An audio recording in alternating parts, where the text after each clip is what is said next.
Hello, hello, hello. Time for another stream. This one's early in the morning because I've been on a very awkward sleep schedule and I have been trying to do it for the last 2 days, but I haven't just gotten to it.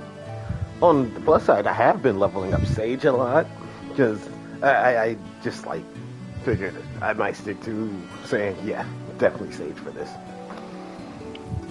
So I've been doing that. Give me 1 second. I'm actually trying to find.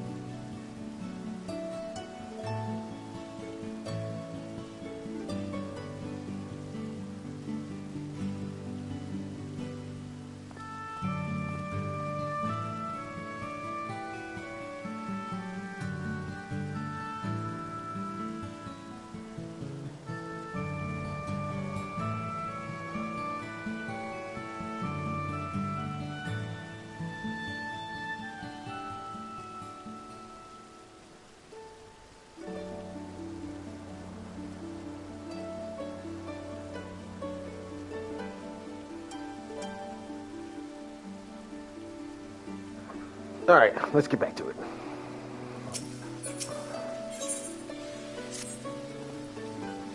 Surely to see Kaishir thus inspired by our actions and inspiring itself. Yet, however much I may wish and see what comes of his effort, here in Yulmore, we have matters of our own to attend to. Come, we should return to the Crystal Tower and have big logs. Studies have borne fruit in our absence.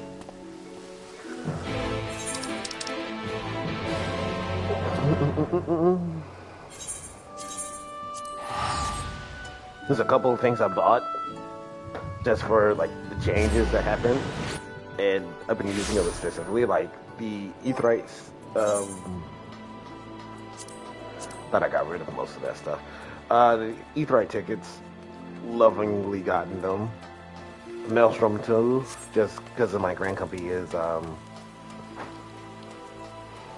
shoot. The Maelstrom. Good gosh, I said the name.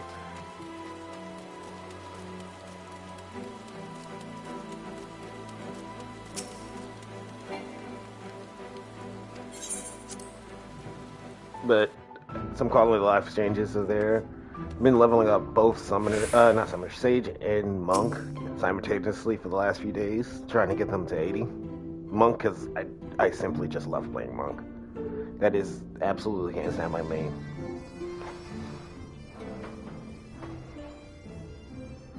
Welcome back. We are given to understand a new mayor has taken office in Yulmore. Indeed, our good friend Master Shy was elected by popular vote, and after some considerable soul searching, chose to accept the post. It is a shame we weren't able to attend his inaugural speech, though I have no doubt you will see more of him in the future. But tell me, how fare you in preparing the white Orsite? The work did not proceed quite as expected.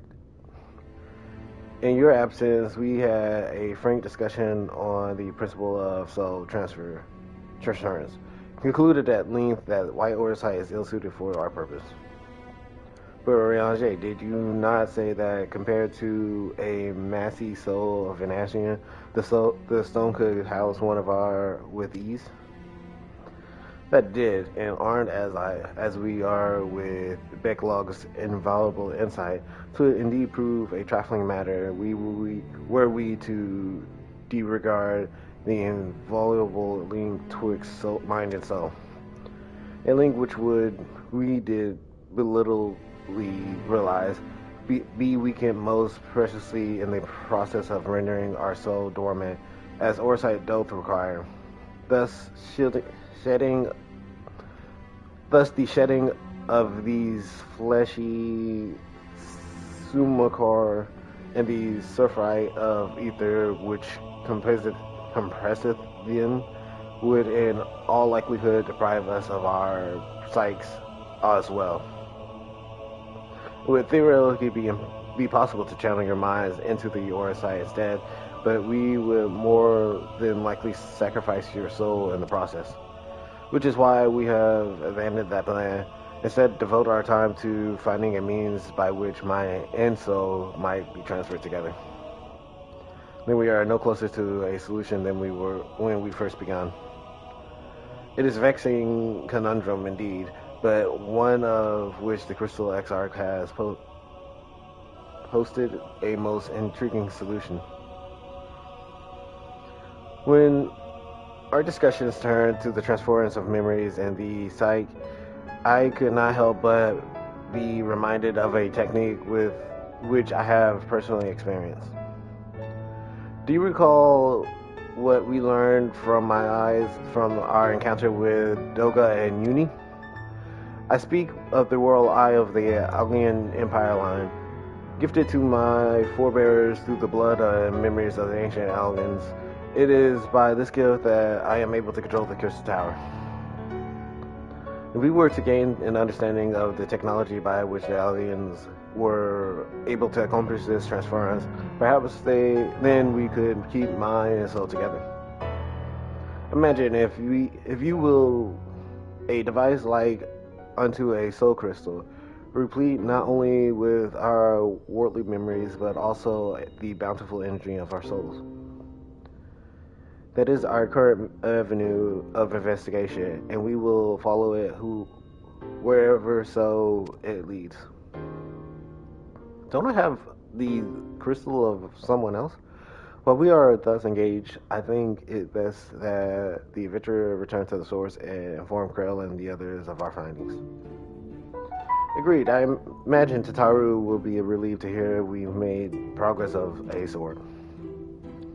Then I would have begged leave to relay our findings to Thancred and to assist where I may in their investigations of the empty. Please do. Should we have need of your counsel, we will not hesitate to summon you. I did a lock on that too. I haven't unlocked anything new since finishing, and there's been a lot of stuff to unlock too. Give our regards to Tataru, won't you?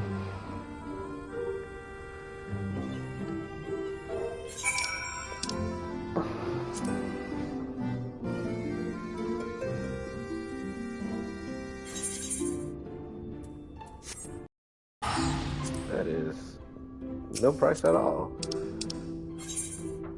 Yes, no.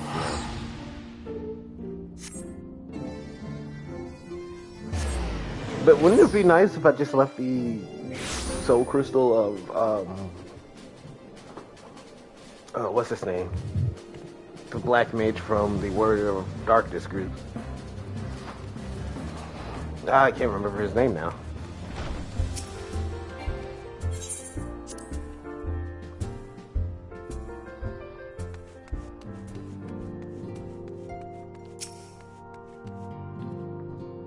You're back.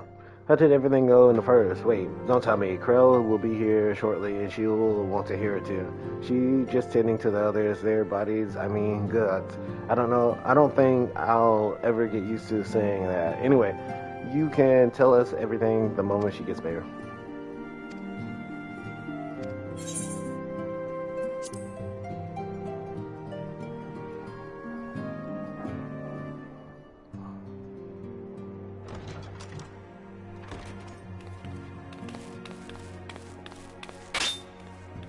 Sorry to keep you waiting.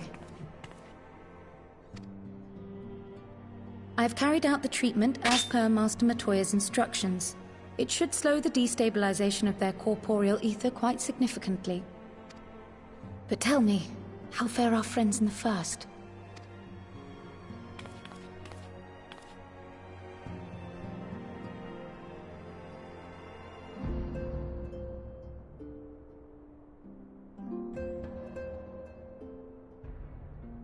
So this Becklug's the first to lead an authority on soulcraft, are they?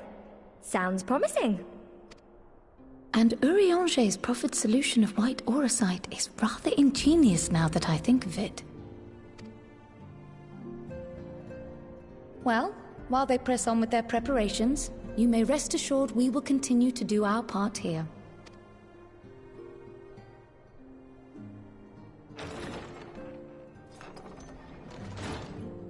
Oh, you're back.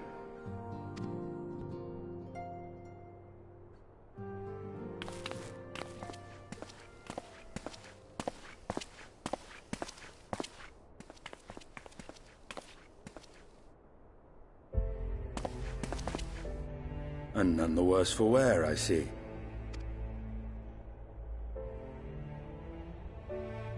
Estinian! Oh, thank the gods! We've been worried sick. Did you lose your link pearl or something? The situation in Garlemald has become more complicated. I was making my escape from the capital when I ran into one of yours, Riol. He thought it best we come straight here. More complicated how?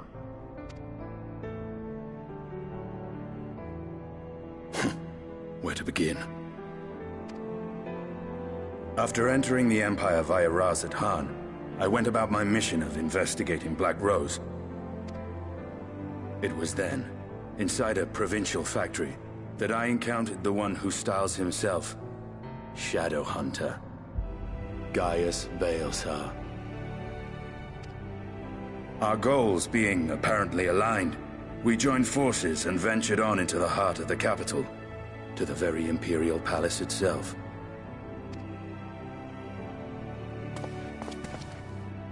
There, we found a man whom all assumed dead.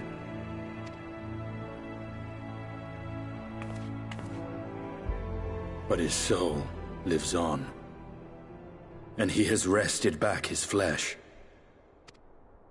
Xenos Ye Galvas.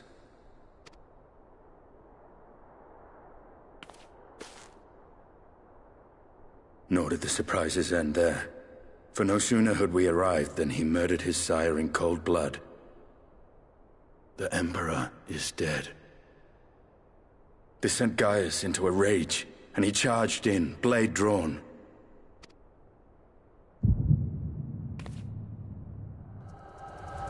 What's wrong?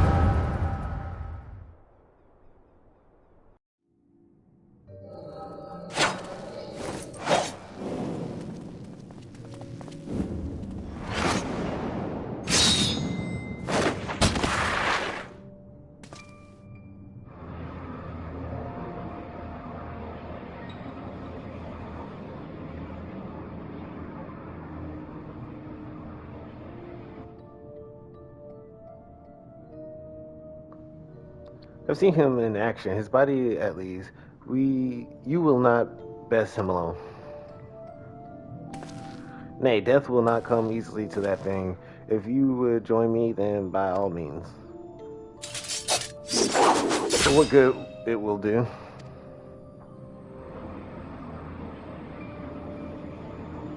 The Black Wolf and the Azul Dragoon. I suppose this might suffice.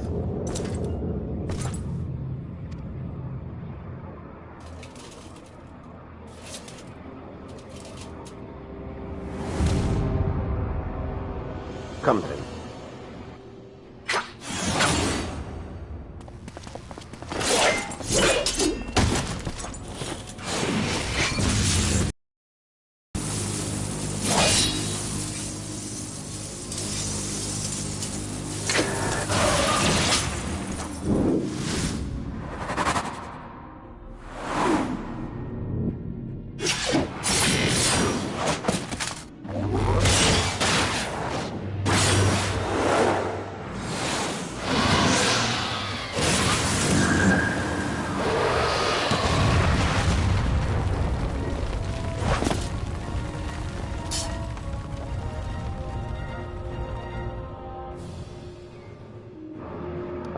The simple pleasure of one's own flesh. Truly, there is no place like home. Abomination. Whatever he is, we was barely a match for him. If we stay here much longer...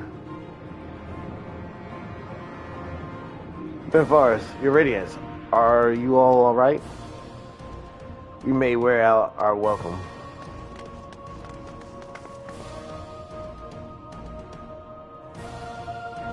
Your radiance, no. Even the most middling of sport be spoiled, the world conspires to bore me. But I have no cause to remain. I leave these vermin to you. Xenos!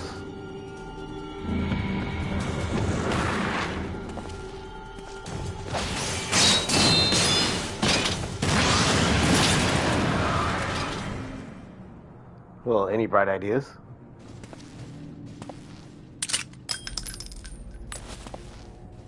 Just one.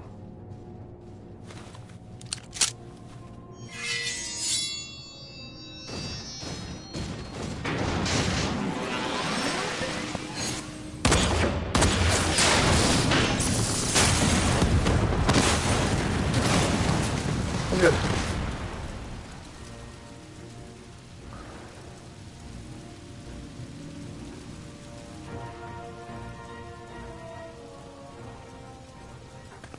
Your radiance.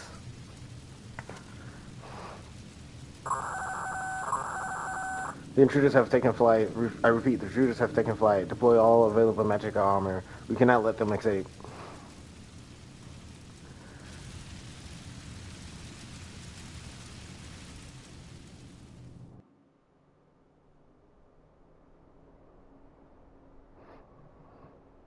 They looked around the room. They didn't see that guy. Oh, I'm at Stinia.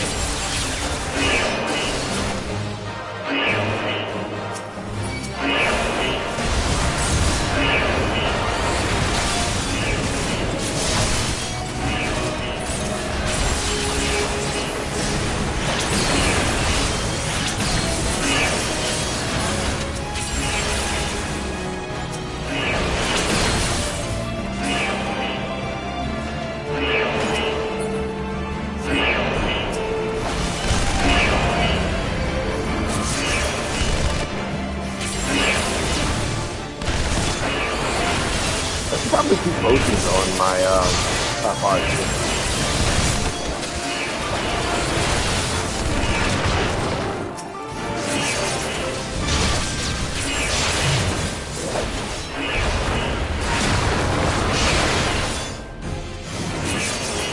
Them being in a small hall does not help.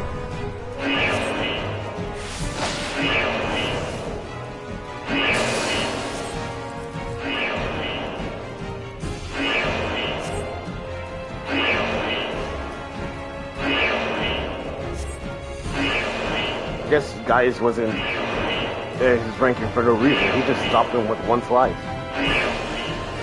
Make our way to range marks by moving together as suggest. Alright, then I take the low road, so to speak.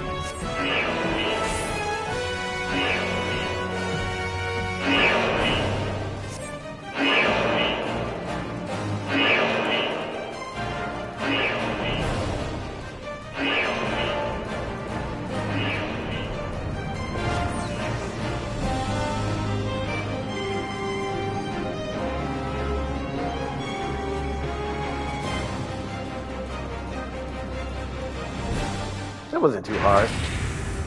His moveset made it easier for multiple ads. I think Chris' fight was still probably my favorite. Well, someone's been busy.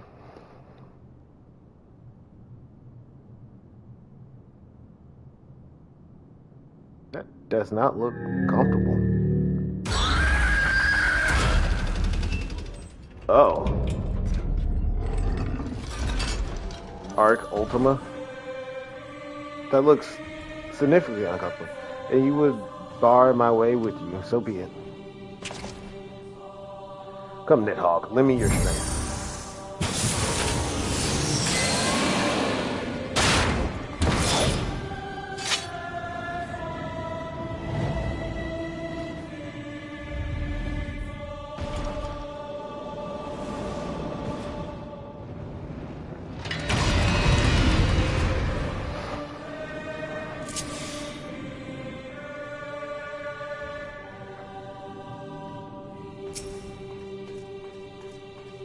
Oh, there's a new set of moves.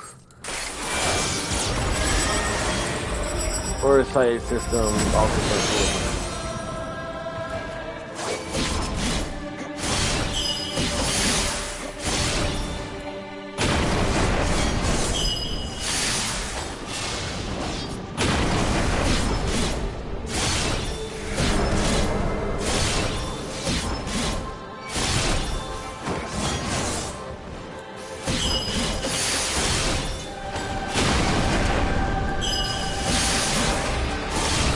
I have no idea what Horde War does.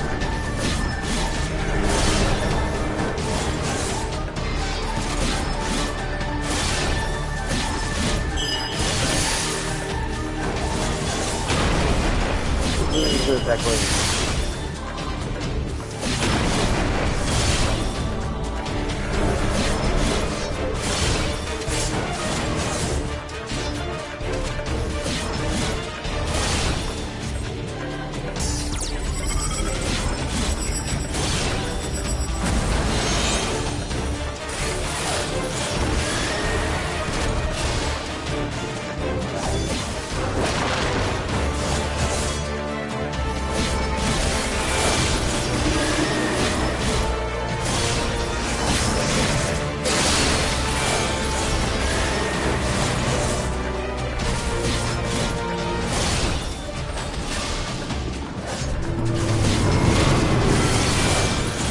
Oh, gotta move.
Okay, the Horde Roar is actually pretty nice.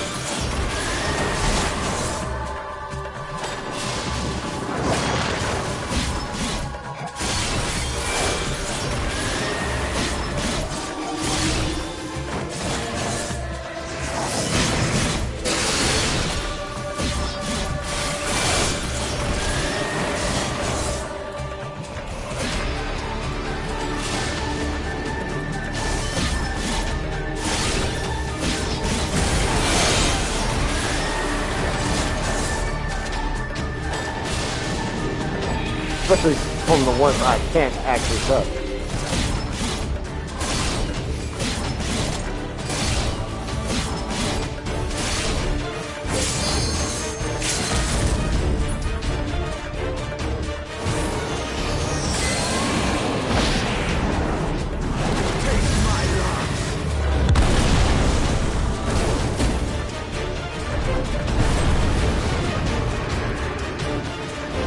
Alright. I see you, Asinian. Destroying the whole hallway with them.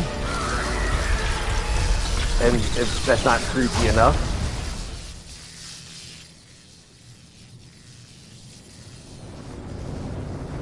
I think I just saved a man from his suffering.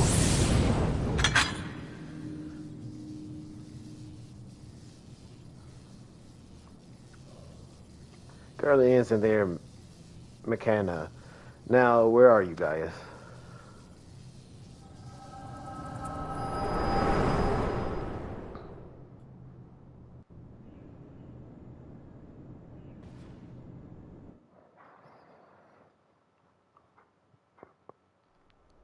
Now, back to the present.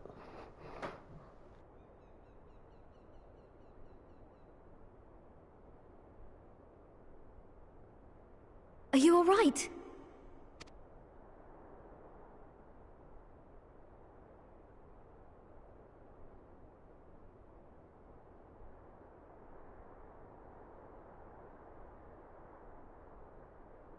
peer into my past, did you?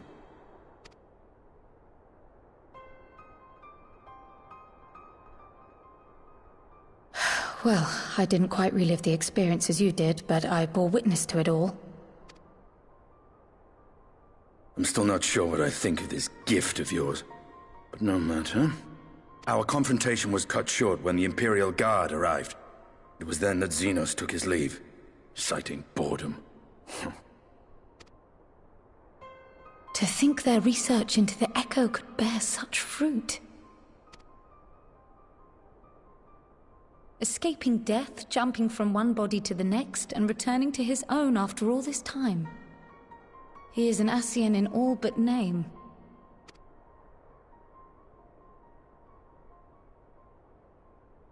It beggars belief, aye. But no more than a hero traversing the rift between worlds.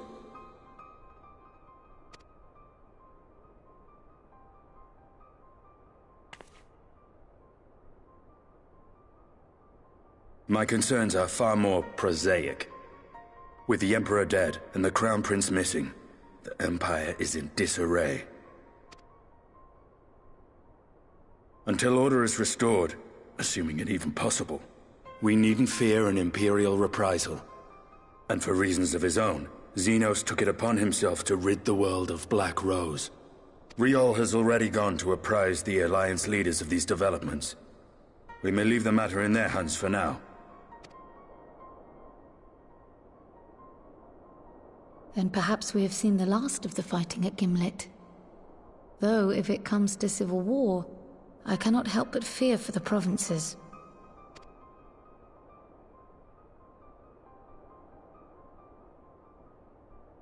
Ah, I'd nearly forgotten to ask. What became of Gaius? Did he not escape with you? That he did, but we parted ways shortly after leaving Garlemald. He claimed another threat had arisen which demanded his attention. He didn't elaborate, but the absence of some device or other in the capital gave him reason to believe they're planning something. Lest you worry, I believe he has well and truly shed the Black Wolf's pelt. Conquest is no longer his objective. We may safely leave him to his own devices. Well, it's nice to have one less foe to worry about, even if we do have a mysterious new threat to look out for instead. Speaking of which, I'll see that Riol and Al Shinobi are made aware. Though we still know next to nothing, it can't hurt to be vigilant.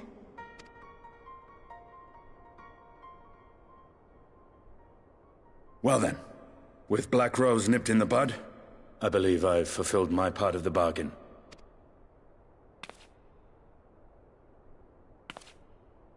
That's true, but with the Archon still slumbering away, we were hoping you might agree to stay with us for a little bit longer.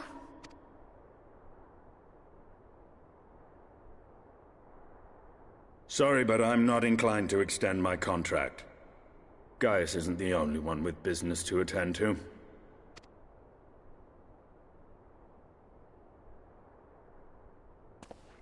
Thank you for your help then, Estinian. I see why Alphinaud admires you so.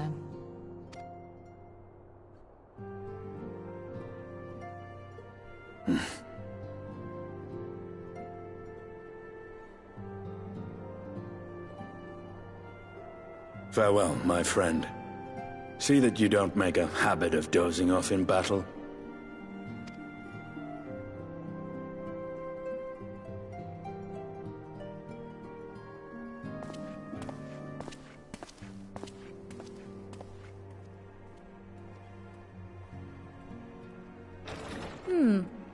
I suppose we should all be getting on then. As ever, we will see to the Archon's needs. In the meantime, why not get some rest? You've more than earned it.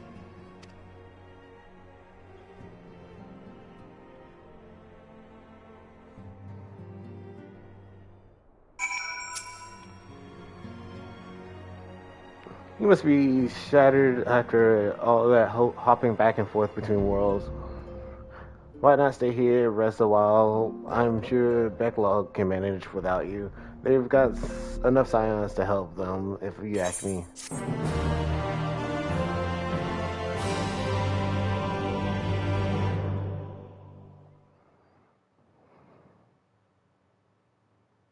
Meanwhile, in Garlemald.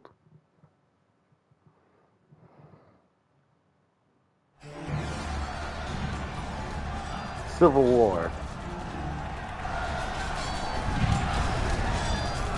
British, you would dare deny Lord Narva the throne? Ugh.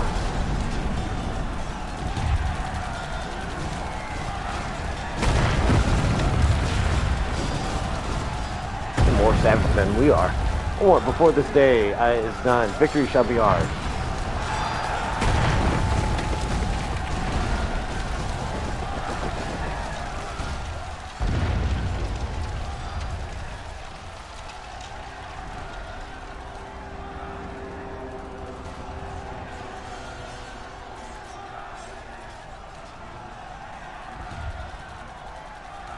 This is the second Civil War they had?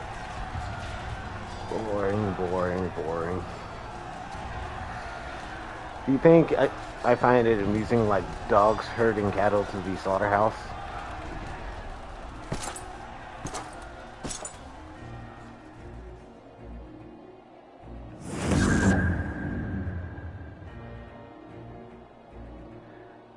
The hue of your soul is, who are you?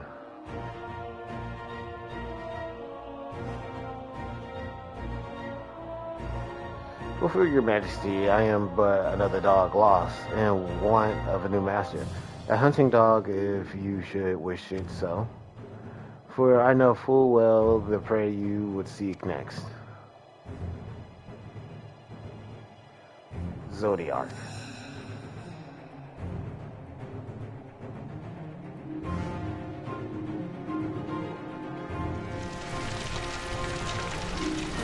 Does he plan to revive Zodiark so he can kill it?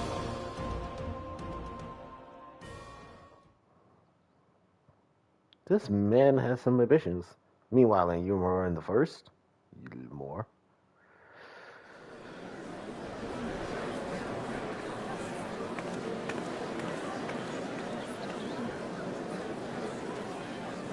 Did you hear the mayor reopening Daedalus Stoneworks and they're looking for laborers? There's telling some of the older abandoned villages too. They're even laying in free talos to help anyone willing to make a move. Free talos? We best be packing. He said he worked board and lodging. If that's not a recipe for hoe, I don't know what is.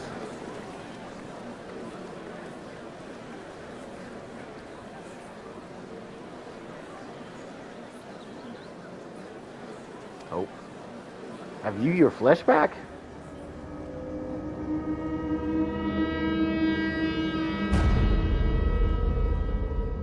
Yes. So long as I yet live, I would see that feeble flame rekindled. What? Didn't our souls merge? What? It is my destiny to see our dream fulfilled.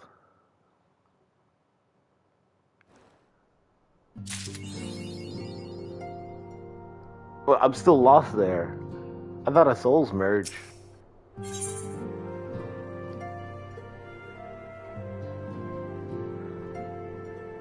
Or did someone take his original body? But his body would have... what?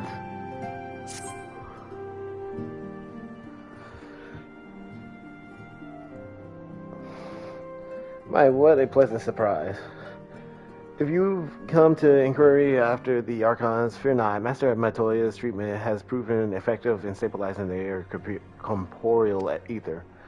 We mustn't grow complacent, however. Potent though these magics may be, they are not without limits. We can only hope they afford us enough time for the Crystal Exarch to complete his work. If only we could go with you to the first and help. Pardon the interruption, but I came bearing urgent news. It has been far too long, my friend.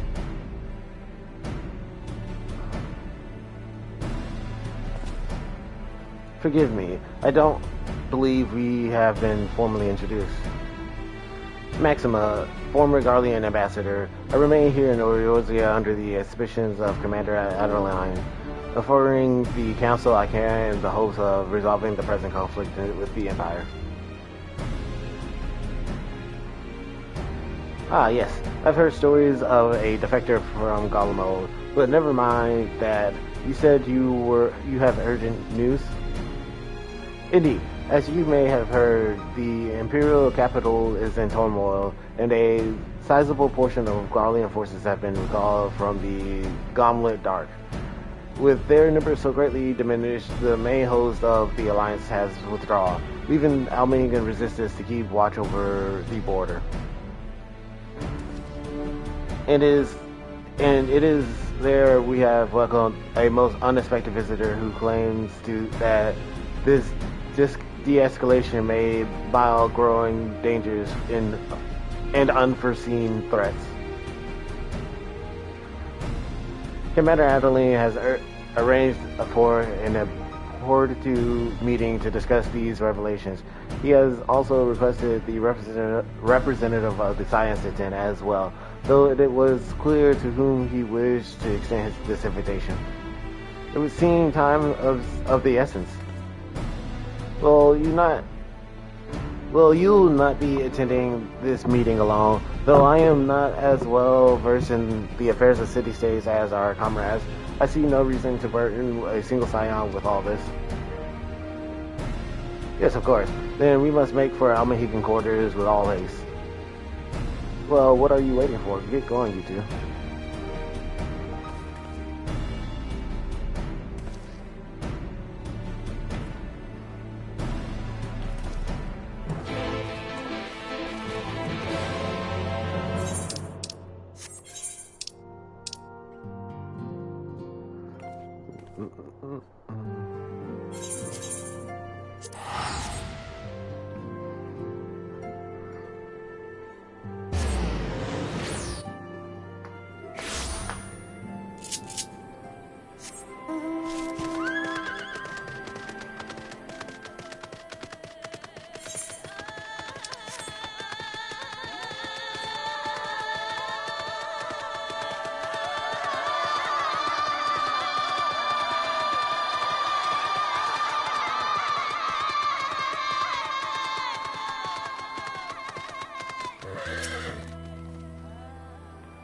Well, just tell me to go inside.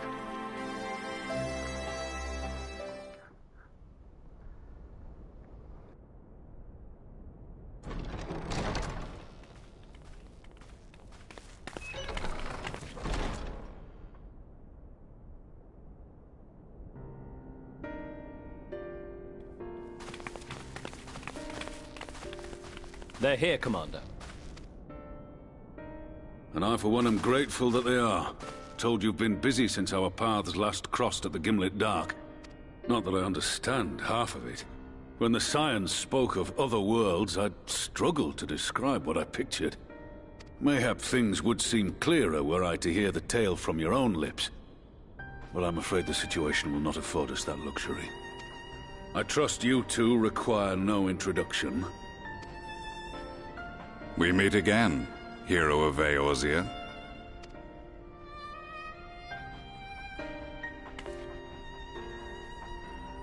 Must we repeat this ridiculous display? I pose no threat to you, though what I come to warn you of very well might. Had he meant to do us harm, I hazard he would have kept to the shadows, and brought more than 2 companions. We need not pretend to be the best of friends, but I hope we can put aside our differences for the present.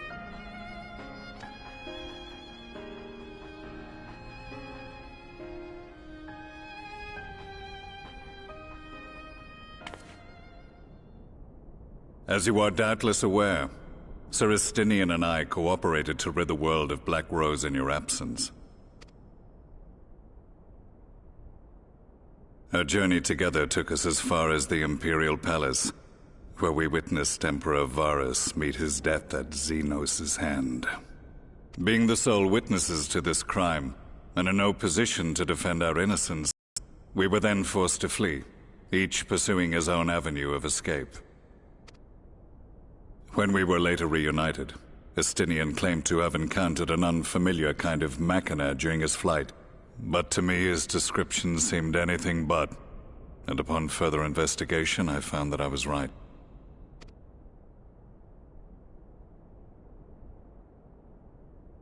The Empire is developing a new Ultima weapon. What, that Allagan monstrosity? Created to vanquish primals? With which you yourself once thought to conquer Eorzea? The same. In my foolishness, I sought to harness its power, and became the Ascians' pawn in so doing. But you know as well as I how that tale ended. The weapon itself, excavated from beneath this very city, was destroyed ere we could fully unravel its secrets, and that should have been the end of it.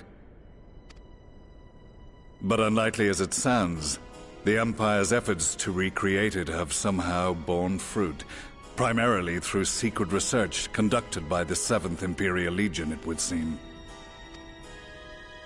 Wait, the 7th was all but annihilated at Cartano, along with its legatus. Indeed, few survived. The 7th, as it is now, has little in common with the Legion led by Vandanis, and its leadership has changed hands several times since. Precisely how this project has continued despite such turmoil, and under whose auspices, remains a mystery. What we do know, however, is that a number of prototypes have been produced, and that one of them is on its way to Eorzea. We attempted to stop it, but it was all we could do to slow its progress, so we resolved instead to bring you warning.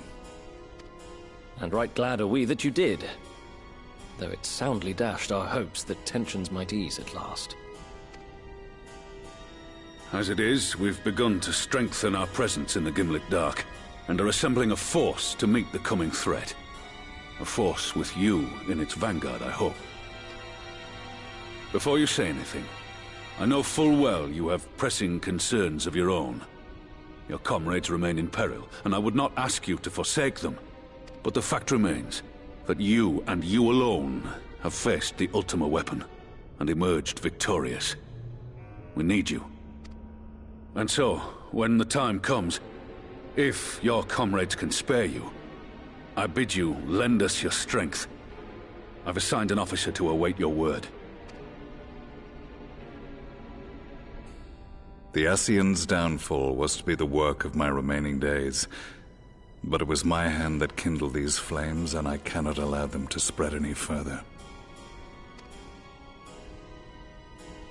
I will do what I must to see this mistake consigned to history once and for all, even if it means begging your aid.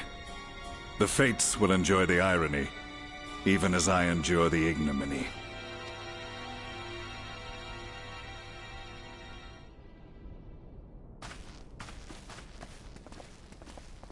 I too shall make for the border and offer my skills, meager though they seem in such company. Mayhap we shall meet there anon.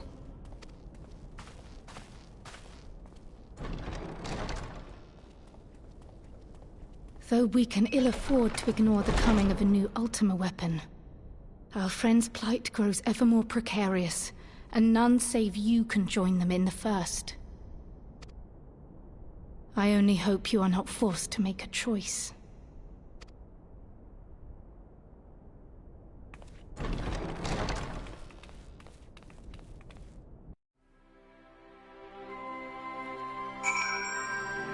Choose a war or friends. That's a hard one. As ever, the way forward is paved with difficult decisions.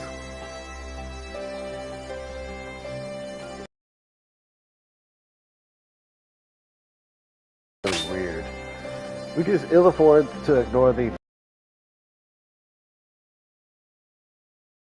of Scions grow ever more perilous.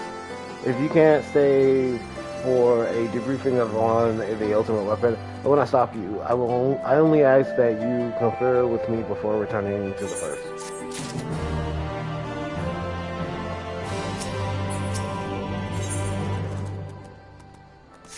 Oh, okay. I take it you are ready to return to the First.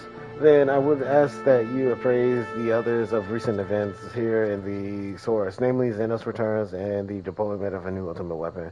As for their bodies, you may assure that Master Matoya and I will continue doing what we can to keep their corporeal ether stable.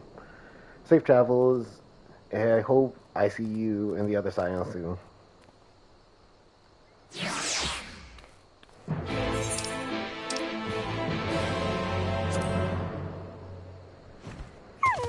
A lot of walking, talking.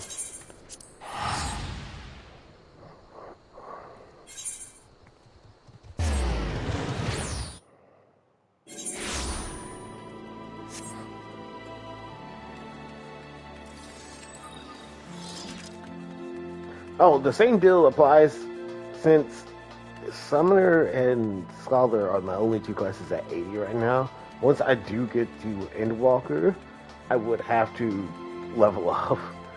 So that would technically be the end. Which, kind of hoping it doesn't end so soon. But I do have Sage closing to the end, so it's not going to be far until I get to that point.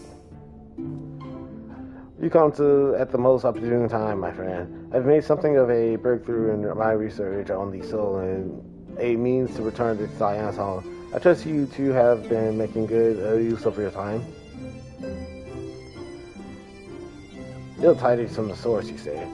Then I will summon the others that we might all be appraised of the situation.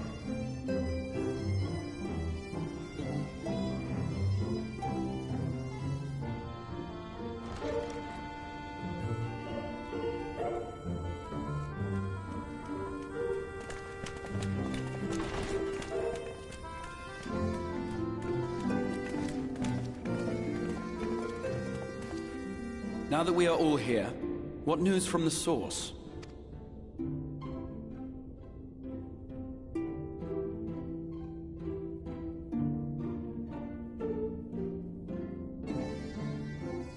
A new Ultima weapon.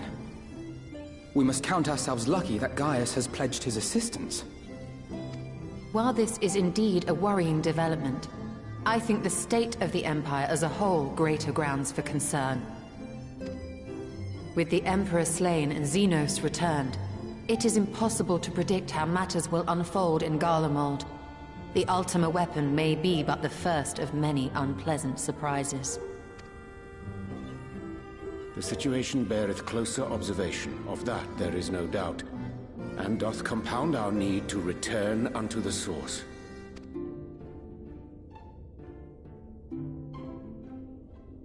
Then let us address that issue. Our long search for a means to see you safely home may well be nearing its conclusion. Thanks in large part to Urianger and Beclug's invaluable insight, we have succeeded in fashioning a vessel for the journey.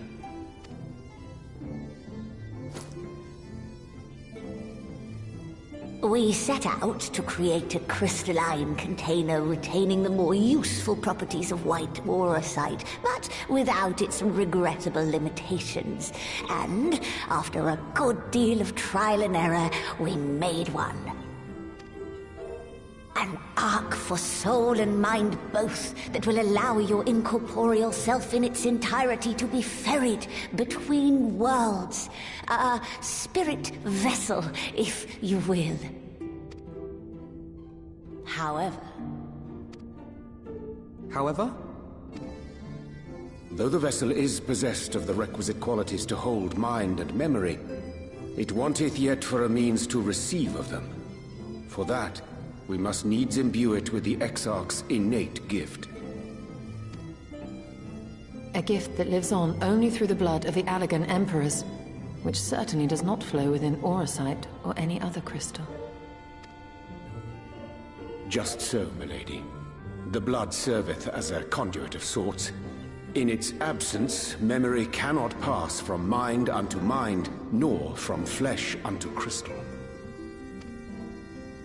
That being the case, we must either alter the process of inheritance so as to require no such thing, or determine a means by which my blood may permeate the vessel. I am hopeful that the records found within this tower will yield the knowledge we require to pursue one or the other of these avenues. As well you should be. The Allagan's body of etherological research is extraordinary. I can scarce believe it the work of ages past. But its underlying principles are not so very different from those of my own field of study. Given time, we will find the answers we seek.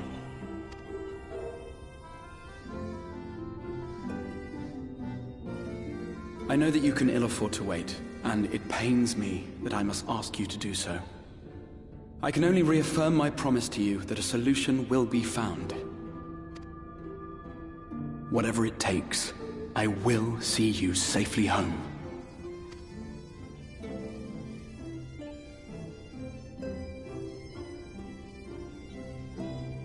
My apologies. I do hope you haven't come to tell us that mortal peril fast approaches. No. I had hoped to speak with the Warrior of Darkness. But there is no need to cut short your meeting on my account. I will be waiting outside.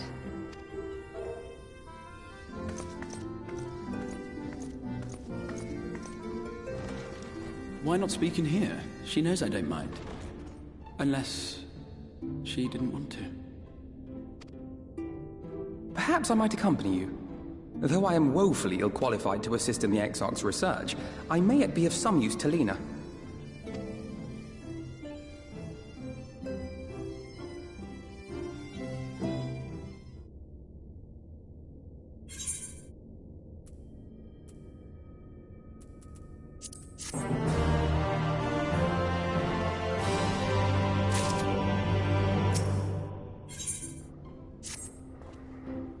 I must confess, while I enjoy my fair share of scholarly research, it will be good to step outside for a spot of fresh air. Now then, shall we go ask and speak with Lena?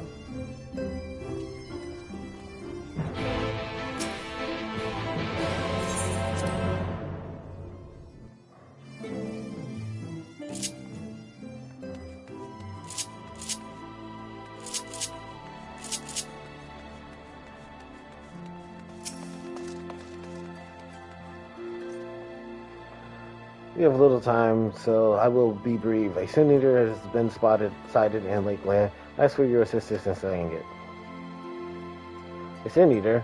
I heard some few yet remained after the Naiad returned, but perhaps we should call the others.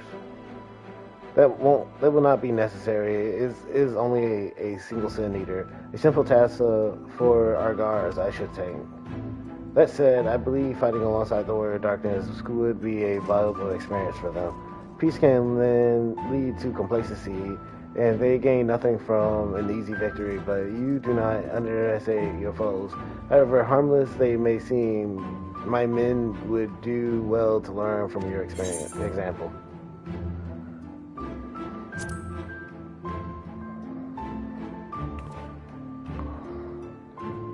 Excellent, then let us make for Fort Job.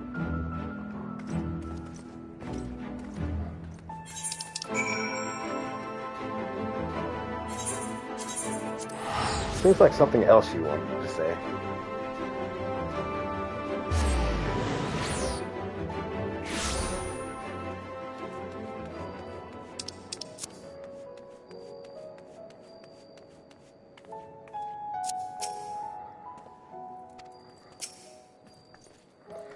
If you would wait here a moment, I would gather the others.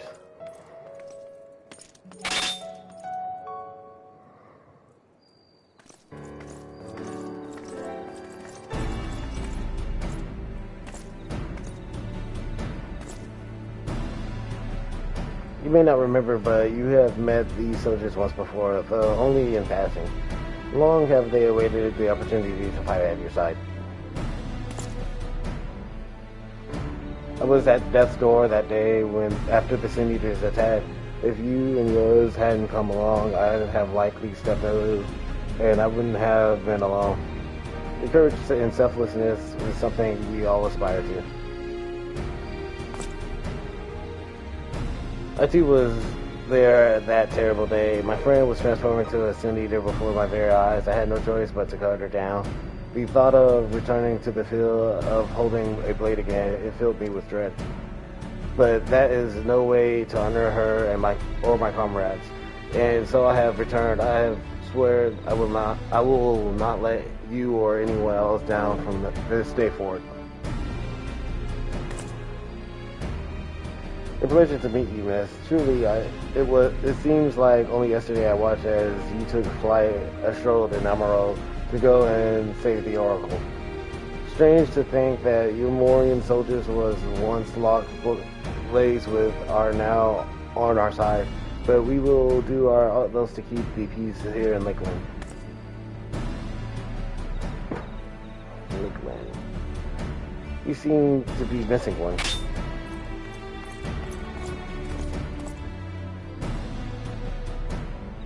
My apologies, Captain Lena. An elderly gentleman asked that I escort him to Clear Mail. It took longer than I anticipated.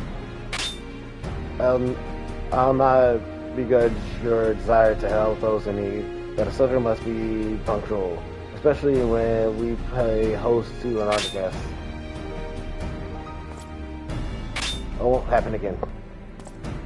The name is Thyler. I'm sure you don't remember, but we met once before in the infirmary.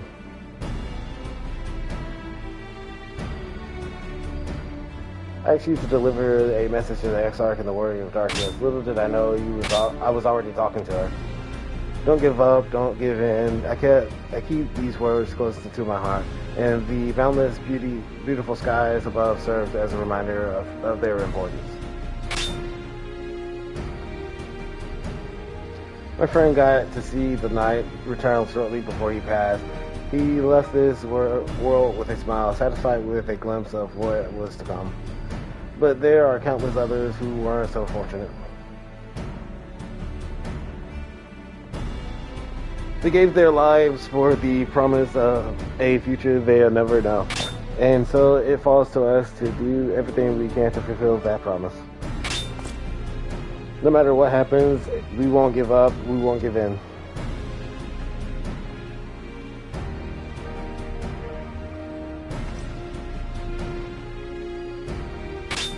Your heroism has inspired all of our Darkness men in much the same manner. Our scouts at Northern Stag Point have not had the pleasure of meeting you in person. Let us not keep them waiting.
Did you slay this Eater?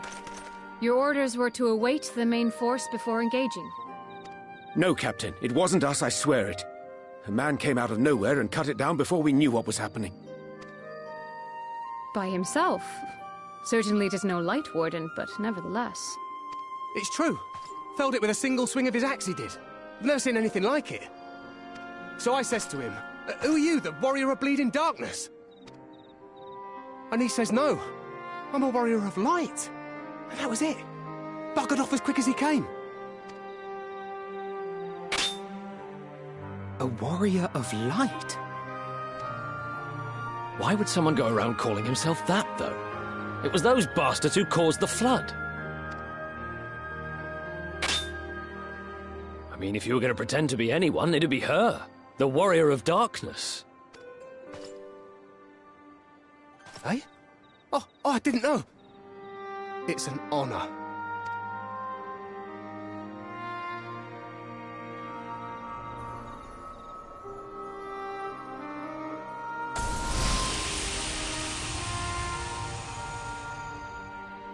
Since the Eater is no longer a threat, our work here is done. Return to your posts.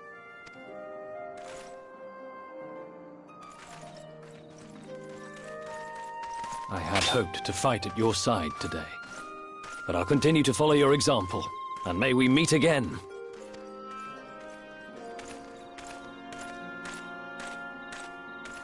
I apologize for the wasted journey. It seems I overestimated the threat. As for this Warrior of Light, I do not know who would be brazen enough to take that mantle for his own. Whatever it may once have meant, it is forever tainted by the association with the Flood. The Exarch told me the truth of Ardbert and his comrades' deeds, and I am aware they played some part in your own triumph. But to most, they are synonymous with the calamity that befell this world. Still, if this man is minded to destroy Sin Eaters, I may forgive him his unfortunate choice of alias. But that is neither here nor there. I thank you for accompanying me. With that concluded, shall we return to the Crystarium? There is a proposal I should like to make.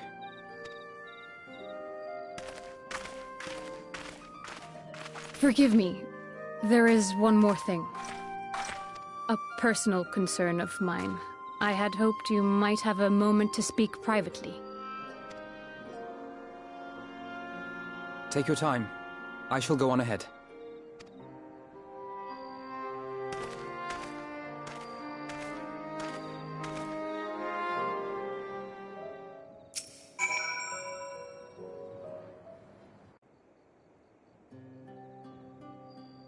I will not mince words. This matter concerns the Exarch. Though his countenance belies his age, his demeanor never has. He has seen more than any man should and grown ever more weary with time. But I see I give the wrong impression. While it is true he attempted to open a letter with a salmon fillet the other evening, we are not here because I suspect his mind is deteriorating. Nor do I believe him to be so maddeningly unconcerned by the prospect of his own death as he once was. Indeed, the opposite is true.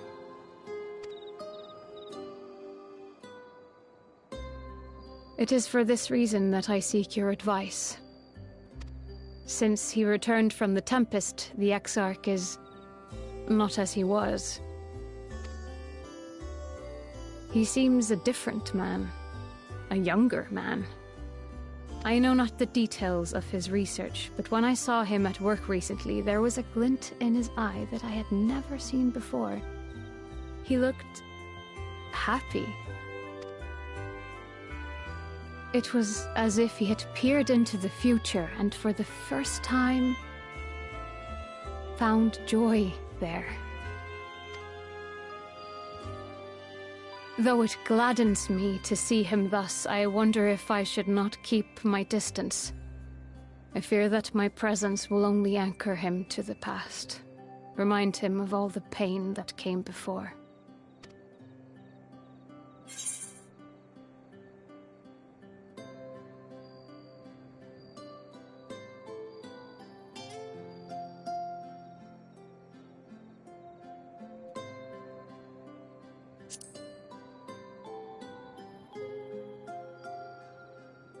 Is that so?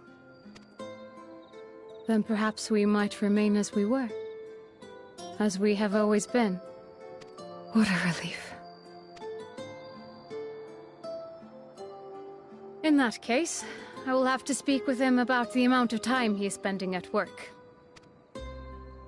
This research is important, I know, but if he refuses to consider his own health, I will have to consider it for him.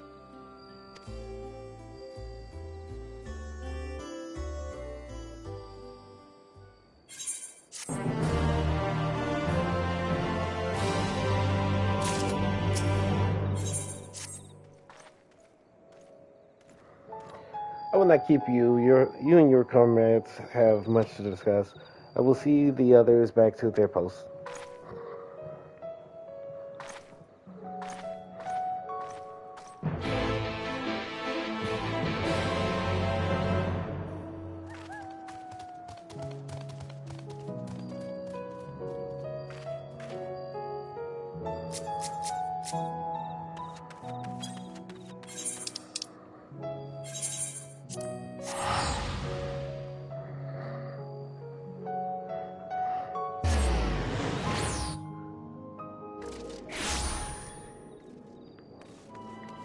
Still brings back the question, is that truly him, or didn't our souls merge? Since we had the same color of soul, it would make sense.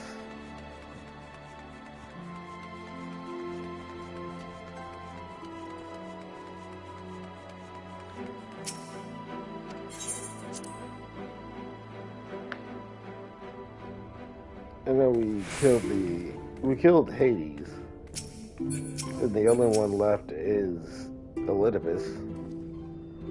The others were quite shocked to hear what we found in the clan. But now that you're here, there is a proposal I should like to make.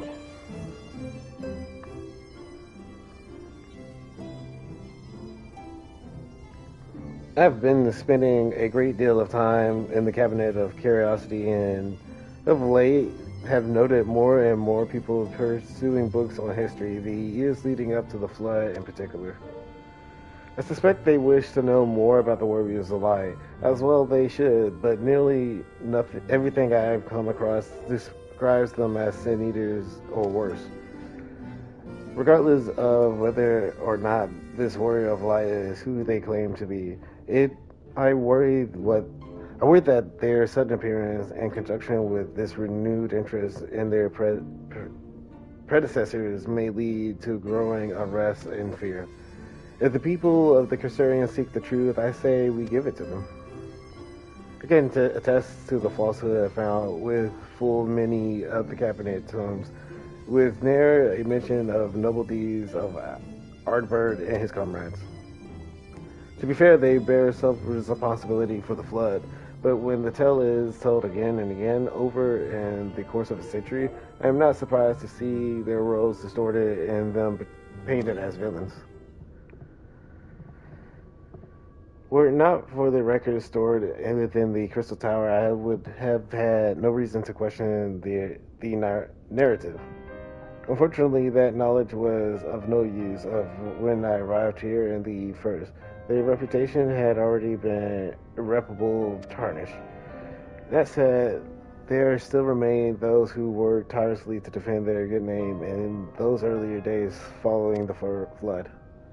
Considering all the good they had done, I found it a wonder they needed defending it at all. They brought to justice the man who misused my knowledge to bring about the fall of Vorbart.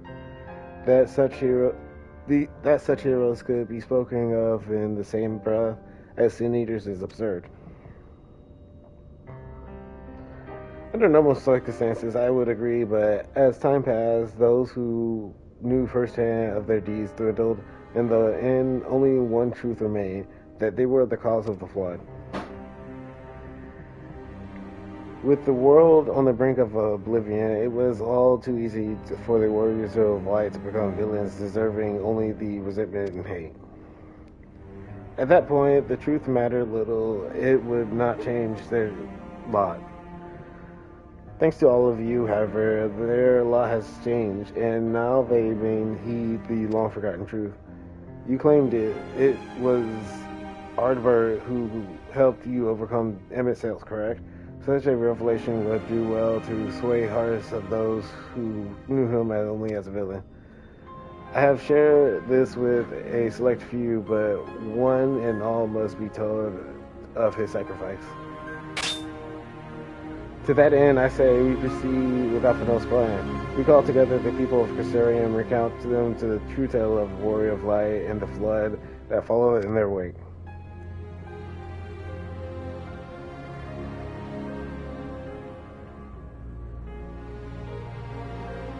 Well, What say you?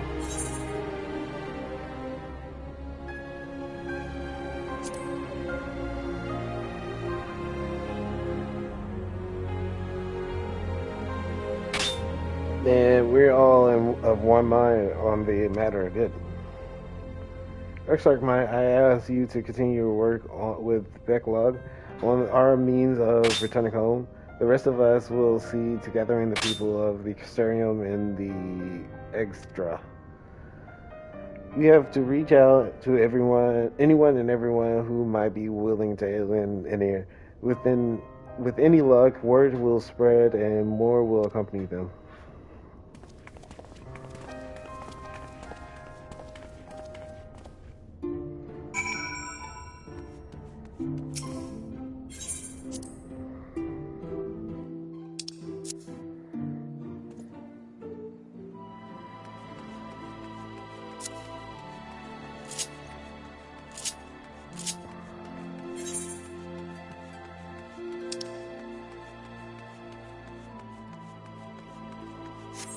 Oh, this is going to be a tedious walking.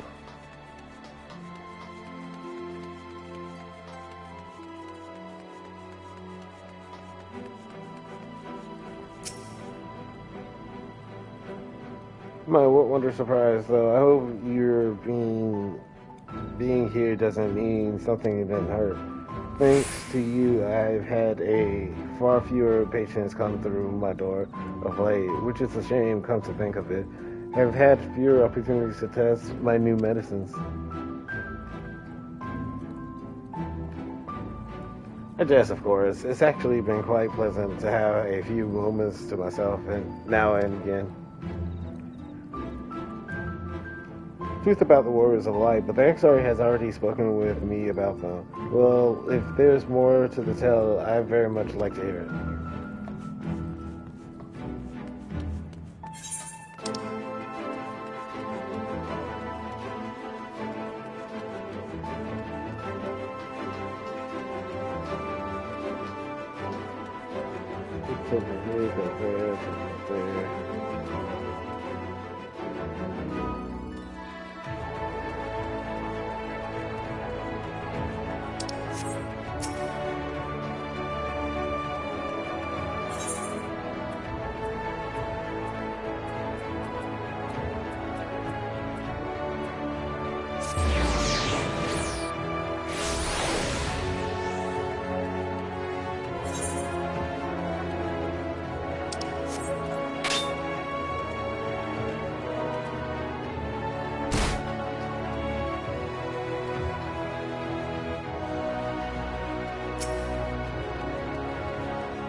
Well, what a coincidence. I was just reading over a letter I received from Gornold not long ago. He says a visitor from the Castellarium found him at the bottom of the ocean, that he inspired him to reach new artistic heights. Well, I can only think of one person capable of both feats, though I say the letter is far more impressive. To think fate could bring the two of you together in such a place. I'm sorry, you mean the Exarch didn't tell us the whole story of the Warriors of Light? Well, whatever he left unsaid, I'm all ears.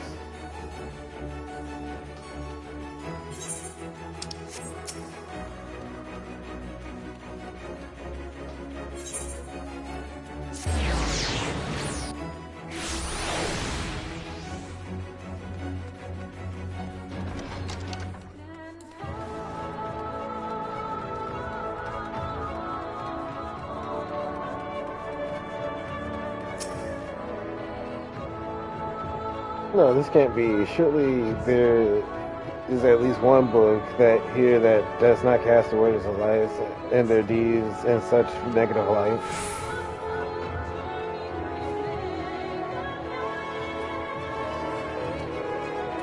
Oh, forgive me. The Cabinet of Curiosity has been bustling with visitors lately, but I fear our respiratory lack of knowledge they see. The people wish to know the truth of the flood of the Warrior of Light.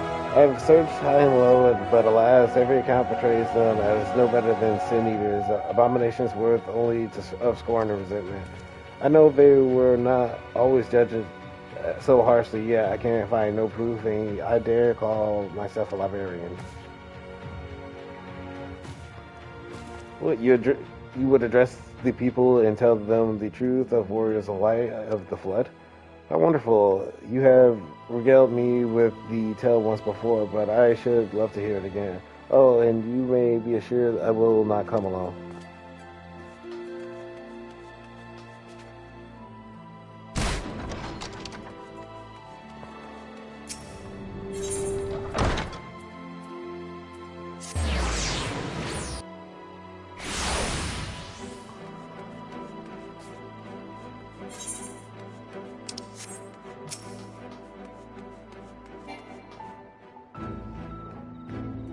About wares in the market, have you? Well, I guarantee you'll have no trouble finding what you need, whatever it may be.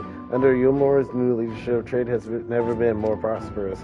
Word is that fellow from Daedalus Stoneworks has taken over as mayor. Did you really? Little wonder business is blooming the way it is. Did someone private message me?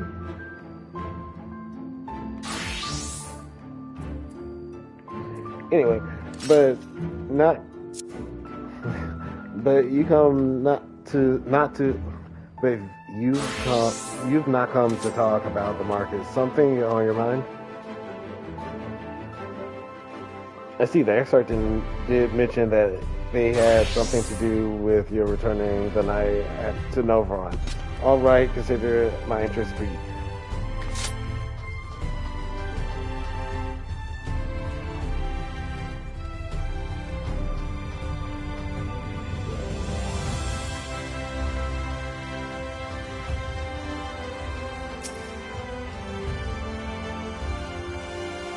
Well, to what do I owe the pleasure? Whatever it is that may ask you leave you.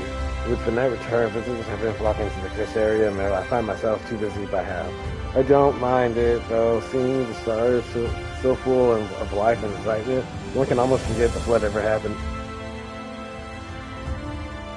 The words of light, yes, the excerpt has mentioned them before, but everyone knows them now as the cardinal virtues. Or are you suggesting there's more to it than that?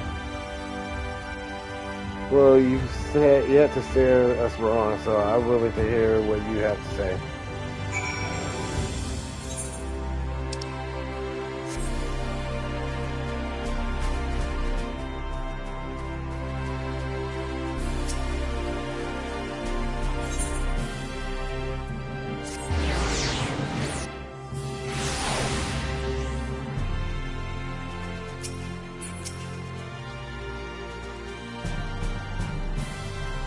There you are. Between the four of us, I did say we select the Caesarians and talked about them, and now we need but wait for the people to gather.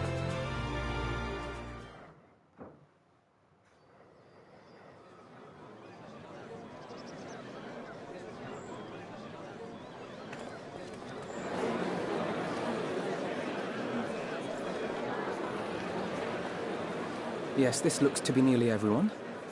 Let us begin, shall we? Though I am usually the first to hold forth at such events, I think on this occasion that honor should fall to you. They would be more inclined to take the word of the Warrior of Darkness. Indeed. In light of the subject matter, who better than thee to speak these truths?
wicked wight. The Warriors of Light did all that? So they never... I mean, they only ever wanted to help. And when everything they'd done turned to ash, they still carried on. They gave everything to stop the flood. First their lives, then their souls. And they managed it too, in the end. They saved us. And we cursed their names.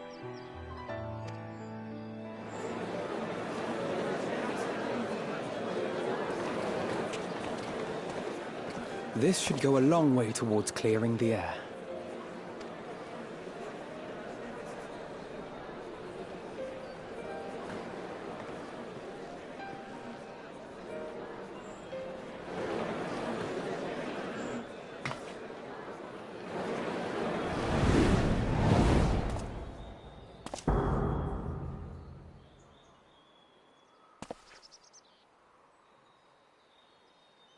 Impossible.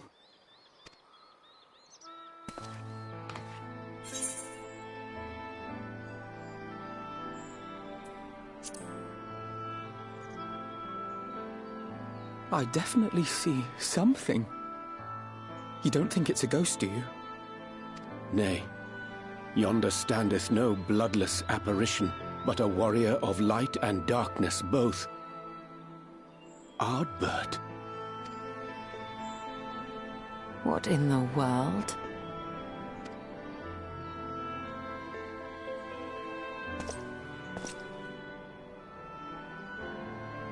It's you! The one who slew the Eater!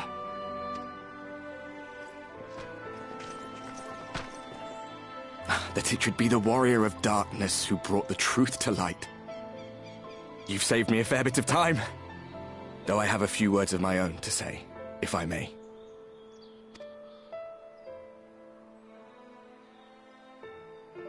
People of the Crystarium!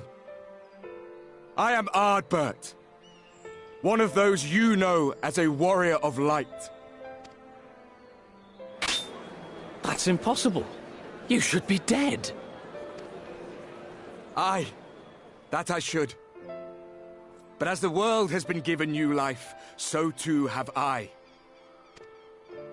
I know not why I, and I alone, have been gifted this chance. But I do know this. Only by the will of the star itself could such a miracle come to pass. The hero who stands before you now, the Warrior of Darkness, is not of this world. And the day will come when she must return to her home.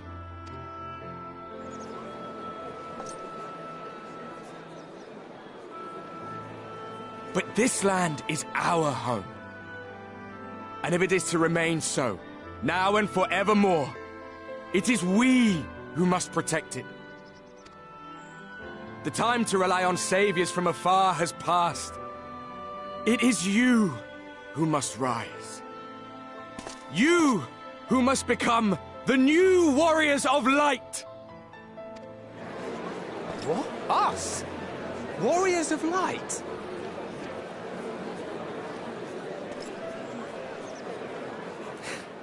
None of us were born heroes, my friend. I was only ever a man with a thirst for adventure. But wherever my journeys took me, I was invariably confronted with the same choice. To lend what aid I could to those in need, or not. And I always chose the former. Any one of you could do the same.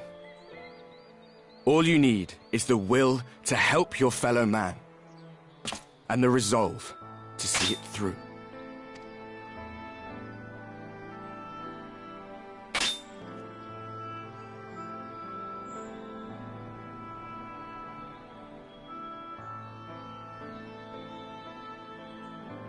From thine own lips did we learn of Ardbert's fate, and by thy countenance I gather thou art not inclined to recant thy testimony.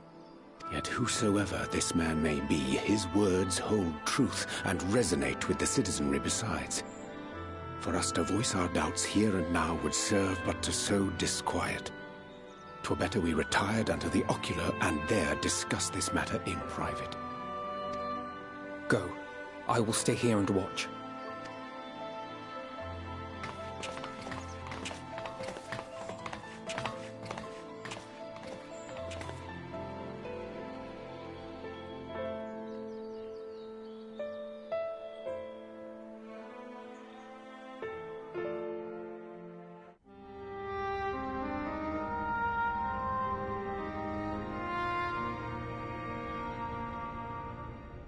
So, that is a warrior of light of the First.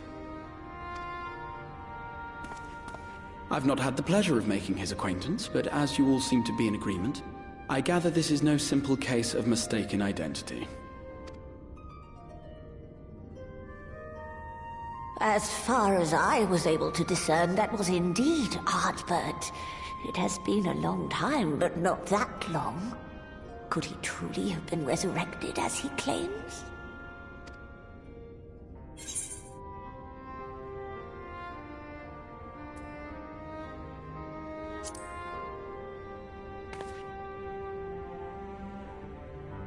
Ardbert did entrust his very soul unto thee. I see no reason to question thy judgment. Nor I. To my eyes, your ether burns as brightly as the day you slew Emmett Selk. That is proof that he is with you still.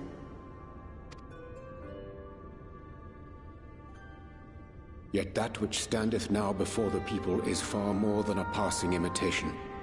I am reminded of the cardinal virtues, though a sin-eater he is not.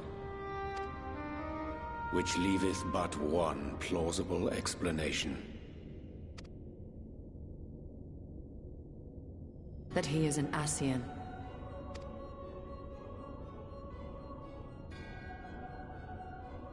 Given their fondness for posthumous possession, I would have to agree. From what I understand, the Warriors of Light were laid to rest in Yulmore by those whom they had aided in life. At the time, some few still remembered them as heroes.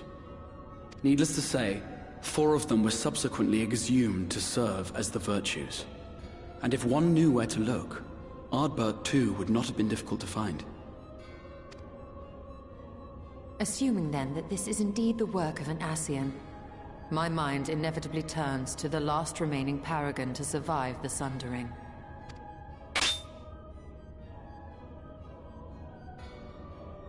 Elidibus.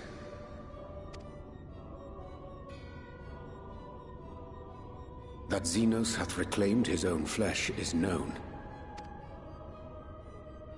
Thus evicted from his borrowed form, and cognizant no doubt of Emmett Selk's failure here in the First, 'tis quite possible the emissary chose Ardbert for his next vessel. Inhabiting the flesh of the fallen? My, that is unsavory. And they do this often, you say? Verily, for they possess no corporeal forms of their own. In what one may term their natural state, none save those gifted with the Echo can perceive them. Indeed, when Elidibus intruded upon the waking sands, his presence did go unmarked by all save Minfilia and the Warrior of Light. On that occasion I myself remained ignorant of his coming until after his departure. It was only at a later juncture, when he deigned to appear before me in borrowed flesh, that I was finally able to take the measure of him. In such puppetry do the Ascians engage when they seek to influence the course of history.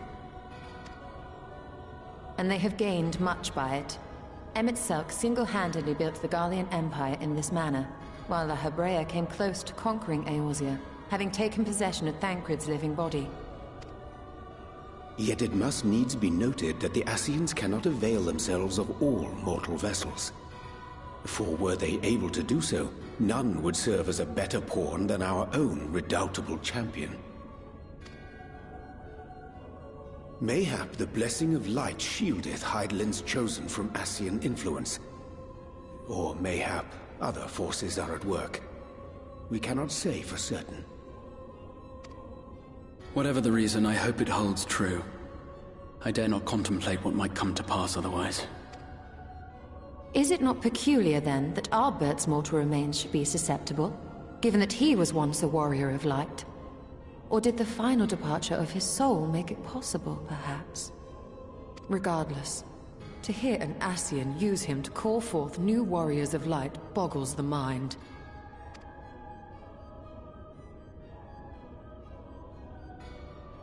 Elidibus hath ever been an enigma, his ostensible purpose being to preserve the balance between light and dark. When he made overtures towards me, however, I was afforded a glimpse behind the mask of the self-appointed emissary. I shall not defend mine actions, undertaken in pursuit of a better understanding of our foe as either wise or prudent. Nevertheless, what little I did glean may now prove useful. Elidibus possesseth a subtle mind, practiced in the art of manipulation. That he coaxed this star's most valiant heroes as far as the source with naught save half-truths is no trifling feat. And now I believe he doth employ his skills once more to some as yet unknown end. Though naught is certain, should my suspicions prove true, we shall have need of all our wits if we are to uncover and thereafter thwart his plot. Agreed. 'Tis plain that simply speaking out against him will not avail us. At best, it would only serve to confuse the people. And I would hesitate to do anything which might tarnish Ardbert's reputation once more, nor yours by association. That being the case, it may be wise to keep a covert eye on this Ardbert's movements, as we attempt to discern his purpose and how best to mitigate his influence.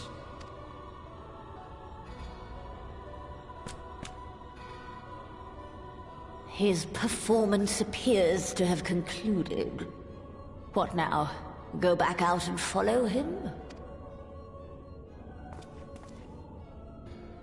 'Twould appear Master Alphino already hath pursuit in mind, and I suspect one pair of eyes shall better serve our cause than half a dozen. Let the rest of us maintain an inconspicuous distance, for the present at least.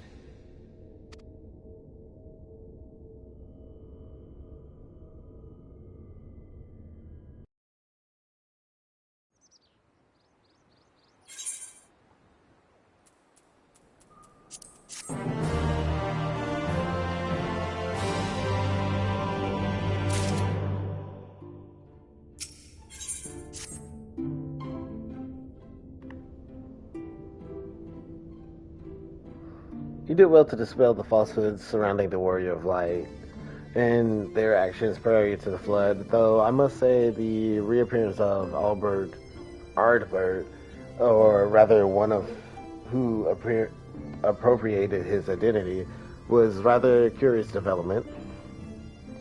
He's an imposter, of that there is no doubt, but to the masses he will appear as a hero returned from the grave. After the Warrior of Light were laid to rest in Uamor, the people prayed fervently for the gods to deliver them from their plight. Prayed that though these fallen heroes be born again for their sacrifice, that what better irony. I, for one, would like to know why Ardbert urged the people to become Warrior of Light themselves. Ere we take action, we must need assert his intent. Let us pray that Master Alphino returneth soon with that most essential knowledge. For now, I think it's best to apprise Thancred and Rain of our efforts. When we do confront Ardbert, we shall no doubt have need of their strength. Agreed. I think it's prudent we all take measures to prepare for what's to come. Beckleg and I will continue to research until how we might improve the spirit vessel, that it may one day carry you home.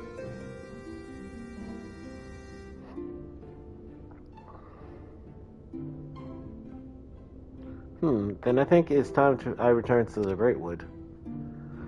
Until now, everything that we have learned of the Ashians have been handed to us at their leisure.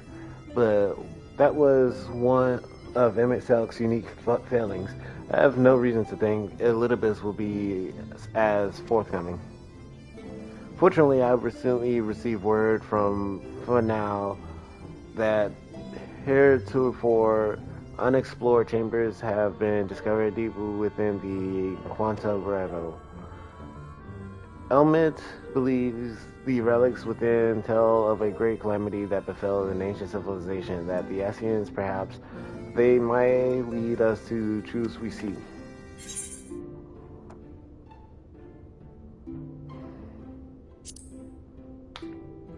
Kinda want to see that.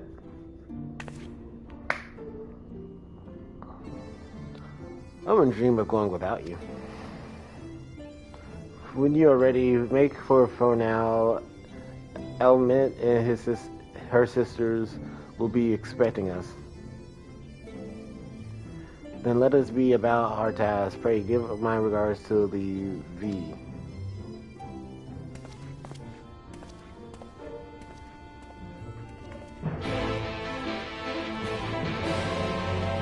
Could have just chain teleport us, you know. That would have been nice. It's north.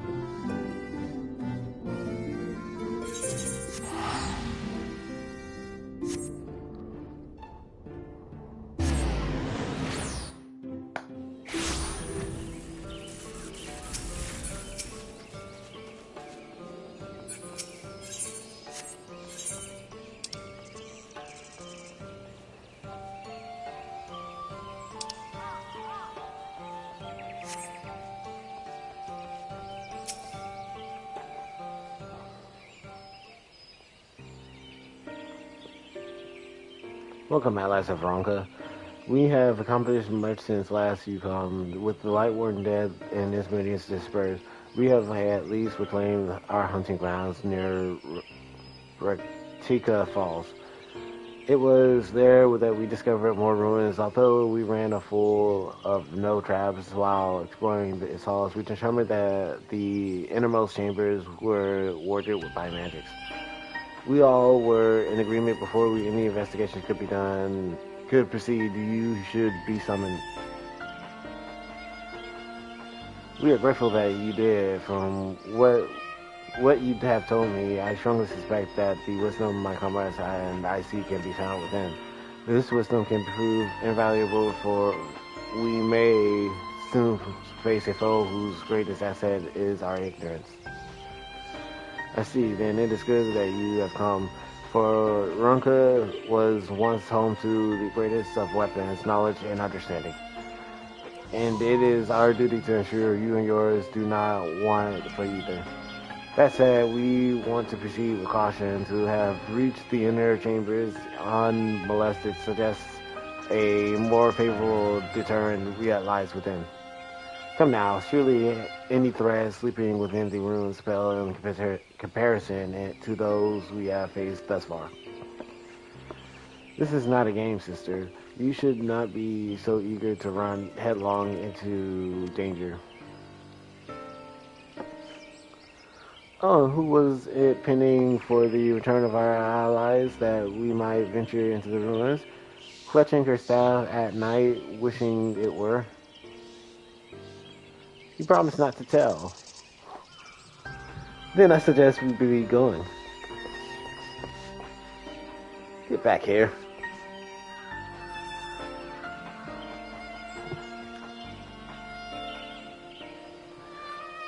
Remind me exactly how old are you and your sisters? On second thought, perhaps it's for the better, I do not know.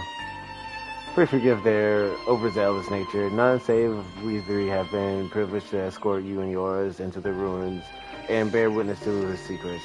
Their hearts now burn with a curiosity that is not easily satiated. Please, you needn't apologize. As a seeker of knowledge myself, I understand full well their enthusiasm, and I will, if not for your sedulous efforts to protect the ruins, we would not be afforded the opportunity. Speaking of which, I believe I have kept you away from the ruins long enough. Come, let us come to the Quinta Revel.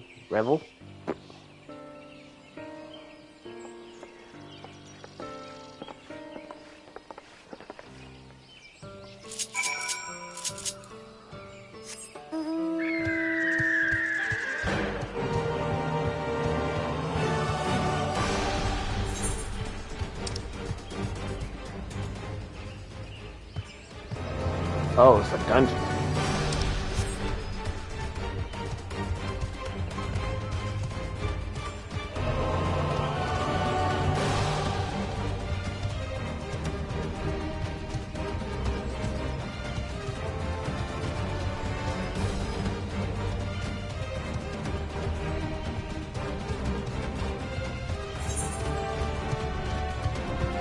Was this also something important? Oh.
That was for a hunt, because I still got some of the logs in my inventory.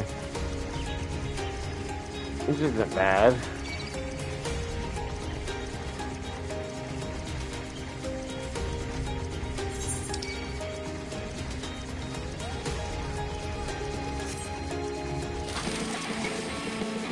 Okay, I didn't think I was going to go through another dungeon. Thought it was weird. It is most strange that these halls to be left unguarded. Have care when breaking the seal on the chamber door. Danger surely awaits us on the other side.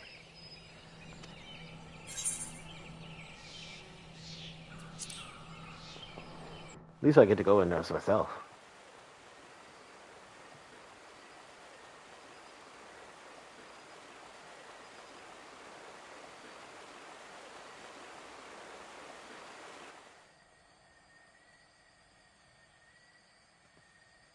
Come. Our new discoveries are to be found this way.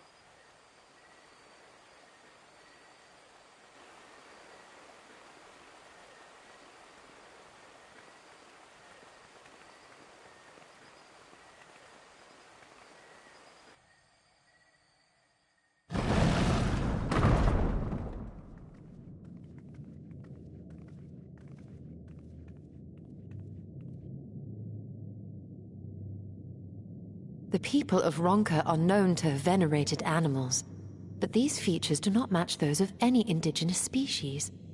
This is no common beast. Though that much is plain from its proportions. Lifelike, is it not? One could almost imagine it breathed.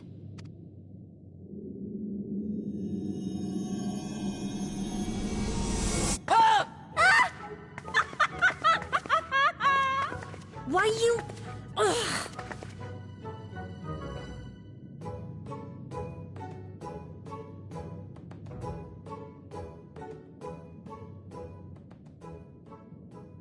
This owl, by contrast, seems no different from the others we've seen.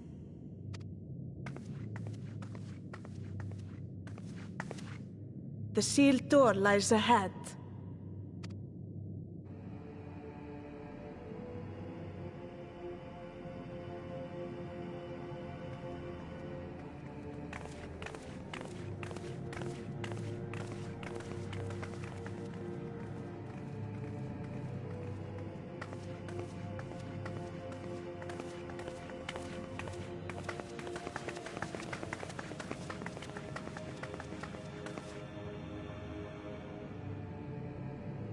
As you see, one statue is missing. I expect...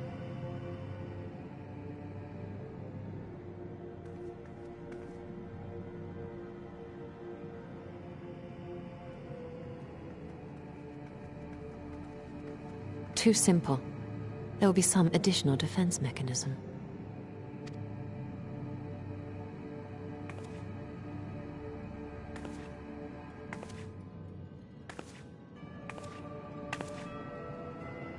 Just a moment. There are words carved into the stone.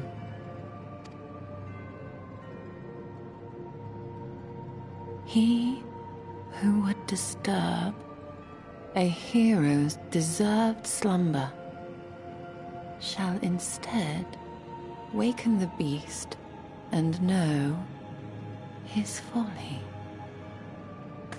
Wait! Don't!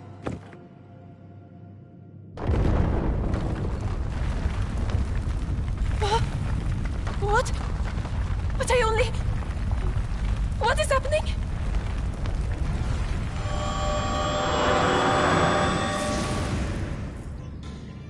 Oh no, oh no, oh no, oh no, it lives! Why am I not surprised? Prepare yourselves.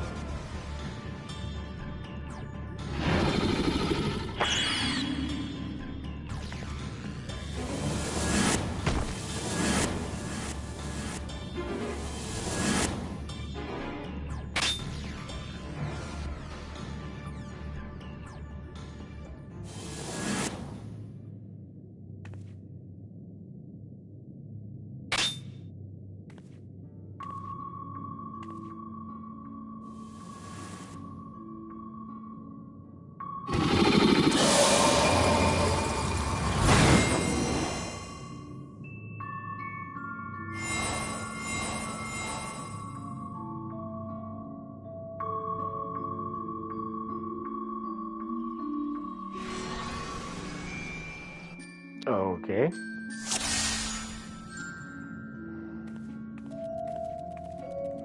You trespass with mortal or upon sacred ground, and retribution of 4 souls have I bound. Yet, to heroes proven, learned, and wise, a comrade soul shall be their prize. If you would see their set free, answer me these riddle 3. Oh, why is it always 3 riddles? Death of Paul, with kin do I thee, those sought apart betterment, who hold do our efforts discreet. What am I?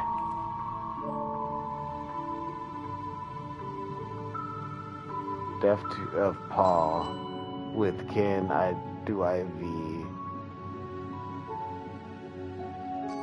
sought apart betterment of the whole do I effort I decree. What am I? You have no paw, so this one? As the Vulcan shrewd spirit exalting their girl virtue upon Rakun's did prosperity pursue. For this mistake a single talisman I shall take.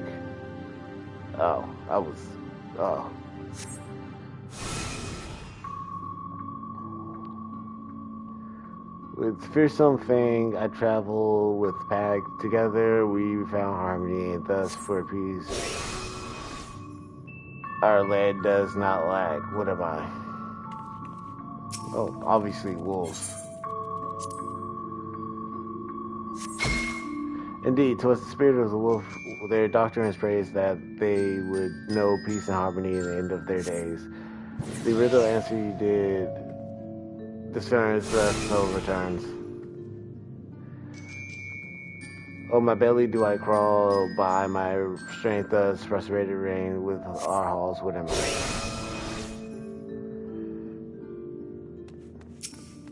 Serpent.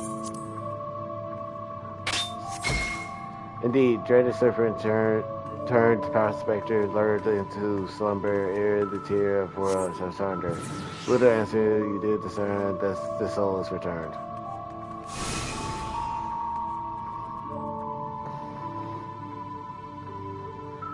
desire you that which I yet claim, then we shall play another game. A test of memory, and memory shows wisely. You will all may yet go free. Twixt these talisman, hid, friend, and foe, choose your commands well, or so no.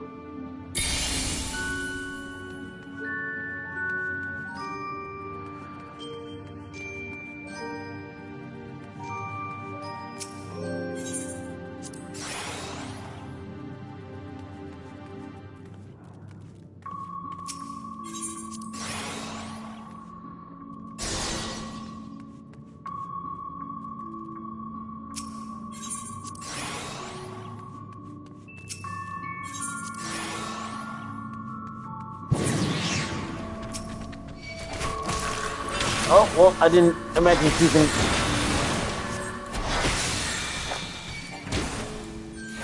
Let us see how you handle numbers.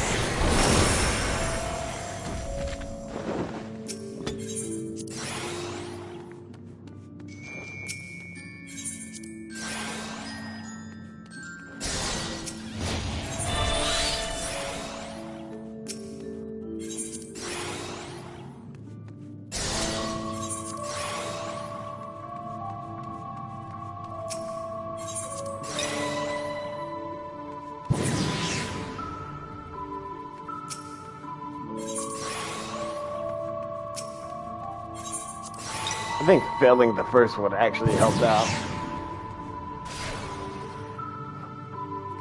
Your comrades are assembled together at last. Yet still there remains one trial you must pass. If you would glean the knowledge enshrined in this earth, I would first take the measure of your worth.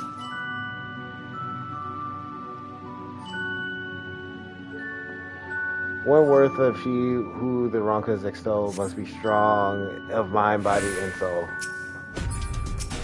Oh, I saw that coming.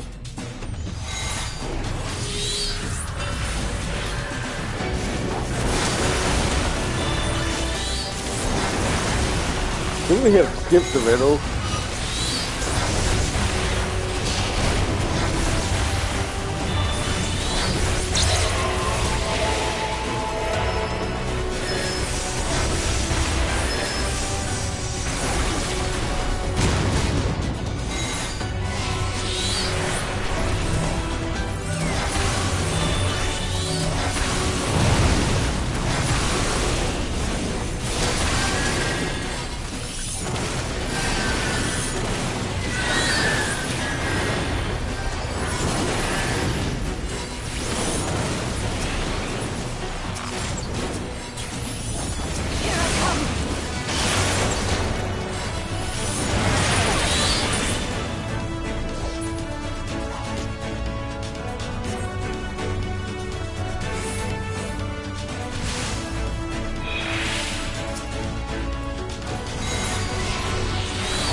So far, heroes, the trial is complete, the way is open, and thus I concede defeat.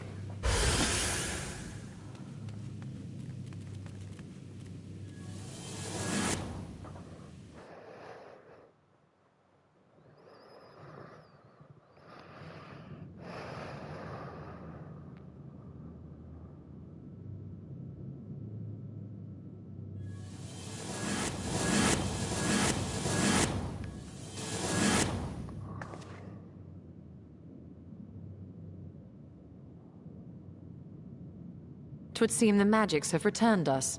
How polite. Now, what have we learned?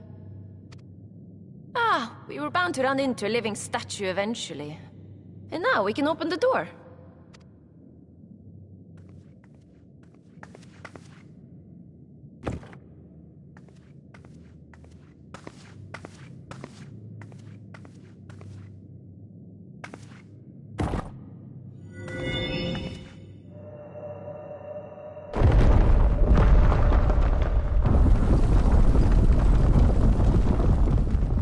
He who would disturb a hero's deserved slumber.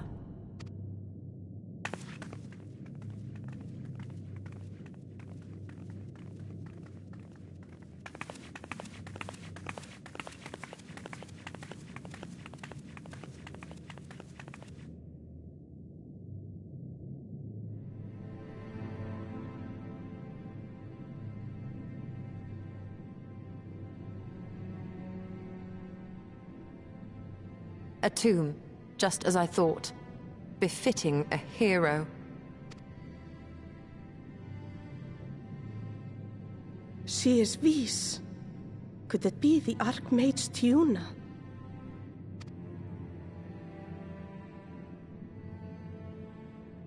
A legendary hero of Ronka, as you surmised. The tales tell of how she smote entire armies with a single incantation. So potent was her spellcraft, though she ever fought in the name of peace. I thought them no more than tales. To think she really existed. Well, I for one always believed.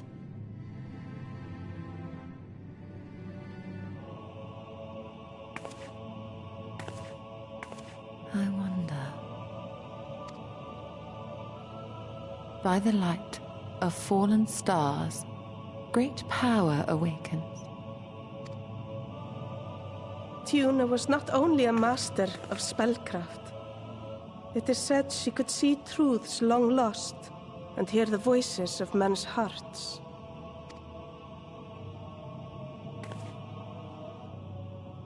Naught less than the Echo. In which case, none of this is mere coincidence.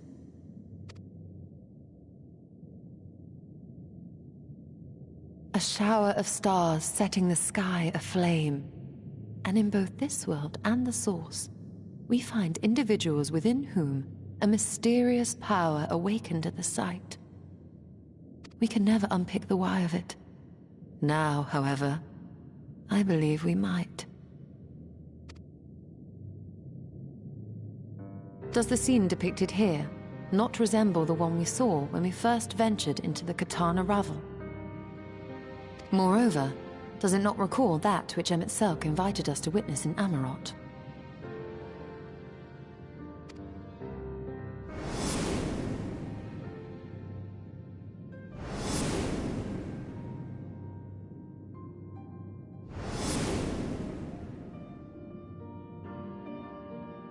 The final days.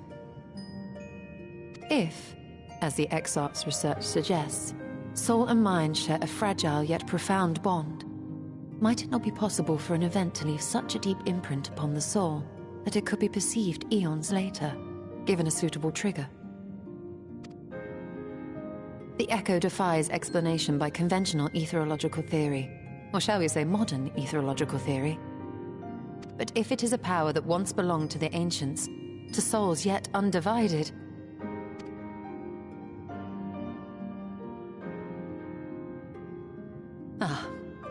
it would seem I have entered the realm of pure speculation, and I call myself a scholar. I shall refrain from making any further wild claims until such time as I have evidence.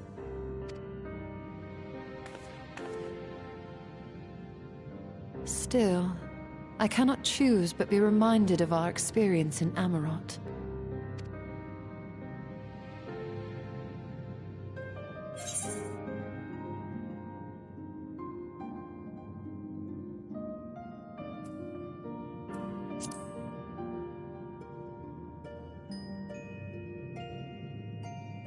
Remember us.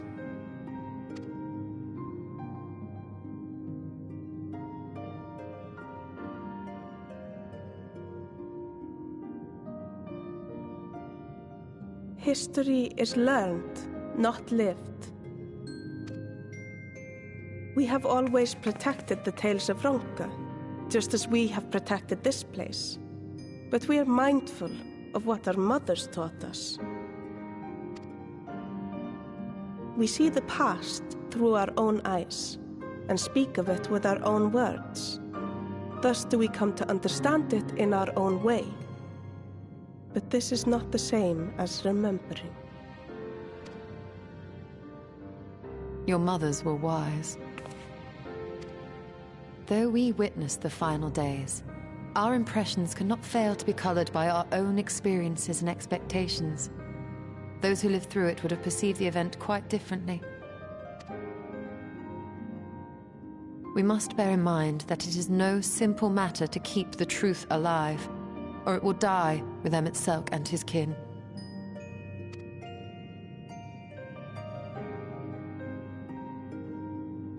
But we have disturbed Tuna long enough. Fanau will serve similarly well as a venue for our contemplations.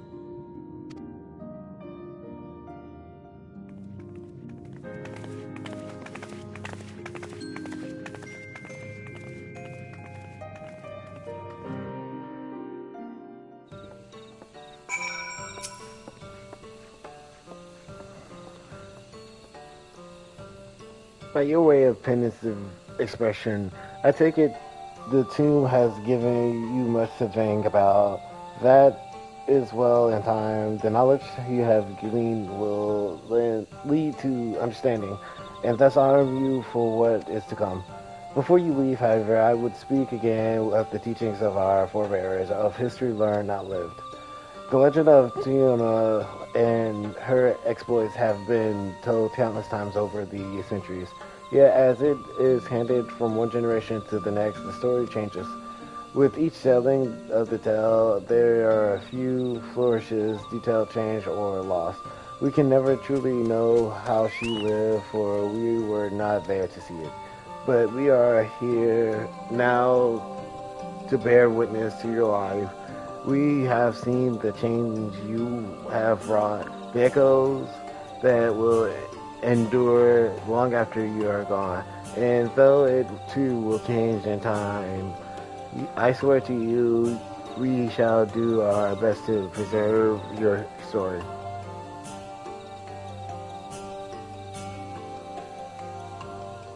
I hope you will forgive me if I do make an oath of my own, but I think it goes without saying we could never misspeak of your heroism. Perish the thought, so long as we are here, there are none among thee who will not know of all you have done for Novron. We are not deserving of such reverence, but we are grateful all the same. You can be certain we will have our own tales to tell of the great guardians of Ratika and ruins of Ronka. Pray your safe travels, and as ever we shall await your return with open arms.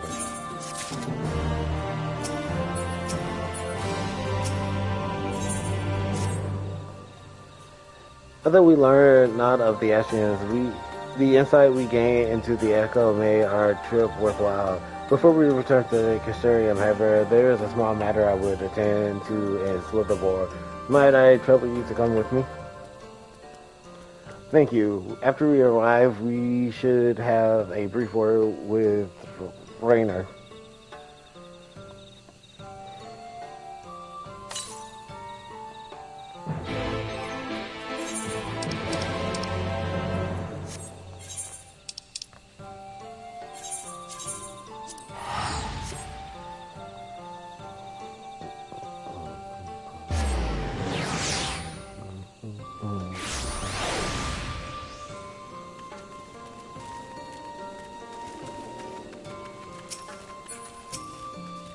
Oh, not you.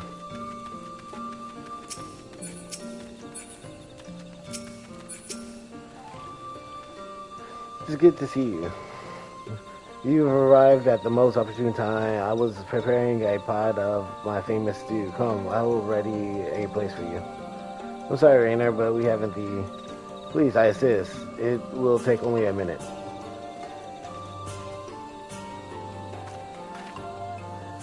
My apologies. It seems our return to the Castellarium will be delayed, but perhaps only for a bit. If you assist me with my work.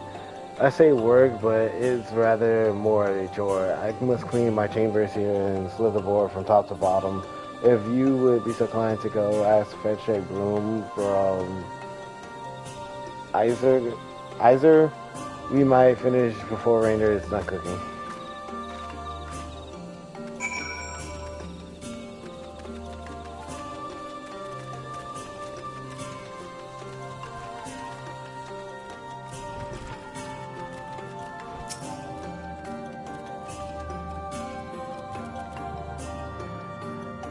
Room for Master Matoya?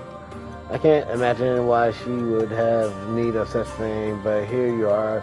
It is old but sturdy and sure to suffice.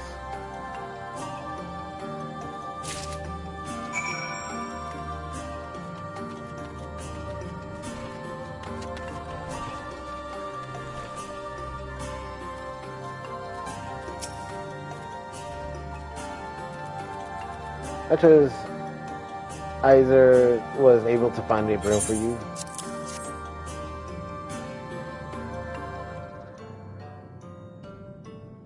Well, Warren, good. This would prove difficult otherwise. Though I must say, I think I did rather well for not having a broom thus far.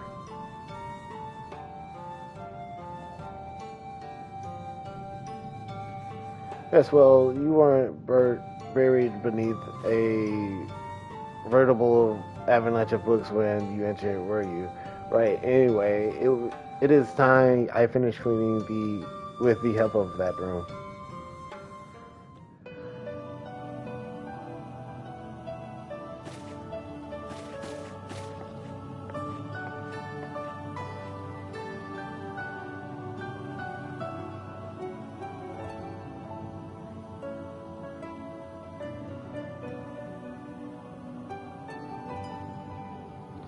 You didn't honestly think I'll do the old-fashioned way. That broom is more than capable of sweeping by itself, or rather, it will be.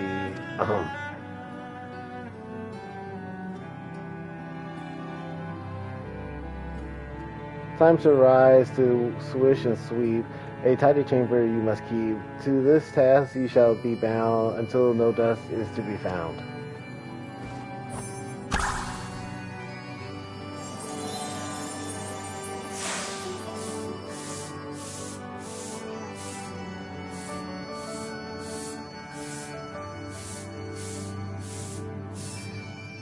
In this one particular respect, I have no obligation to following in Master Matoya's footsteps.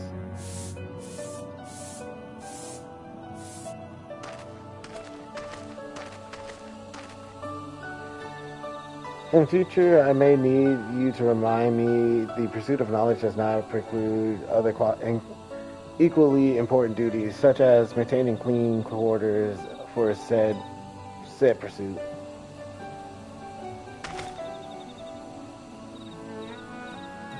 I would dearly miss this place. There's these people.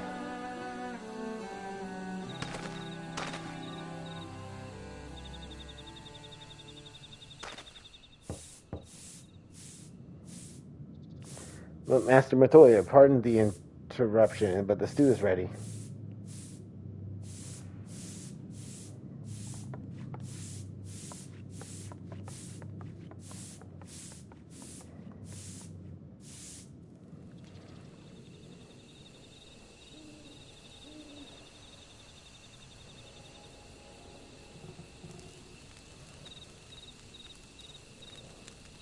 Is something troubling you? You've been rather quiet. No, everything is fine, I assure you. It has been a long day, it is all. I see.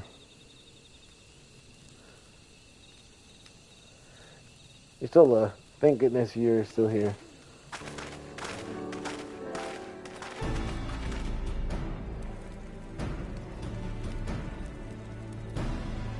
Oh, no, I thought you were following Ardbert. Though I am sad to say I lost track of him shortly after entering these woods. He seems determined to traverse every element of Nerval in his quest to spread the truth of Warriors of Light and the Flood. It seems news of your address at the Caesarium precede him at every destination, making his task all the more simple.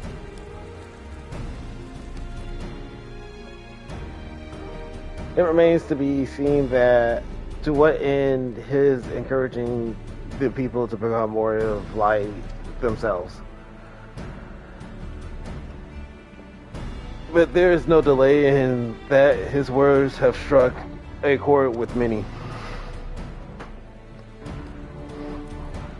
Well, we are all agreed that this is just another Ashian ploy, yes? They've commandeered corpse before and to no good, and I see no reason to think that this time is any different, especially when it's that of a fallen warrior of light. I doubt we learn more if we remain a step behind. His next destination is all likelihood Slithermore. I was say, are you certain you should be here? If you're concerned about Heroic and the others, you needn't be. Their treatment is going well, but progress is slow and exhausting. For all of us, the best thing I could do now is let them rest. So I believe we were about to discuss how to arrange a meeting with our would-be Warrior of Light. Before visiting any towns or villages, Albert would hunt down and slay a nearby Sin Eater to earn the local trust. Our best chance of getting ahead of him is to find one before he does. Thankfully, Thancred and Rin are returned from the empty and have taken up to the search. Rin believes one may lurk beneath the boughs of Woven Oath. Then that is where we will start our search.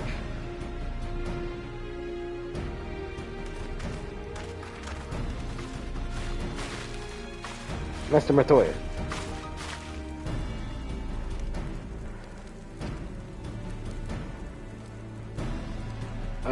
A warm bowl of stew will be waiting your return. I look forward to it.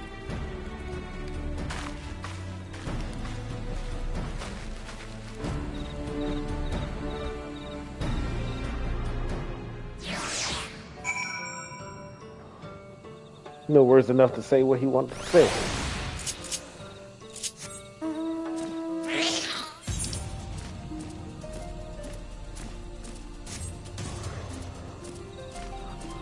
Wish I could fly here. That would be lovely.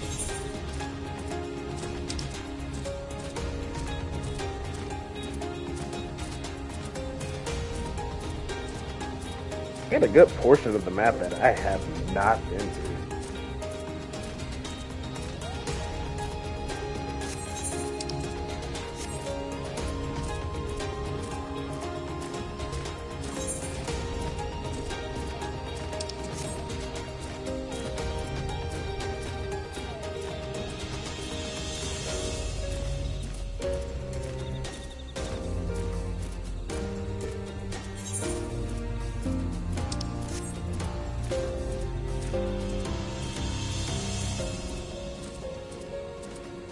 Did they already kill it? No, they didn't kill it. That's a weird looking one too.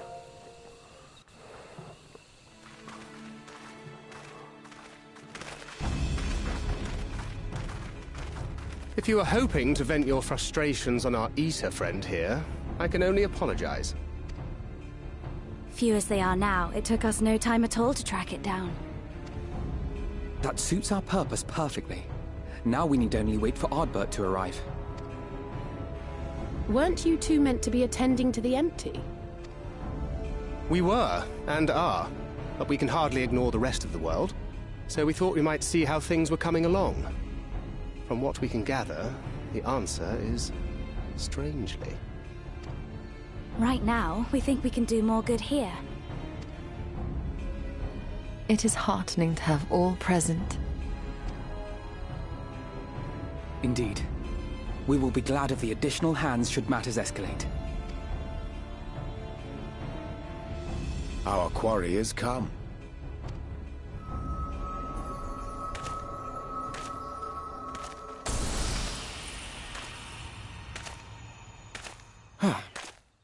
It seems I've lost this particular race.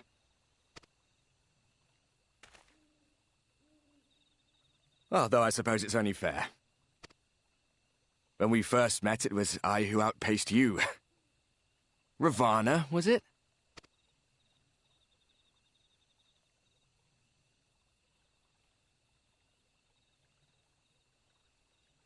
But where are my manners?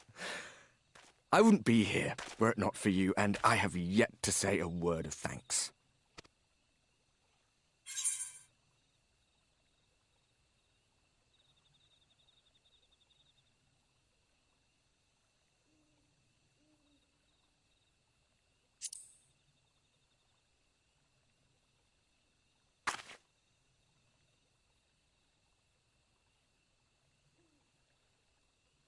Arm giving you trouble? You should have it examined.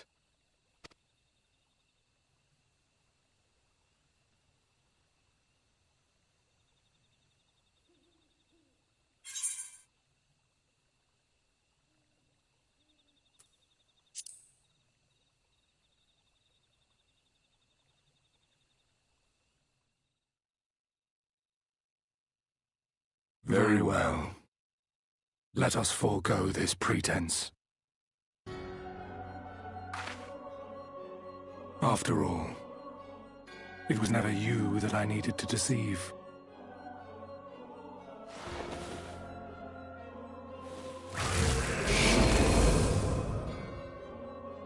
Yes, it is I, Elidibus. Through your time in Emet-Selch's imitation of our home, I dare say you have gained a better understanding of my role since last we met. Not that it matters.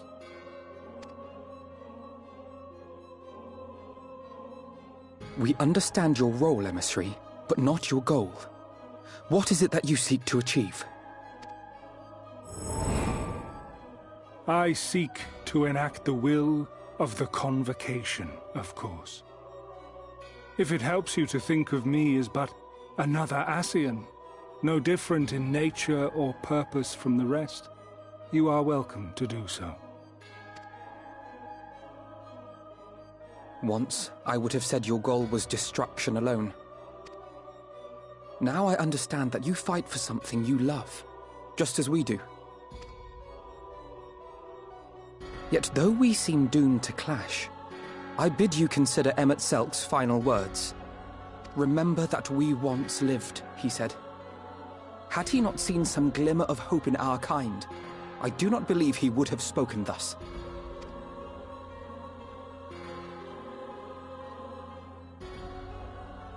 None better understood your plight than he.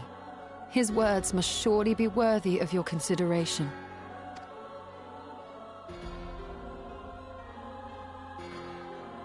Emet-Selch. How very unlike you to err so gravely. That one should stray at the end of so onerous a path is understandable, but I had thought you above such weakness. Mayhap you thought the same. Would that I had been present to offer correction. But I shall do so now, as is my duty, and return all to its proper course. As for you, look at yourselves. Look at your history. Look back 100 short years to how your greatest warriors were undone. And now, at but a word from me, you raise your hands in answer like the puppets you are. Naught has changed.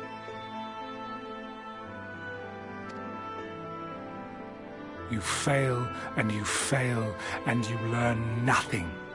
Allow that which is most important to slip through your fumbling fingers like so many grains of sand, again and again and again, and you would remember us. You do forget yourselves.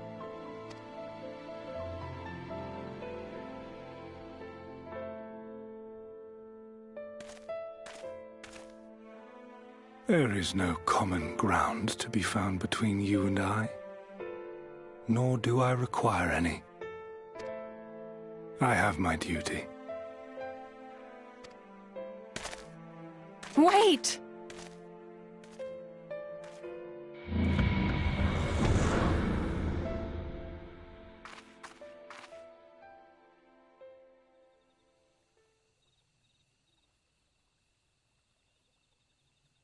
Well, we have confirmed the identity of our foe at least, and 'tis safe to say his objective is the rejoining.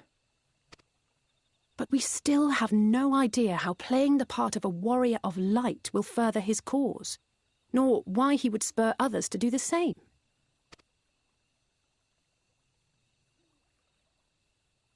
Another visit to the Tempest may shed some light upon these mysteries. Whether we are to exchange words or blows with Elidibus at our next meeting, the fact remains, we know too little. Ere our paths cross again, I would learn more of the world that once was, and of Elidibus himself. In this, we would be best served going directly to his home, much as Emet Selch came to ours. Though I see the wisdom in thy suggestion, the Amarot we visited is but a phantom born of Emet Selch's memory. I fear it will teach us little that we do not already know. I quite agree. Yet the ruins of the actual city remain unexplored. Given the vastness of the Tempest, I should not be surprised were there more such structures like to those in which the Ondo reside.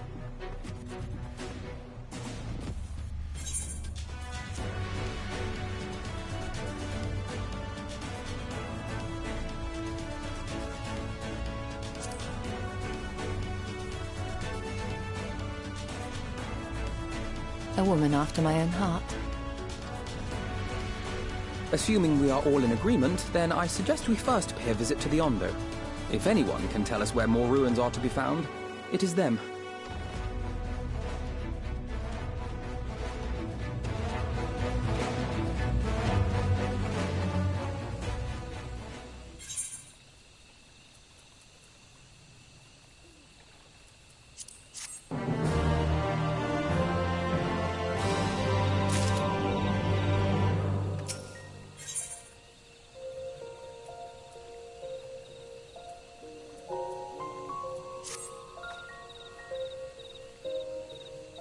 Afno has the right of it. Let us pay a visit to the Ondo. We should speak with Talush Arth at first. As chieftain, he is doubtless privy to a great many secrets.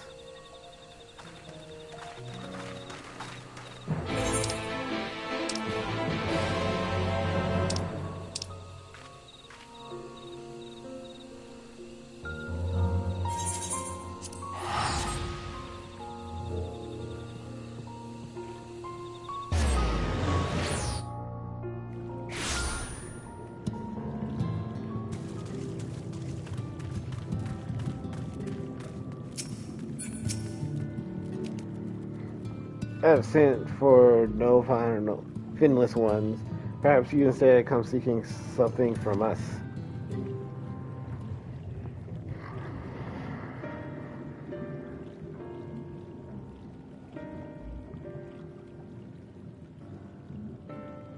Ruins which you kind have yet to explore, I see. I know of one such place. Alas, under the circumstances, I'm afraid we can spare none to guide you there. And what circumstances are these? Rather than hunt for our own meals, the Benthos have pillage our stores of Nair liver. They must be replenished with haste. The Benthos, a peculiar violent tribe of Rondos, if I recall. A band of bottom feeders. We all lost much in the flood, but while others work to rebuild, they resort to thievery and murder. Revenge, they call it, when they prey upon our kind, but do not be fooled. They care not who they harm. With that, we had warriors to challenge them. This is not the first time they have stolen from us, but there is no resource for more precious than liver. All might dedicate themselves to the hunt. Unless, of course, we were to reclaim the livers for you. It seems a fitting payment for vital information, does it not? Moreover, one could argue that by employing Bismarck to reach these depths, thereby driving back the waters, we are in part responsible for the deeds of these driven to desperate ends by the churning climes.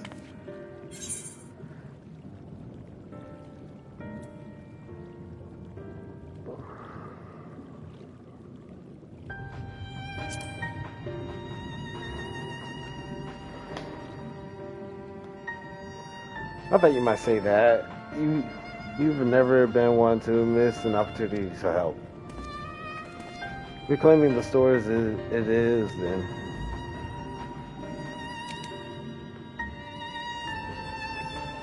We would be grateful beyond words if you did. The Benthos have surely taken the livers back to the Flanders floor, but be warned, there will be no shortage of guards waiting to spear intruders. Then we will have care not to draw their attention, shall we?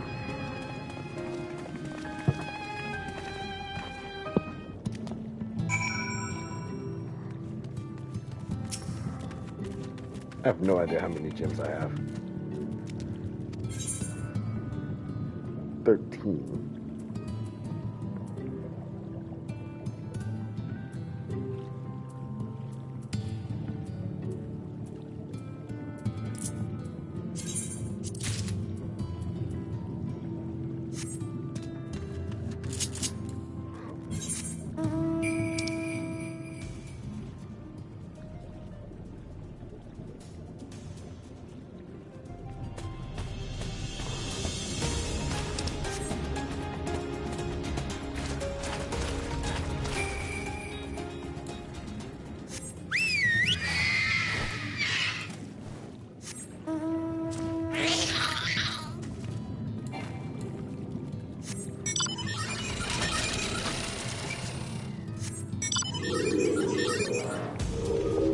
Give me all the flying amounts for some reason.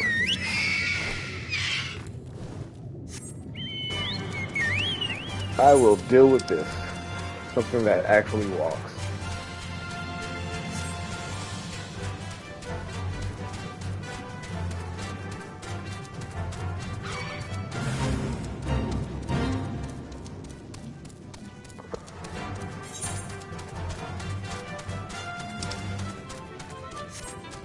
I do need to do more fates. I feel like I can actually level up doing fates around the world, around this area at least. Especially since there are fates that gain more XP if you do a fate after.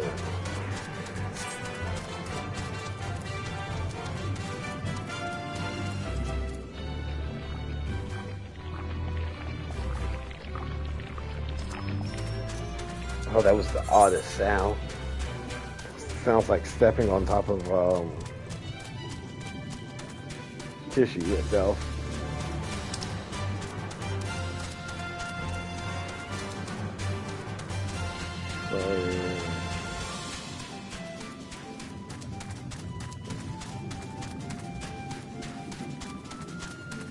So a lot of the area that isn't explored yet.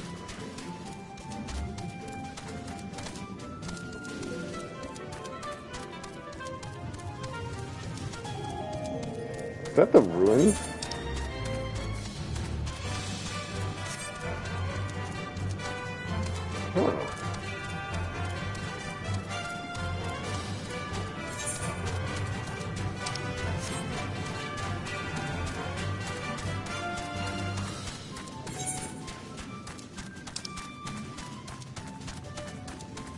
Hope I didn't have to go down to go through. Okay, no, there's a corridor up ahead.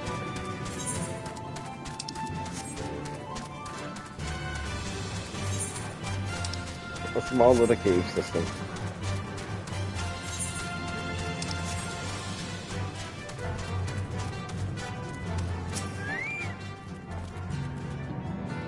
Nervous? Me? Not at all. It's a bit dark though. It isn't it? Definitely not haunted though. Certainly not. That's what you're worried about, being haunted? They're not much of a threat 101, but Tolosha Arth was right about their numbers. If we might fight them all, we'll be here for a fortnight.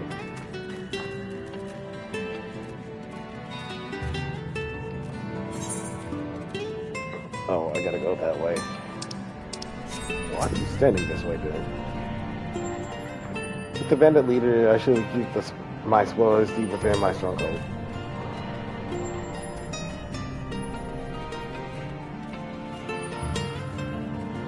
Oh, that's why. There's a rock.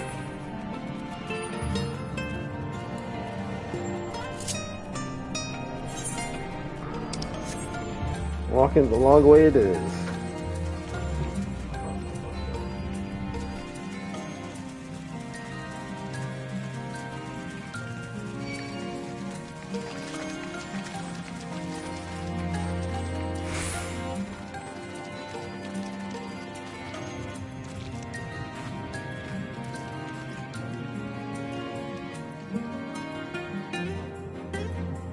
Give me a brief moment, I shall be right back.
Undo didn't kill me. So I am like.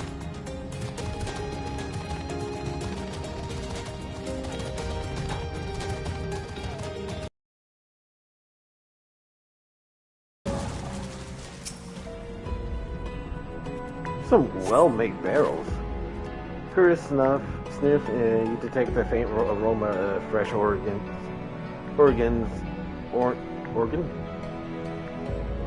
oranges. A far cry from rather memorable scent of my liver. Oranges. It was oranges.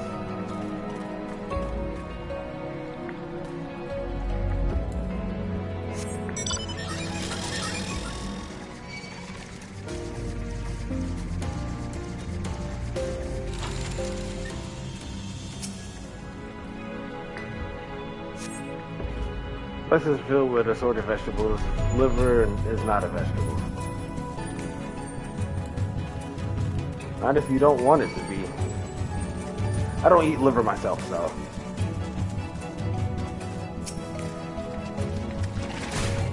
You came a long way. For that, I kill you with the utmost aggression.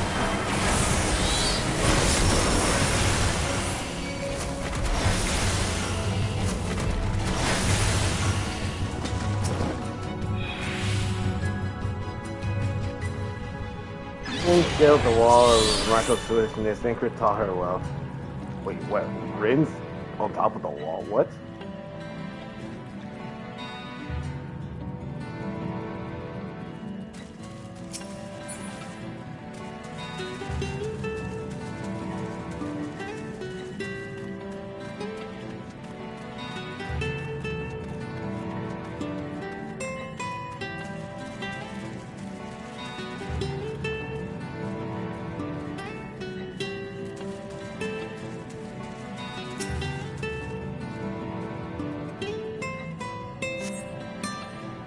From the splitting noise they make, they produce a foul stench. You conclude the bags that are busting with liver is brilliant.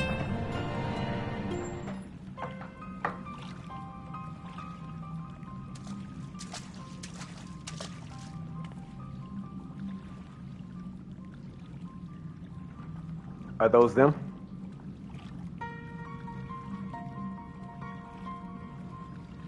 Perhaps you have deduced this already, but it seems the Benthos have been raiding Coluccia storehouses as well as those of the Undo. Oranges, pumpkins, wheat.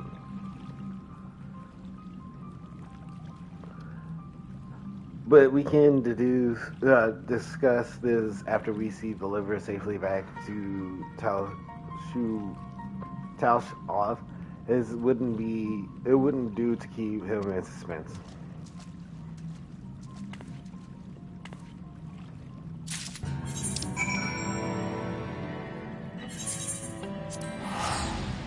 Do we have another beast tribe situation on hand?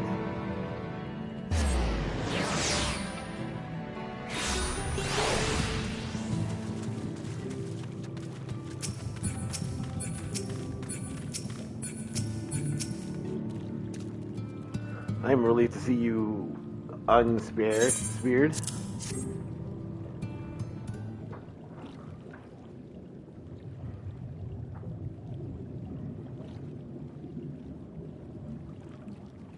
Precious livers, I knew you would not fail. We also found all manners of foodstuff from Clusia in the flounder's floor. Tells odd. Does that seem odd to you? It is brazen, to be sure.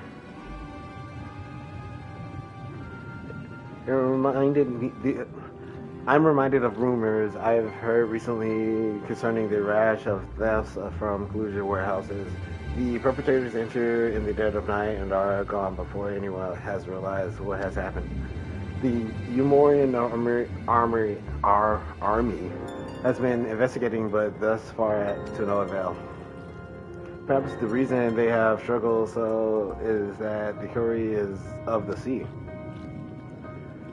The true question then is what we mean to do about it. Much as I would like to proceed to the ruins without further delay, we can't allow the Benthos to carry on as they are. If I may, I believe that the ruins are, in fact, the key to the Benthos plans. Is that so? These ruins, which lie deep within the illuminated land, are a recent discovery. We have seen signs that the Benthos are preparing to claim them with all haste. We could not fathom why, but in the light of the knowledge that they have been stockpiling resources, it is clear that their queen will soon give birth. They require space to raise their young, food for both queen and hatchlings to thrive. Well, we can hardly fault them for that. Under no circumstances, perhaps, but conditions in the Tempest are far from suitable for forced spawnings. Its resources barely able to sustain our current population. There is only one reason they would disregard this. They seek to build an army, with it take revenge upon the Finless. It is not a surprise they came to us not long ago, seeking allies for the cause.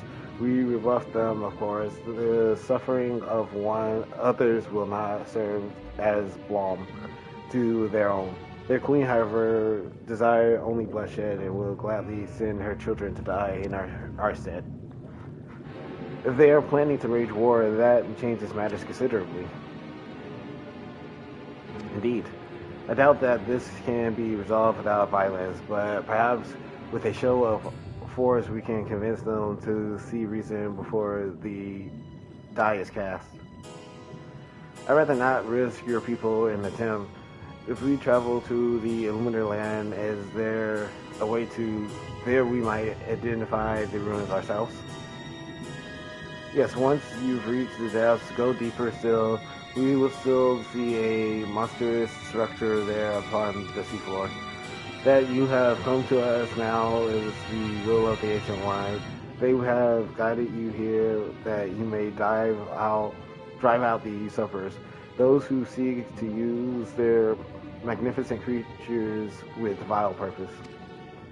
I have no doubt that they will show you the way forward. I'm afraid that the dead do not speak quite so clearly. Nevertheless, we shall try not to disappoint. Considering we're the one that killed them. If what we seek lies deeper still, beyond Amarant, I would call upon the assistance of another.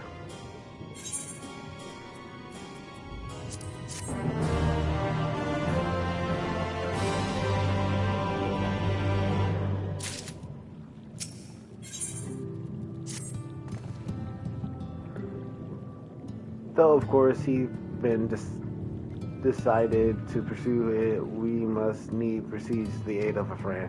I speak of Bismarck. Pray follow me to Solon, that we might seek an audience with him once more.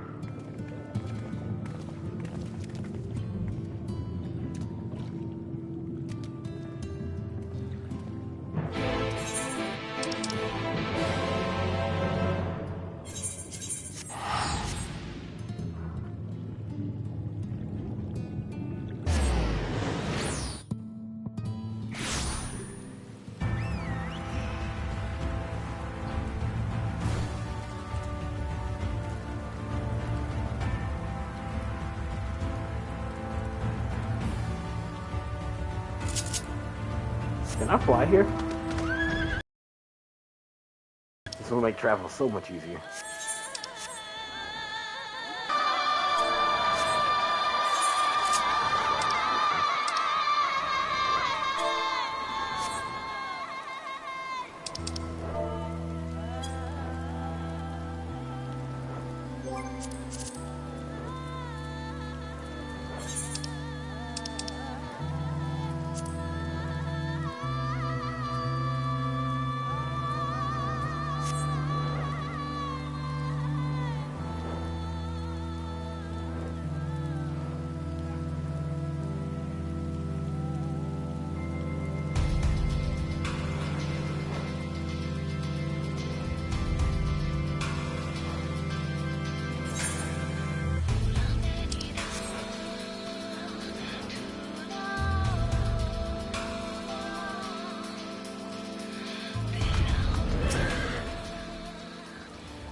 From here we press onward to the island of Can.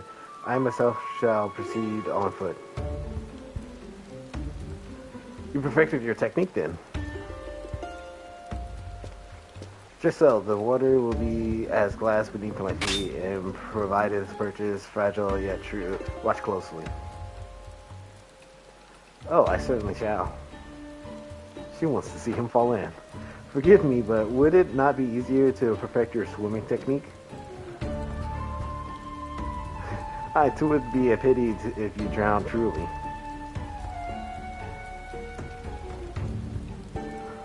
Oh, hush. I'm sure it'll be brilliant.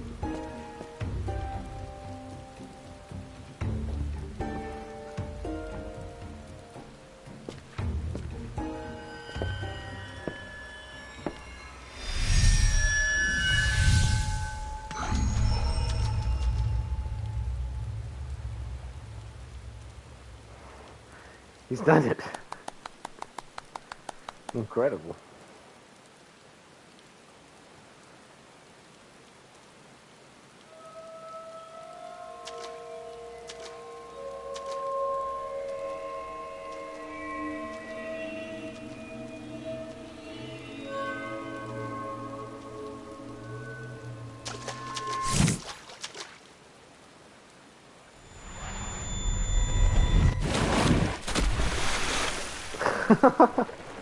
Rihanna, for the love of.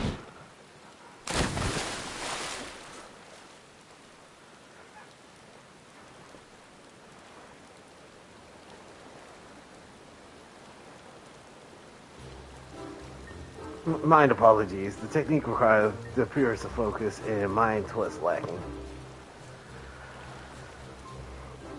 To perfect this magic, I went so far as to deal with the Foth, and with their aid, my effort finally met with success, I bet on a single occasion.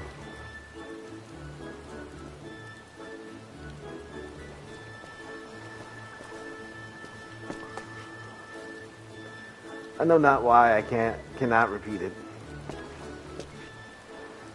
I thought I saw you waver a bit toward the end there. Perhaps you're simply tired. Thinkard.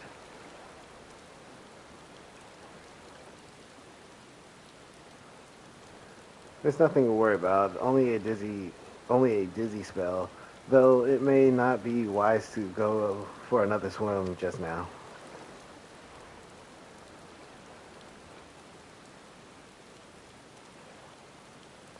Thankfully, we have another alternative. With little intervention, I am certain that we will agree.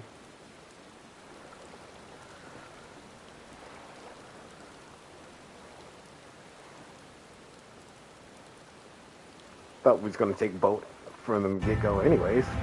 Of course, I was just going to fly across it.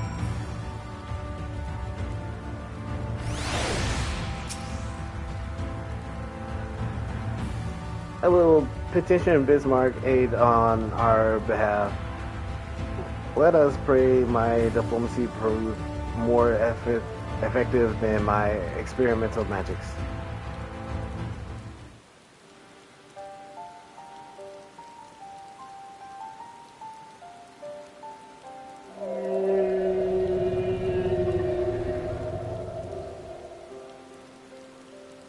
You speak with the voice of the king, little neighbors. I will not deny you. As before, if you see what sleeps beneath the sea, I will guide you. Thy kindness is as boundless as the depths serene one. Before we depart, however, I would ask of a favor.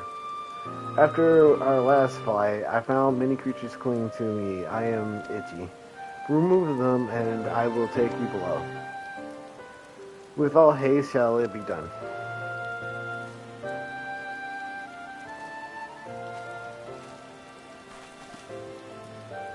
So did he agree? Aye, though I agree to a favor in kind. Regrettably, 'tis not one I possess the power to grant. Bismarck hath asked us to cleanse his underbelly of barnacles. One must need dive beneath the surface to do so. Even if I could master the power of walk upon it, it would avail me not. Oh, for heaven's sake, is that all? The adventurer and I are more than capable of that. With the coach's blessing, we'll have it done with it in moments, and better that than standing here and listening to this nonsense. I'll take the right, you take the left. Now go.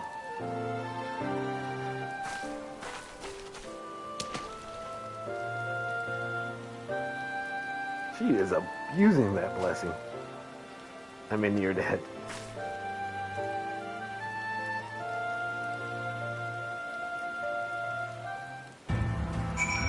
You knew exactly what you was getting us into.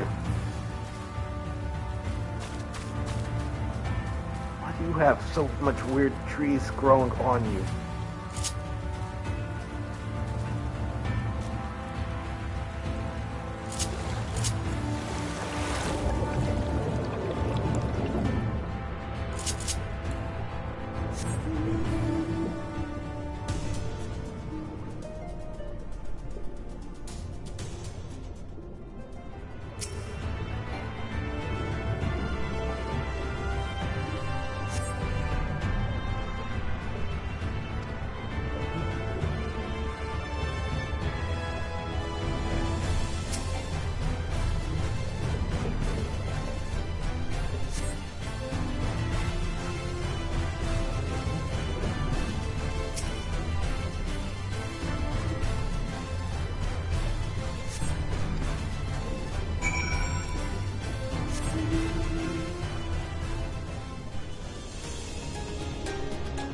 There's eyes too.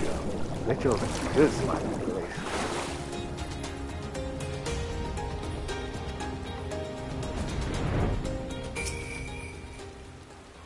That efforts are most sincerely appreciated. I will inform Bismarck that we may depart without further delay.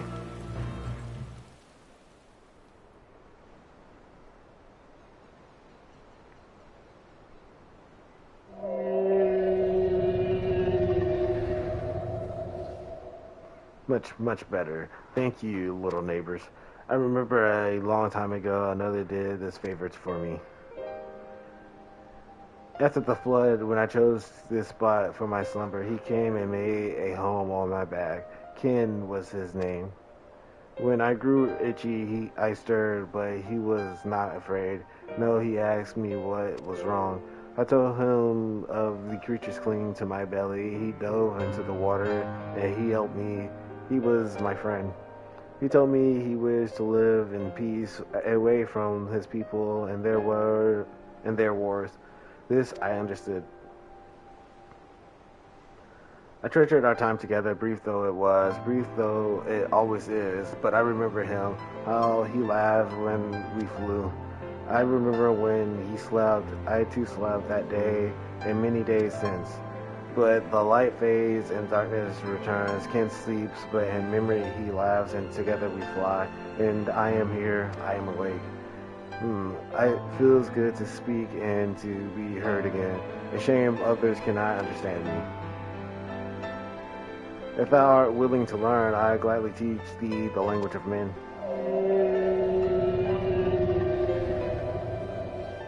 Thank you, little friend, but it is time I grant you your request. But first, I will take flight to cleanse my body and prepare. The dive will be swift, and I will not have you stuck by errant debris.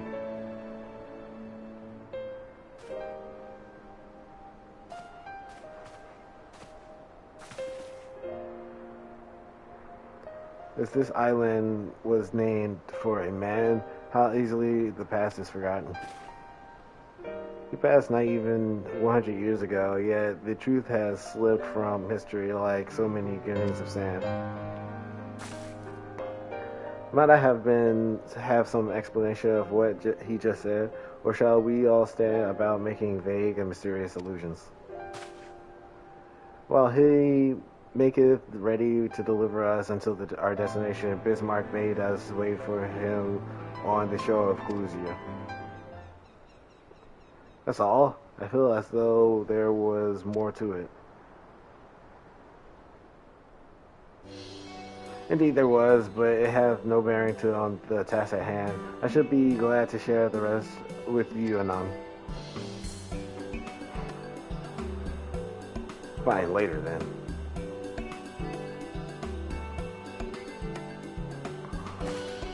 If this might require time to prepare, might I suggest a short respite for Urianger and Thancred Diary in particular? I don't care no such thing. I am the picture of perfect health. Mine was a bit of momentary lapse in concentration. Worry not on my account. You must have pushed yourself, so please rest for me.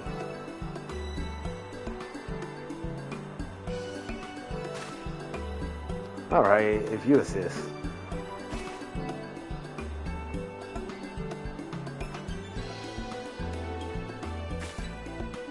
You too, you have been running yourself ragged.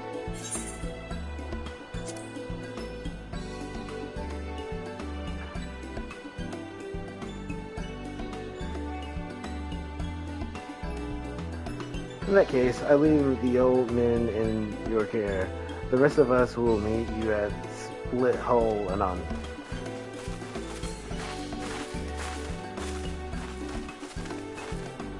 Word of advice, never let it show. When she realized she struck a nerve, she remembers.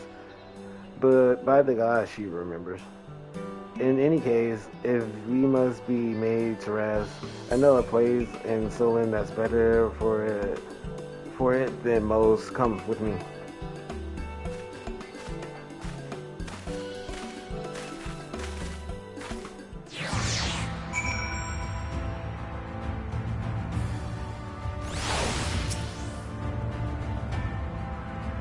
May as well have a seed.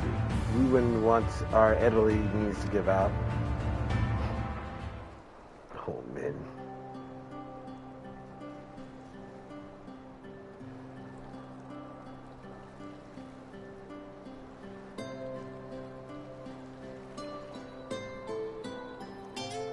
To hear her speak, you think I'm in my deathbed. By the 12, I wish that girl wouldn't worry so much. Thy countenance believes thy words, Master Thancred. I'm sure I don't know what you mean. Let the record show that I am here under protest. Though I can't say I mind of you.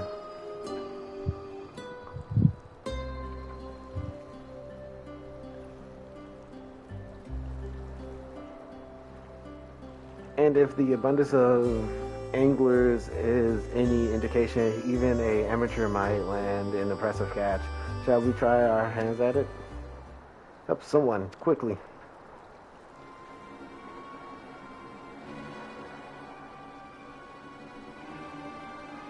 It's Nightshade. We was attacked on the road from the Casteria, barely escaped with my life. I suppose we might have predicted this.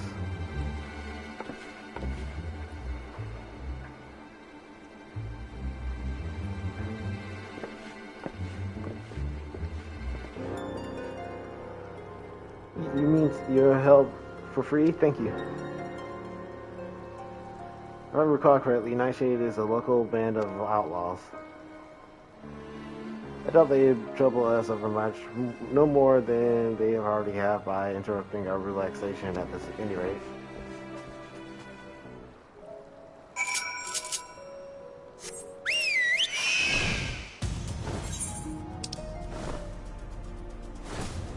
What role are you talking? Oh, you coming from Armor Aim.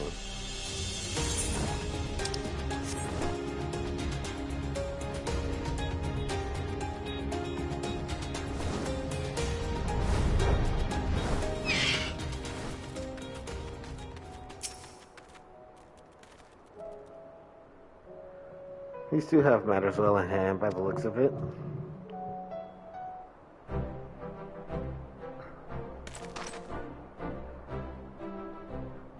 I'll not forget your kindness. May we meet again.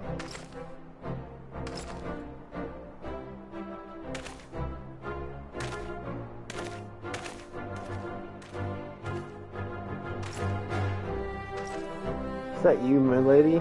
Don't tell me you just deprived that poor fellow the honor of being rescued by the Warrior of Darkness. We had no idea you were in the area. Fancy us meeting again so soon, eh? Why, I believe I even recognize your companion. Ah, yes, from the infirmary. You had a message for the Crystal Exarch, did you not? It's good to see you back on your feet and on patrol, no less. Oh, it's nothing as official as all that. Strictly speaking, we're off duty, but as we had a free moment, we thought we'd give a few of the less traveled roads a look. The guards doesn't have enough hands to patrol them regularly, you see. It's admirable. There are a few so devoted to their duty in Lakeland or beyond.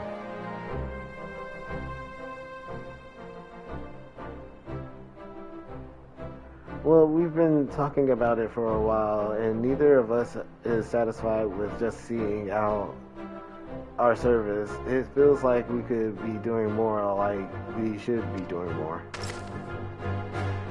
It's all about having the will to help your fellow man and the resolve to see it through.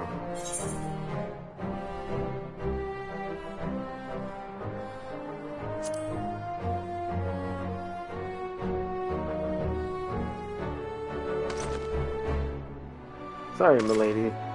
I got a bit overexcited the other day. Couldn't get my words out. My name is Venard, milady. I'm with the guard, but I don't just want to protect Lakeland. I want to protect the law, just like the Warrior of Light. Sadly, our duties prevent us from venturing too far from our own little corner of Nirvana. What we really like to do is travel, to better ourselves and go where the need is greatest. But everyone has to start somewhere, don't they? For now, we can stop Nightshade from robbing old fishermen, then that's what we'll do.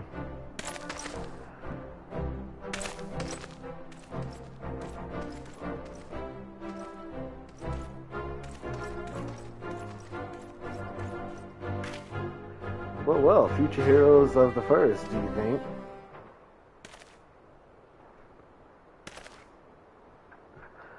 They want not for spirit, 'tis but a pity they draw inspiration from so clouded of a wellspring. Yet the availeth us not to fret in idleness. We must needs press on if we are to bring Elizabeth's schemes to light.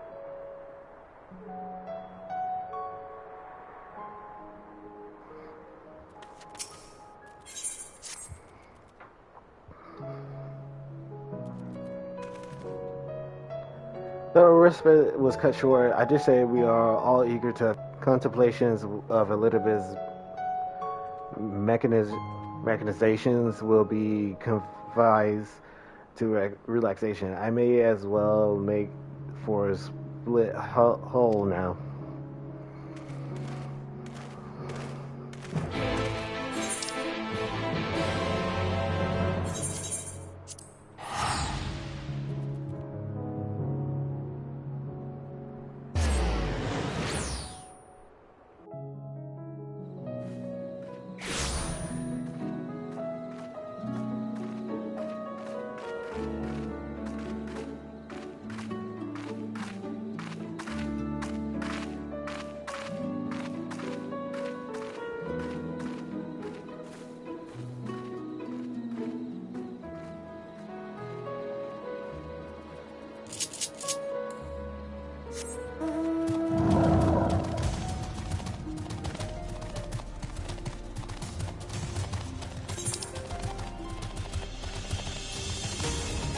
Sure, there was a faster way of traveling.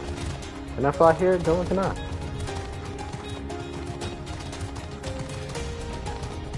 Guessing that's how they get their wood, from the monsters in the area, comprised of wood.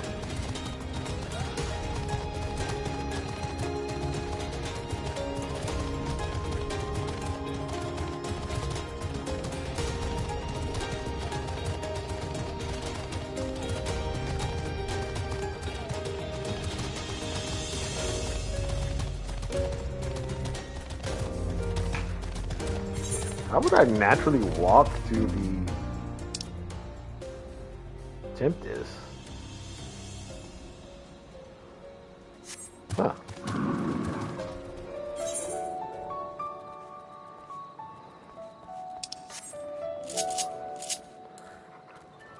I'm guessing it's by the ferryman, and I ended up walking not to the area I needed to go.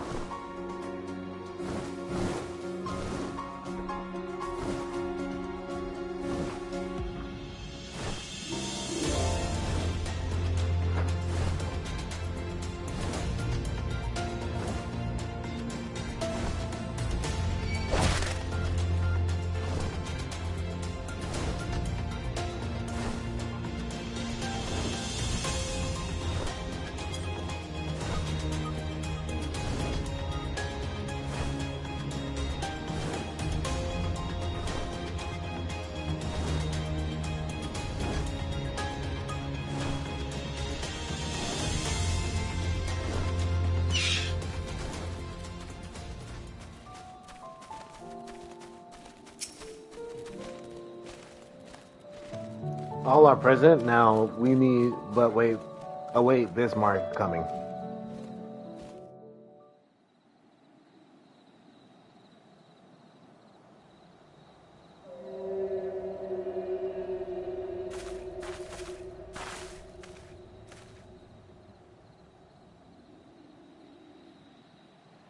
Tis time. Pray, make ready.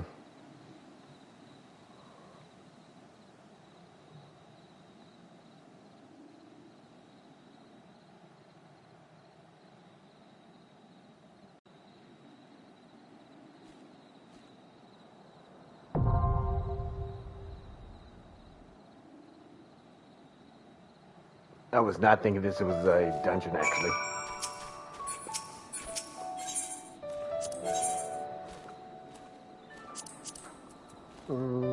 Our fates are not yet sealed.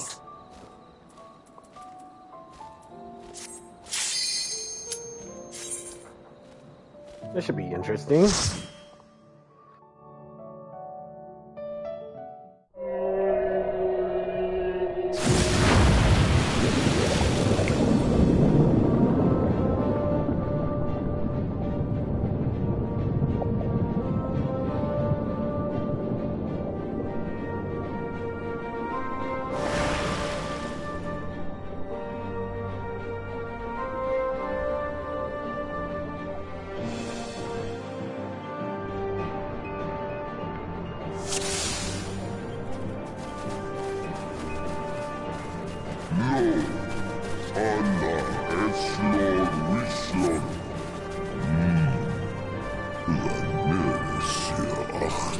Poor neighbors indeed.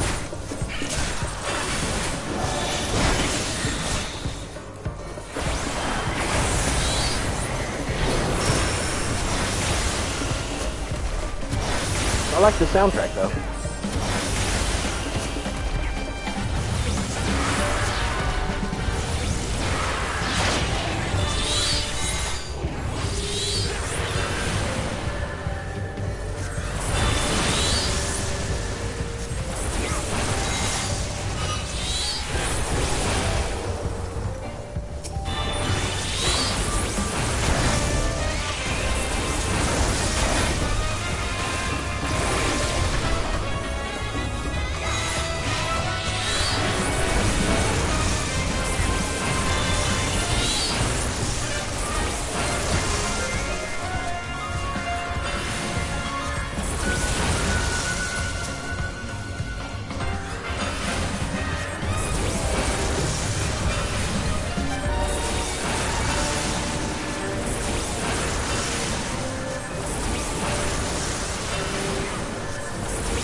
Time has come to part with his interlopers.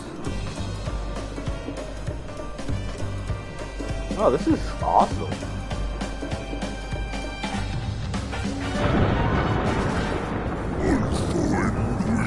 The walls fall, we must hurry.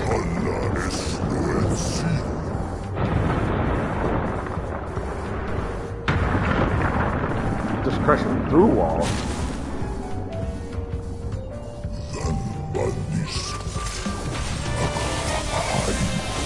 Oh, those aren't regular walls.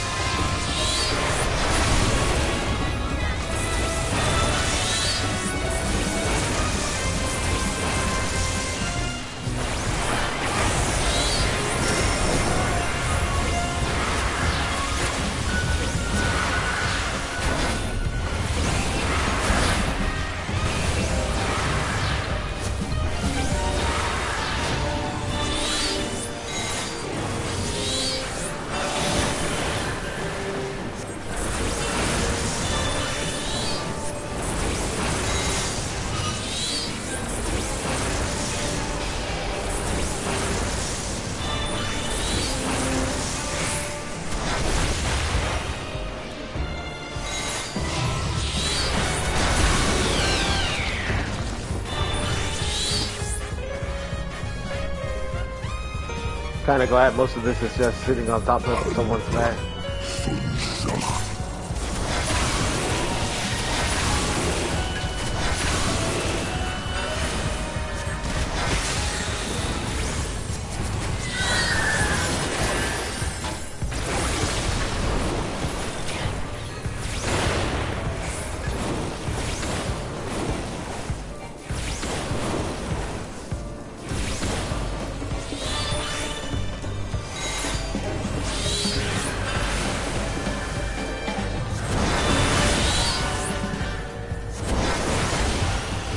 It did give a good illusion of what's under the ocean, though.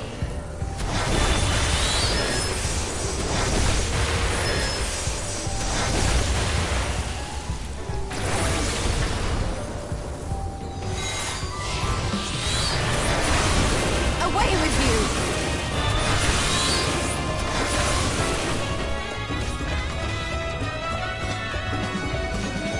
That should truly be the end of it.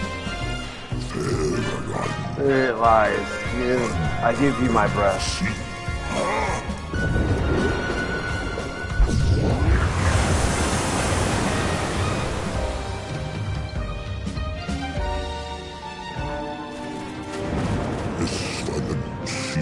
Wish is granted, go, little wanderers.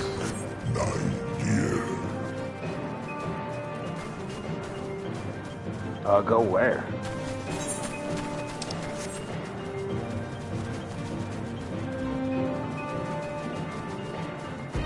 Oh. Well, that was not clear at all.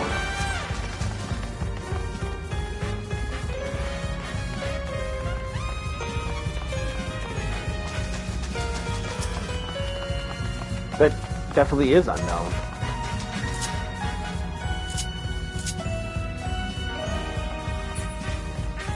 I'm a nuke.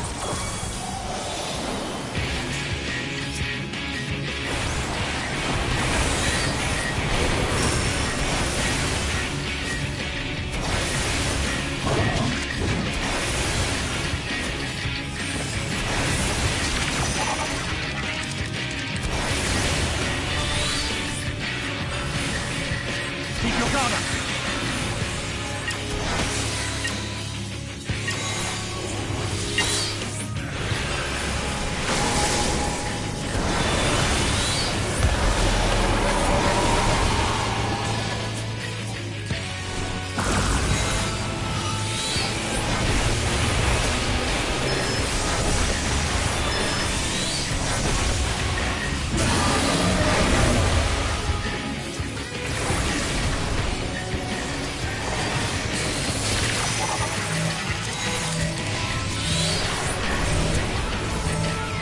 I have no idea what y'all doing, but I'm stacking with y'all.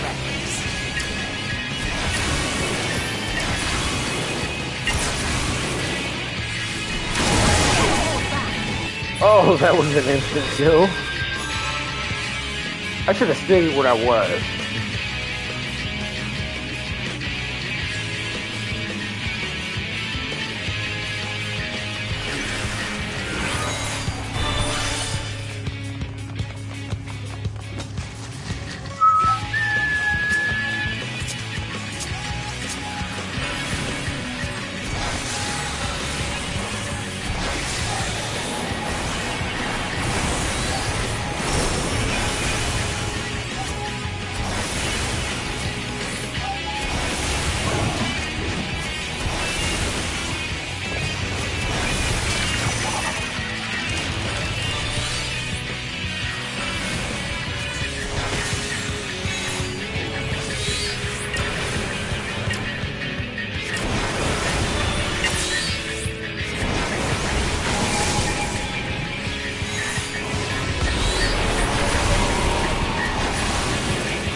Yeah, don't die early, Andre.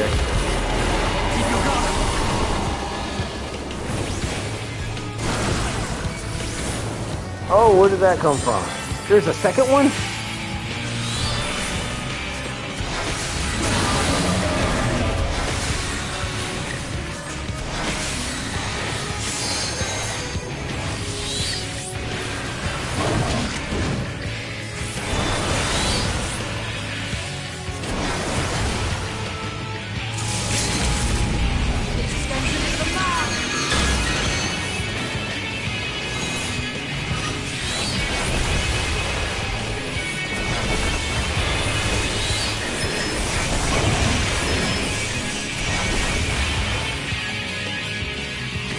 Do the first one real fast. I'm not checking with y'all.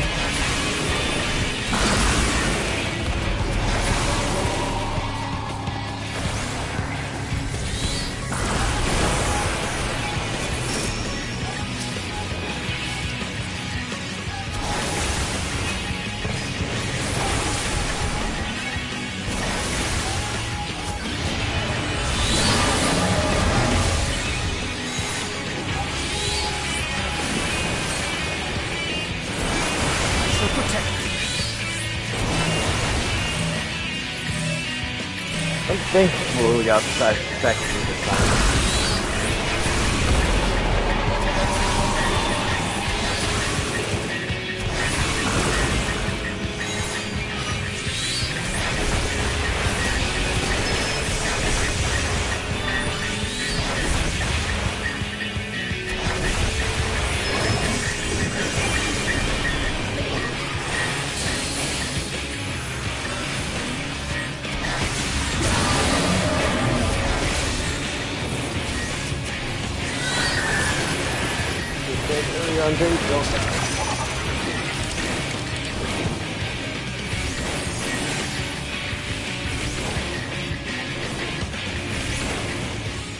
Oh, that was close.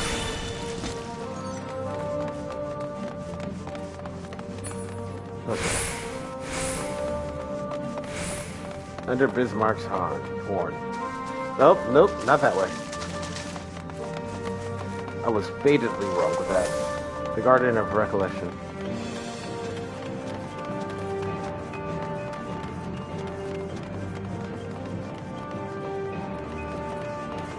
Unmistakable of the ancient design.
Only way forward.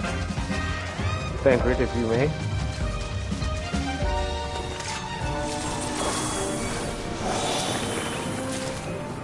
Somehow it still became the target.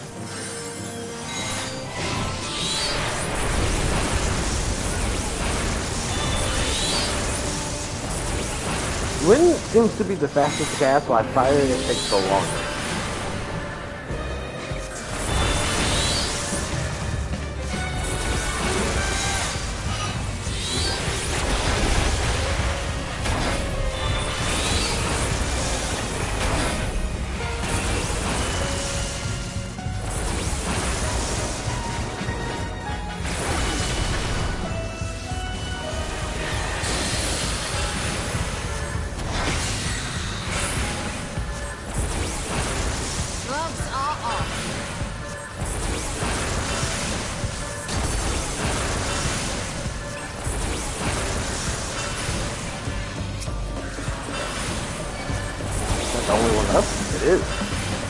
Save Phoenix for the next encounter with the Bontos,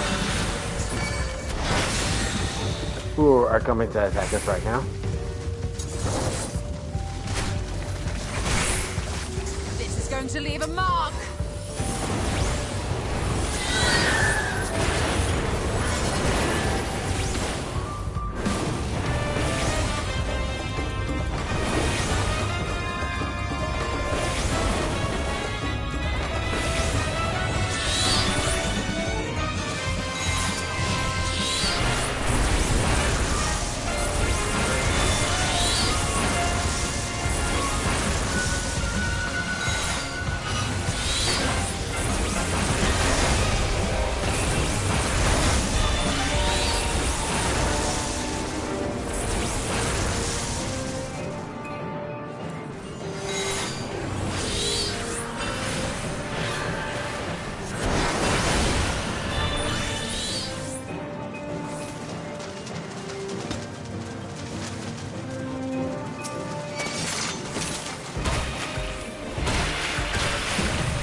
Are they doing single target DPS?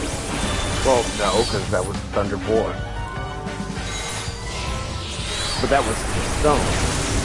I don't understand this. Why is one dying faster? Well, I can imagine thinking it is.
Almost on to the next boss.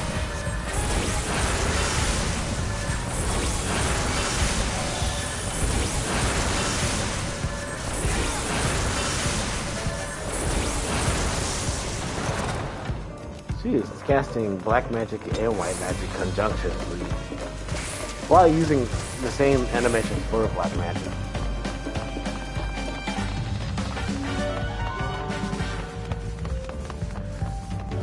Using L to attend us now. That's the point of it, too.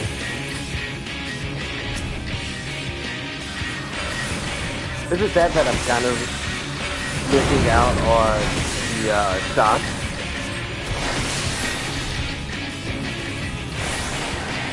I'm Cyclops. That cast time was way too slow. Terrible hammer. Keep your guard up.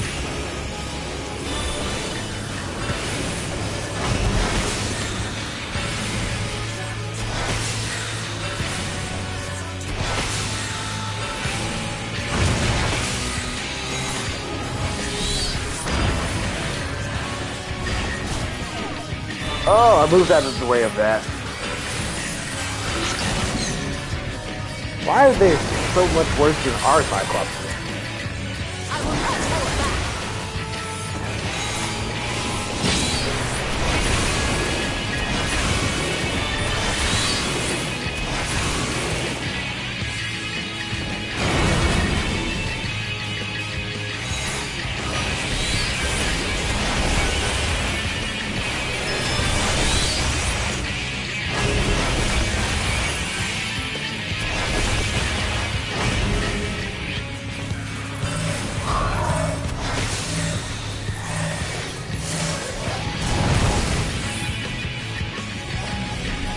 Hammers first, the blade, and the Phoenix. Protect myself. You don't get defended.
At least he's not using a club. I think that would be worse for us in the situation.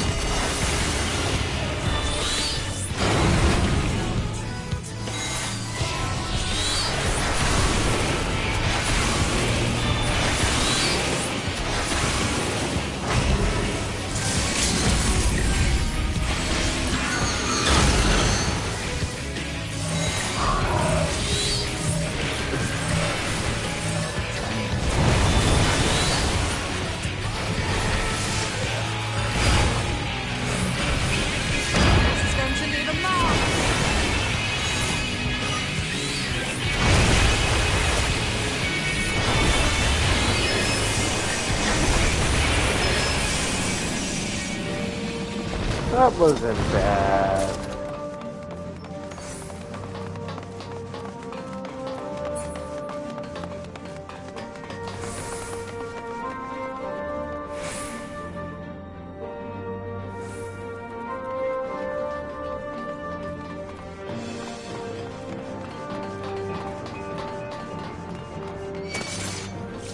Together. They really did occupy this area.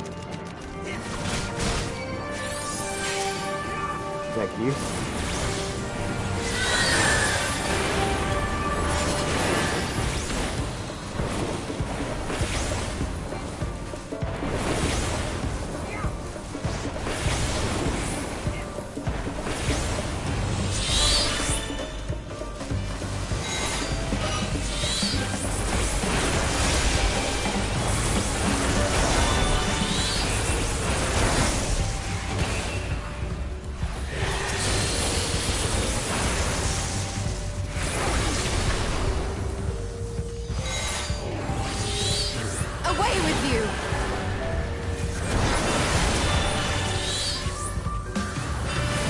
There's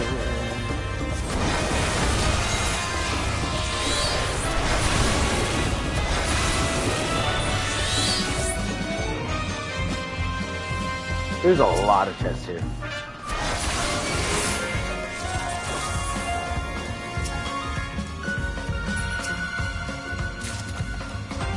Oh, I probably shouldn't have done that.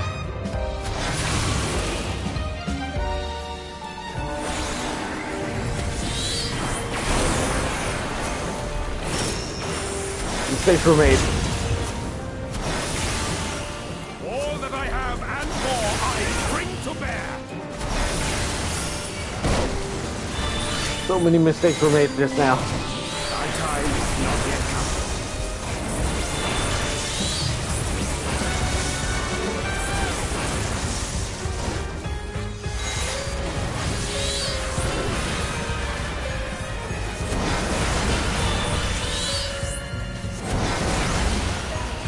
He is casting spells so much faster though.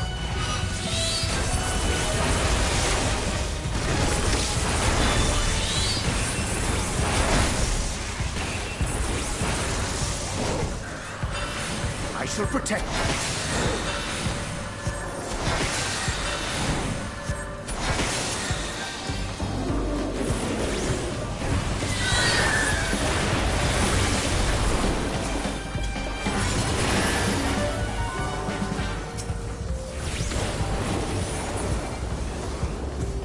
I love the design of the Phoenix, by the way. Prepare yourself.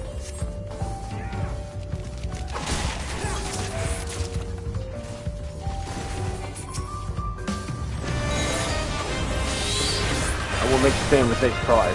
I'll wait on everyone else to actually finish one off first.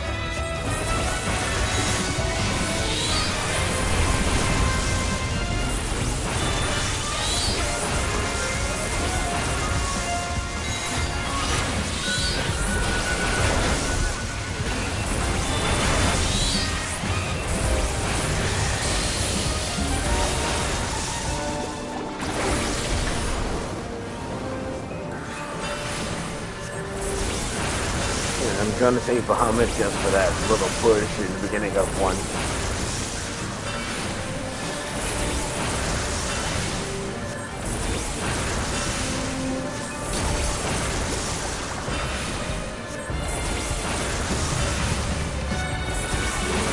Oh, why am I most target? I keep seeing DPS.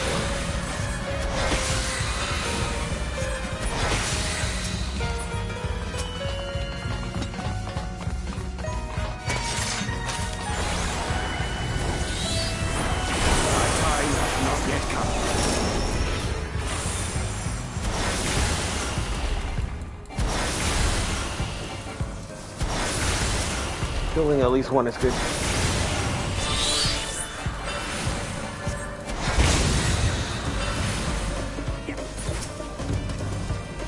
In my thinker. This is going to leave a mark.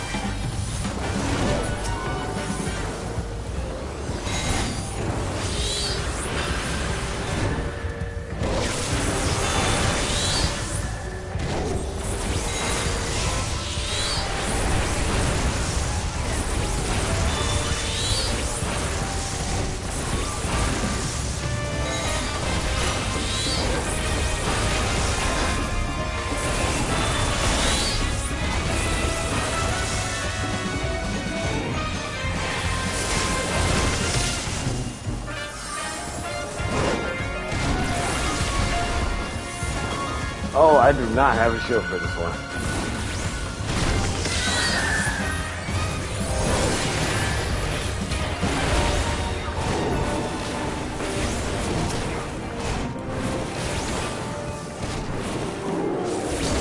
Where I don't claim with the shield, I come with HP. I think that was the last one.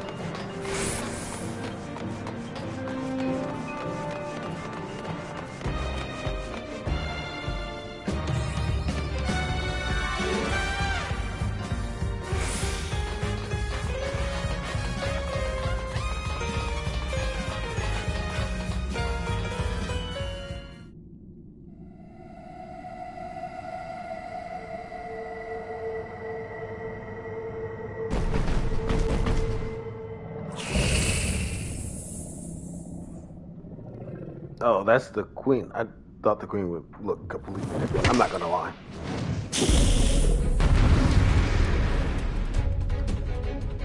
Honestly thought the queen would look different than this.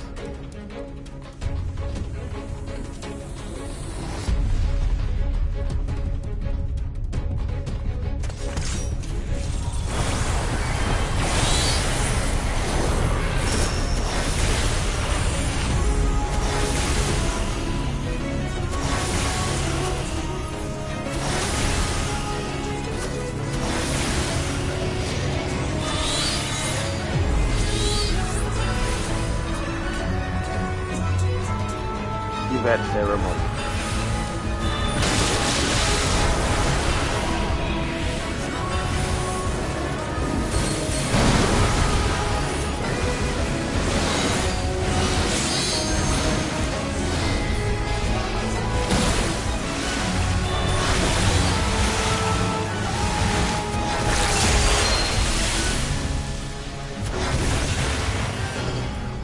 Indeed, have both. I need to be watching out for it. Let me get that one.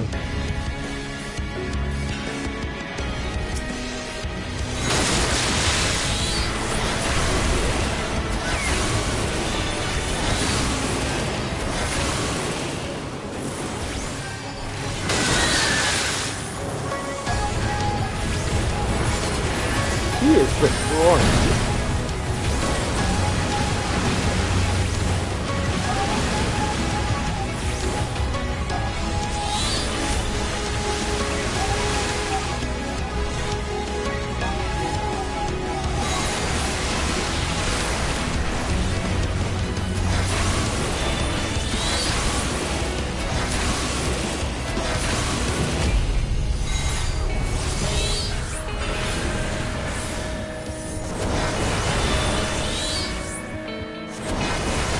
Should be Seabass.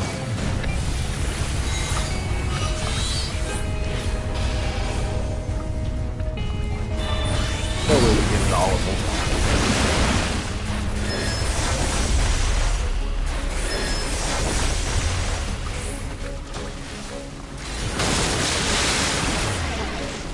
Oh, I knew I was going to die.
Okay, second attempt.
I don't know where to stand. I didn't die.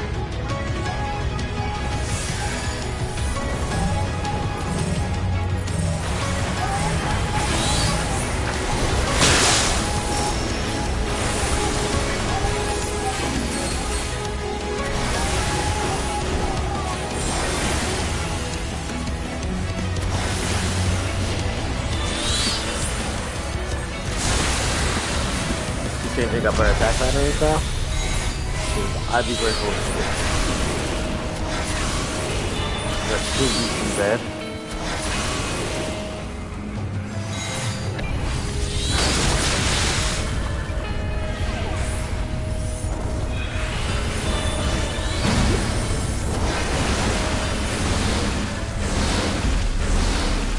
Oh, crap. Why did you stand right there, RJ?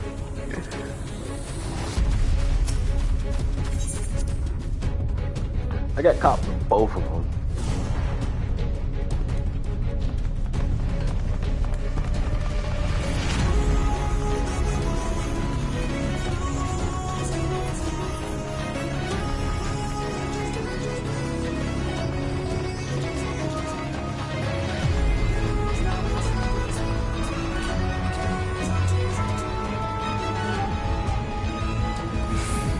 Alright, attempt 3. This should be it. I somehow survived the last one. Don't know how.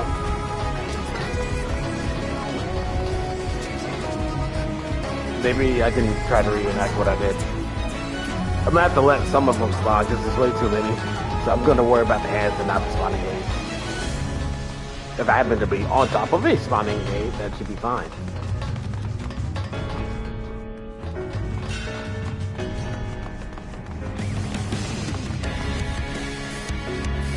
I know I'm going to start this off though.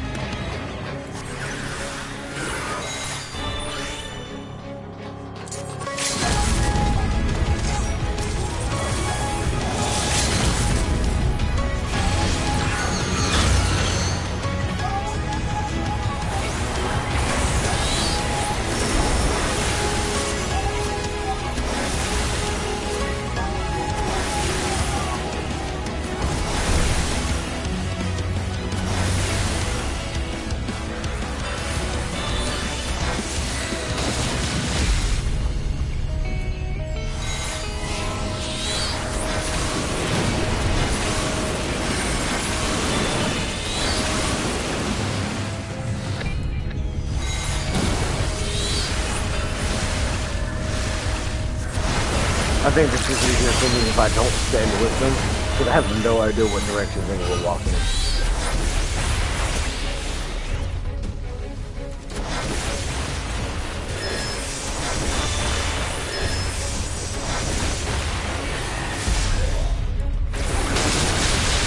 I will not hold back!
Holy crap. Okay. This is going to leave a mark! Thank you. I shall protect you. Keep your guard up.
He's not making this easy for us.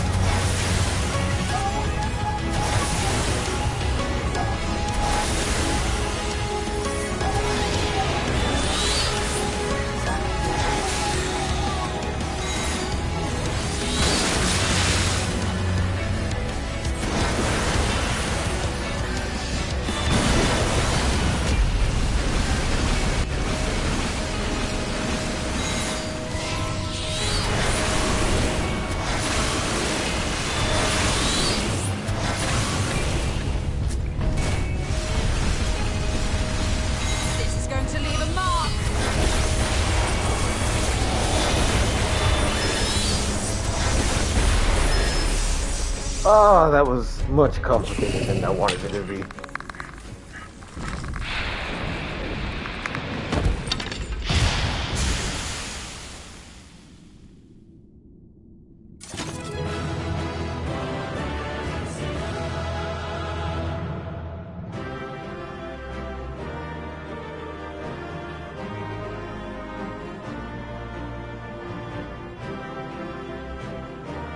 Where's Alpha now? Oh, there he is.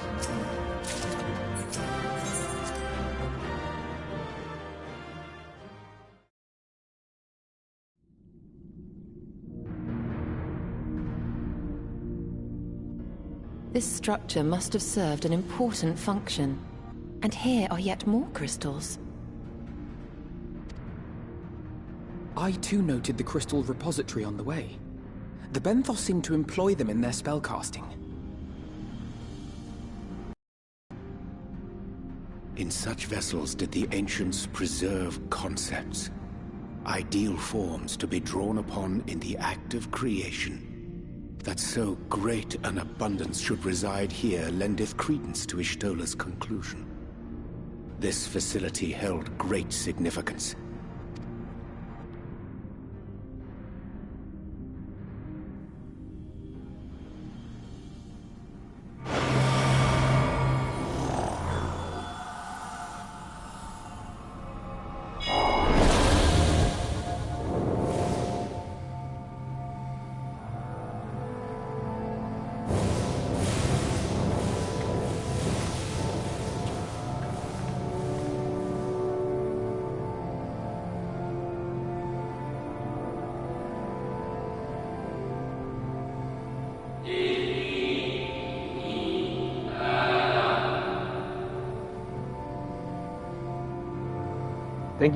Thank you all for joining us at Ander in this most perilous of time.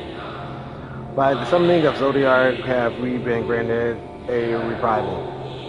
Yet, immeasurable as the laws he has woven may seem, they will not serve to forestall our doom. Nay, should we continue down this path, our fate will be the same. I said as much to this convulsion, of course, but the stubborn fools turned away a deaf ear to my warnings.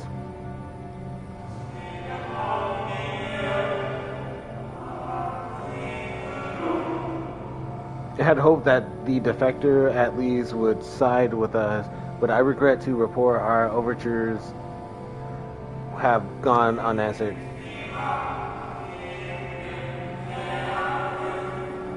Whether tender your thoughts, Venat, where you led, we will follow. Where you lead, we will follow.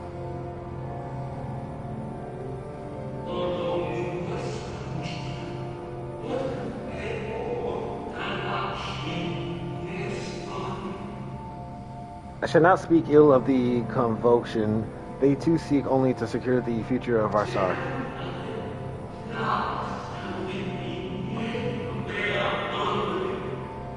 Yet it is plain they will not contest a permanent solution.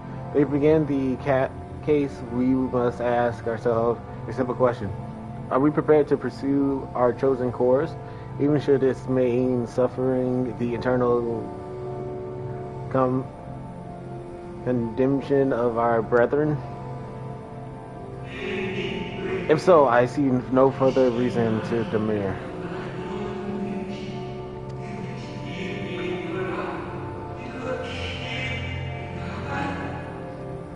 Let us bring forth the light that shall ever after. Let us bring forth the light that shall ever after keep the darkness in check.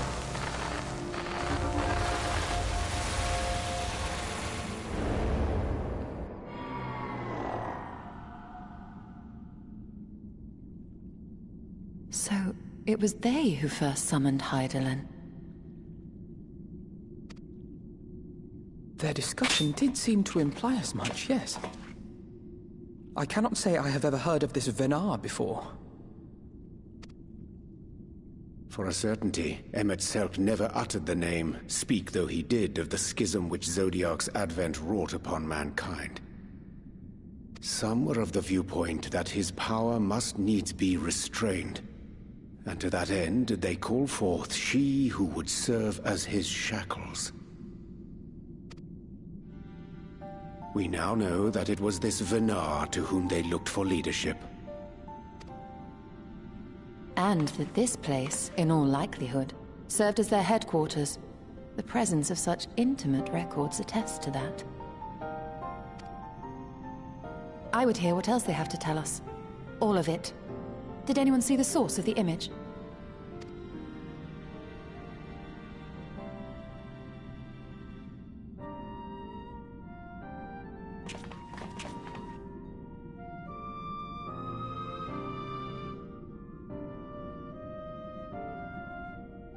The device there?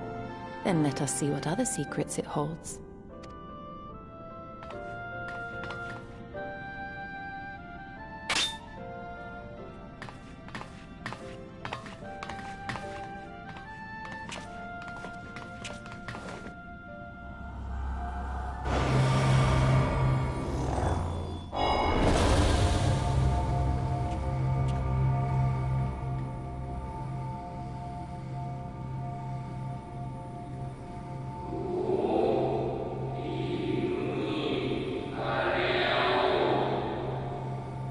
Venar, please, why must it be you?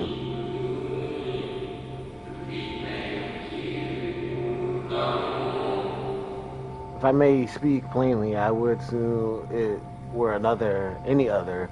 You are our leader. None can take your place.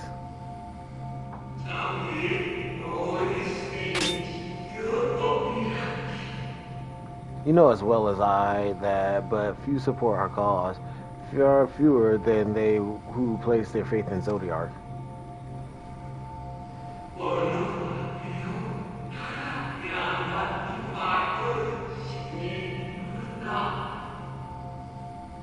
If Hydaelyn is to stand a chance of opposing him, I am the only one who might suffice as her heart.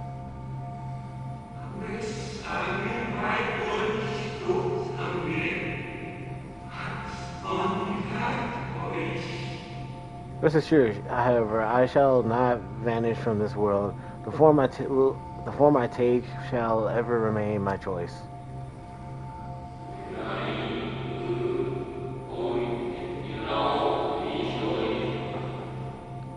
Then I will press you no more. Only know this, you will be sorely missed.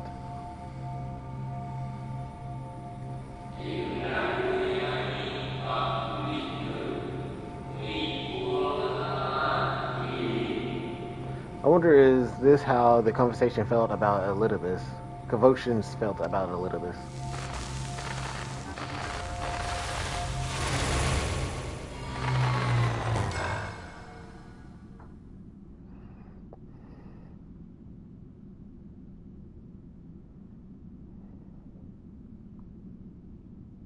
What?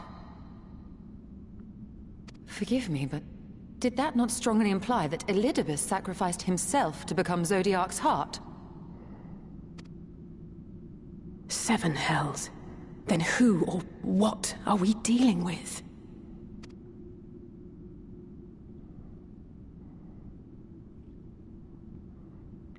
Okay, I struck out at the same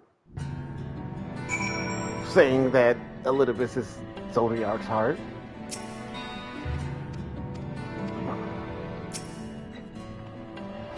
The device appears to activate a form of ethereal atonement, not unlike the Aetheryte beyond that.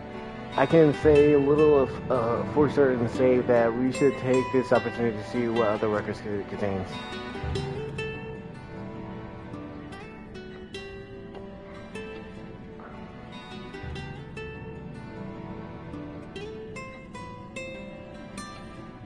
No response, confounded.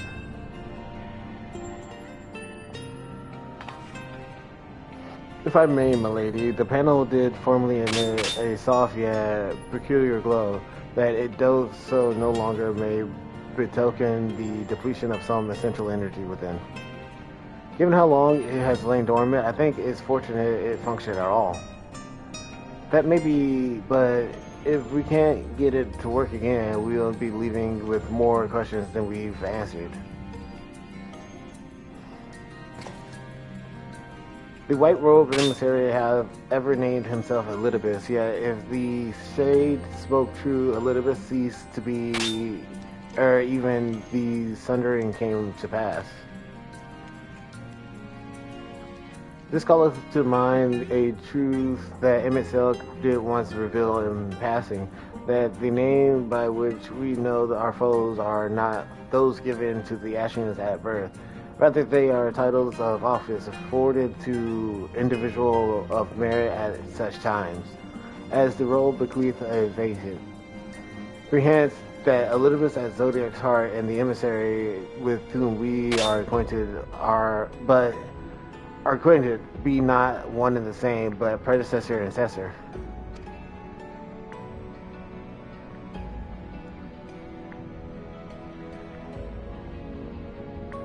It's possible if the previous Elidibus perished before the final days, the one we know could still be a survivor of the Sundering. And yet, something in that explanation rings false. I will remain for a time. I will not abandon my attempt to revive the device so soon. There is more to learn here, I can feel it. In matters of ethology, I know of none as capable of thee. If there exists a means to learn more, thou wilt surely find it. Whilst thou art thus engaged, shall attend to matters on the surface?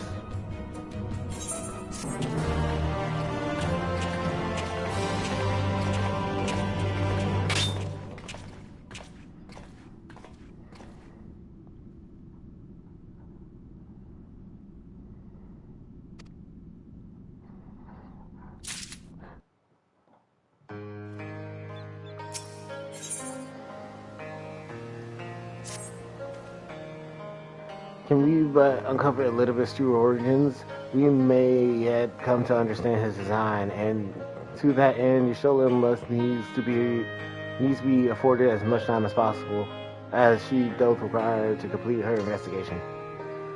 To the extent that such things are within our control, yes. Speaking of which, perhaps we might trouble the exarch of news of his progress with the spirit vessel. He will no doubt wish to hear of our own discoveries as well, such as they are.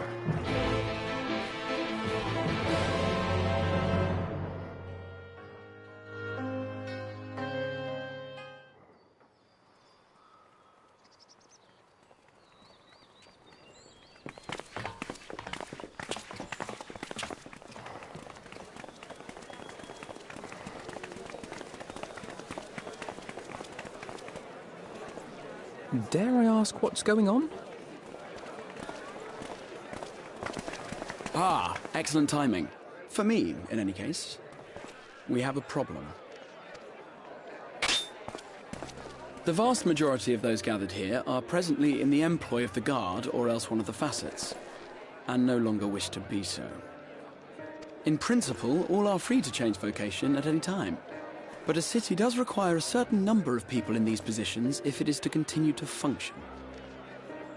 For the moment, I have asked them to postpone their resignation until such time as replacements can be found. As you may have surmised, we have the Warrior of Light to thank for this. It's you! The Warrior of Darkness!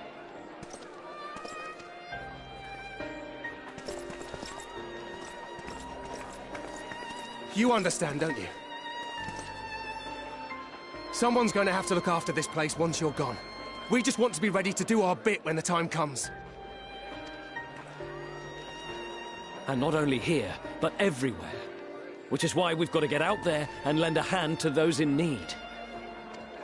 That's what you did, isn't it? Even if it was just little things at the start. You helped people.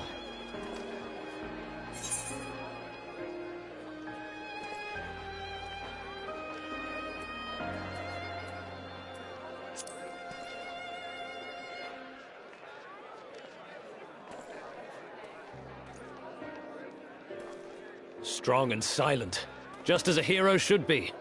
You let your actions speak for you, and we mean to do the same. We might have our sky back, but there are still people who need help. If we follow in your footsteps, then I choose to believe we too can be heroes one day, even warriors of light.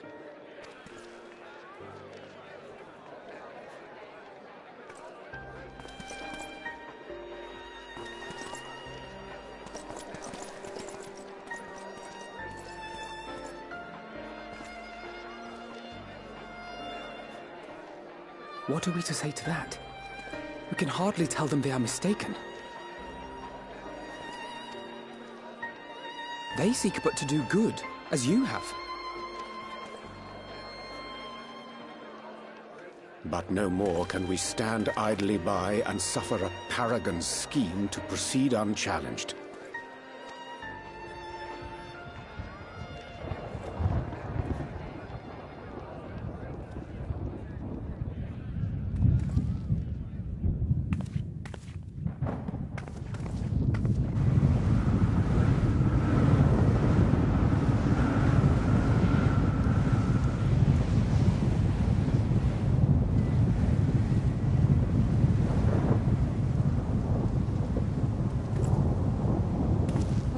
What's happening to the sky?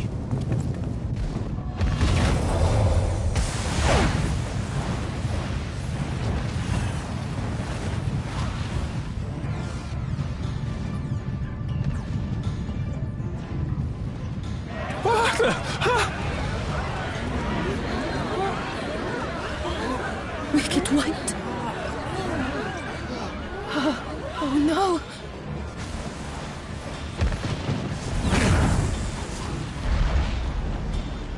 By the 12. A star shower.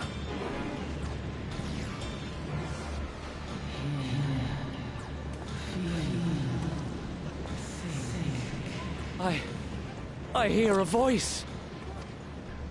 You and all. And why does it feel like it's inside my head?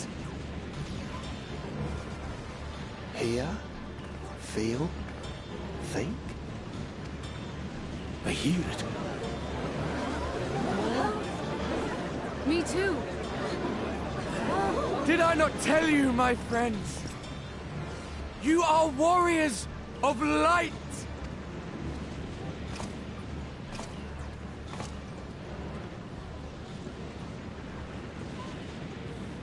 You're back!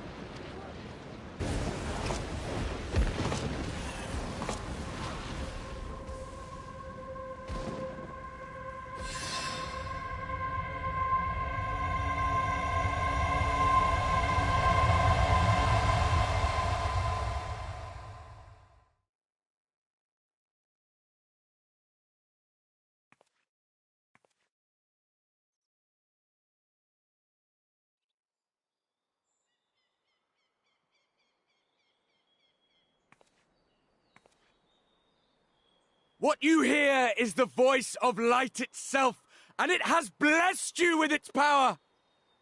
Welcome to the fold! I'm a warrior of light. I've been chosen? Can it be? Me, a hero.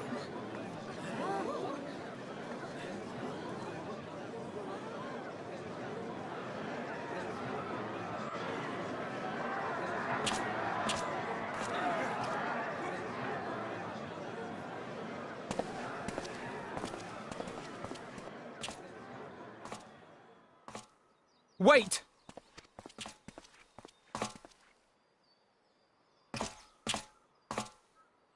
The falling stars, were they your doing? And why do you need warriors of light? What, am I to reveal my plans simply because you asked? Nay, I think not. Though the stars, I acknowledge mine. A convenient illusion, apt to awaken what little is left of the power that once resided in your sundered souls.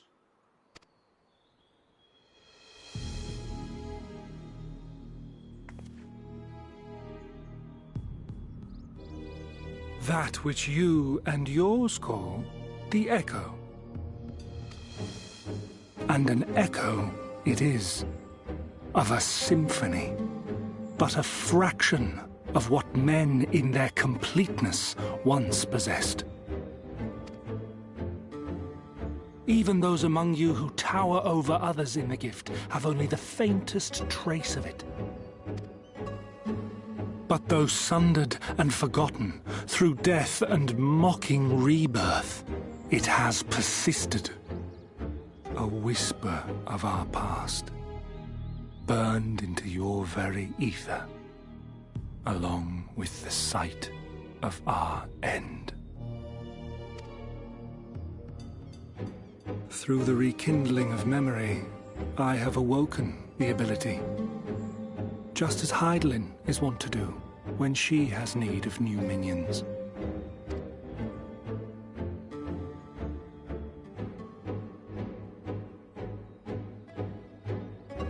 The Echo hath ever been thought a gift from Hydaelyn, a boon granted solely to her chosen. Yet thou wouldst claim she merely awakeneth the power that men should hearken unto?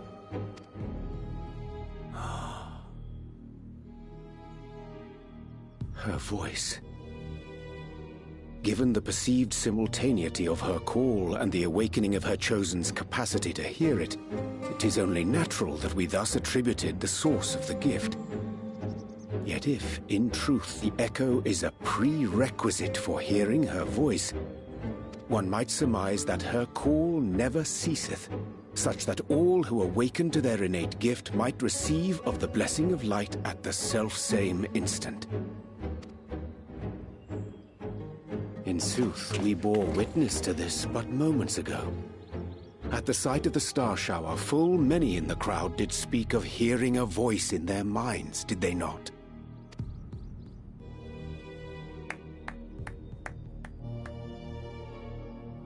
Just so. And whenever Hydaelyn has need of new servants, she is quick to pluck comets from the heavens or create illusions of the same. Why then didst thou conjure this vision, full knowing that thine age-old foe would thus claim those awakened to the gift? Foe? You must be mistaken. As you see, I am a warrior of light. And together with my comrades in arms, I shall save the world. Just like you.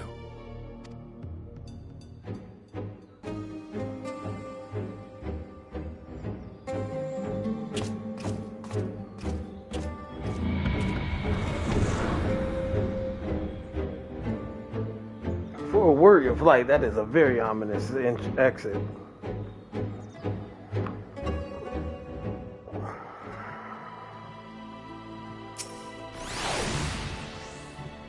The more Elidibus reveals, the less I understand, but that team has made a fine mess of things to explain.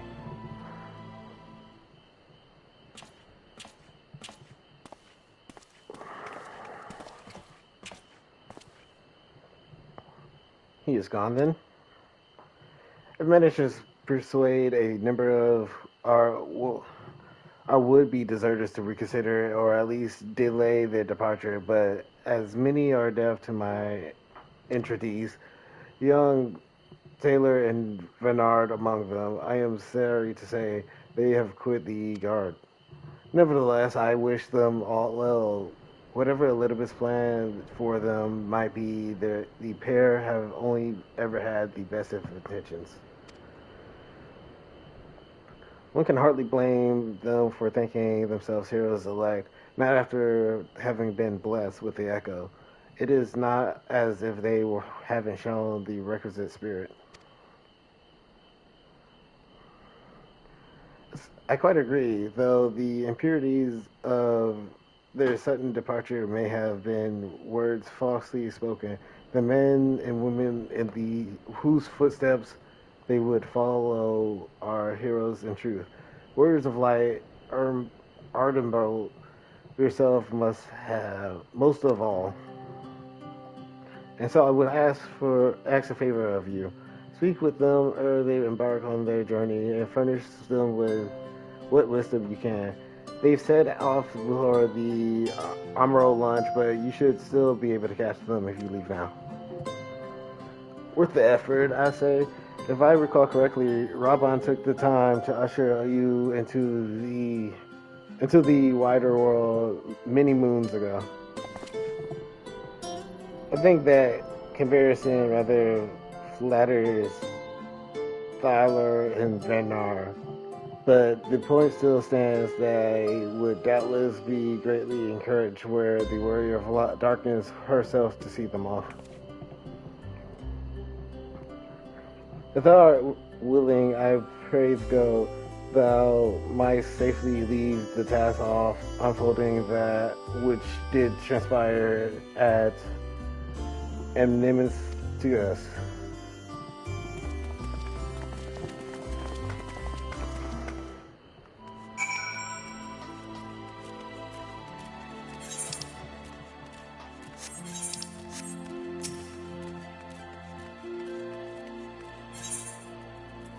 So, in short, to get the Echo, you have to have been witness to a reminiscence of the past that's already sundering into the soul, well, burned into the soul. You again, I mean, it's you, milady, sorry. It's been a funny old day.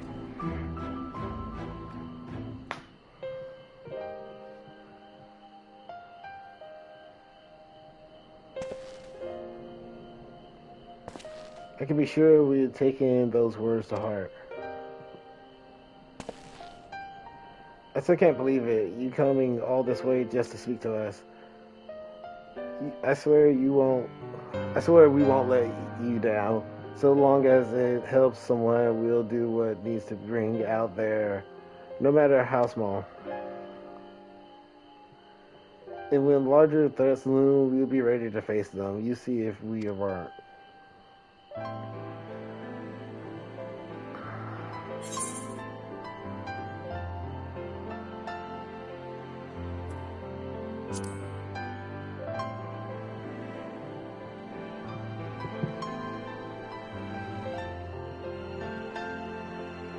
We'll be off then. Farewell, Warrior of Darkness, and thank you.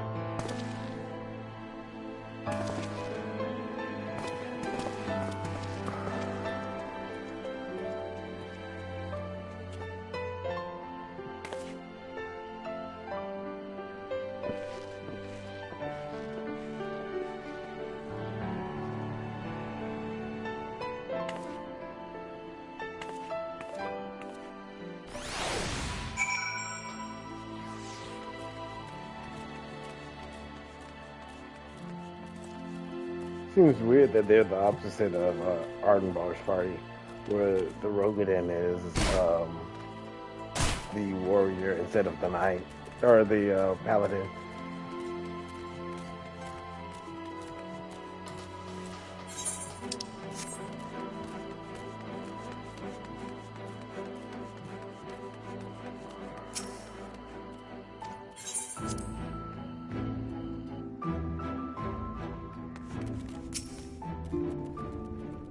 Thank you for making the effort. I am certain your words will be a boon to them. While you were away, the others told me of your investigations. We have yet to discuss how to proceed, however.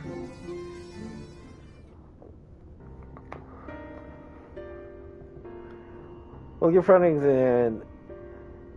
Amnesia and Ender did raise important questions as to the identity of our adversary. We are no closer to discerning his design, nor do I know of any other potential avenue of investigation.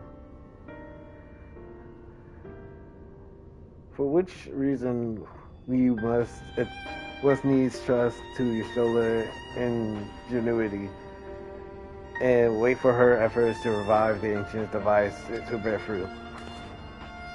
What if I were to attempt to follow the emissary? Elusive as he is, his plan compels him to court public attention. He shouldn't be impossible to find, especially for one of your experience. It does seem worth the attempt. Then I'll come with you. Safety in numbers. And combat perhaps, but where stealth is required, the opposite is true. Happily, I don't plan on getting myself caught, so you have no need to worry. Nor do I intend to vanish for moons on end. I still have the empty to attend to, don't we? Alright then, I look forward to your return. Then it sounds like the rest of us should avoid doing anything which might prompt Elidibus to look too closely at our movements.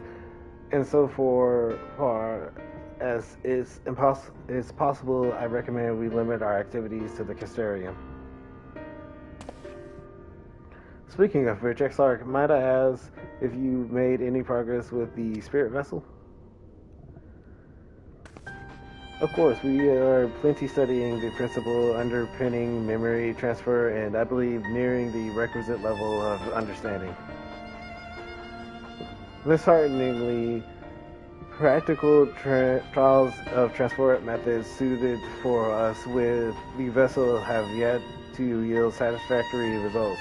To put it mildly, but there are still many promising possibilities we have yet to test. Indeed, though it may take some time yet, we are well on our way to a solution. And I shall not rest until one is found. Though we are all grateful for thine unstaining effort, thou needest not labor to the exclusion of all else. If it would serve the light thy burden, however little, I should gladly offer my assistance. Quite, I for my part, I will do what I can to ensure that the Castellarium continues to run smoothly, despite the recent disruptions. Then perhaps I could help. There must be something I could do, even if it's just guard duty.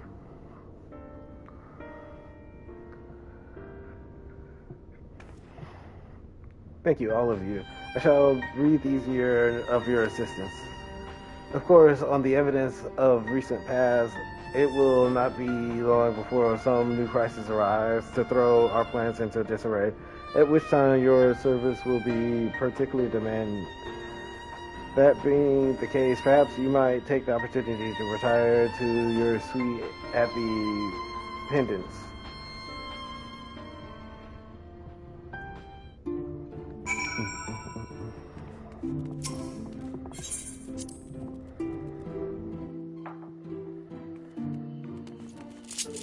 Can't believe it's been 4 hours already.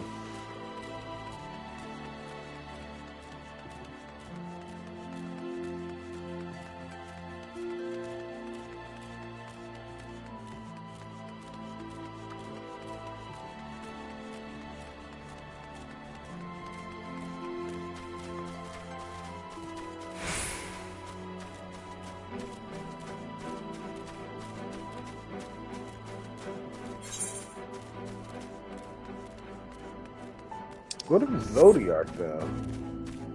This crystal has shown up, what, once or twice? So, how am I connected to Zodiark? Approach as always, mistress. I am relieved to see you were unharmed in the earlier commotion, though, if I may, you do look somewhat weary. I presume you will be retiring to your seat? Very good. Do let me know if there's anything you require.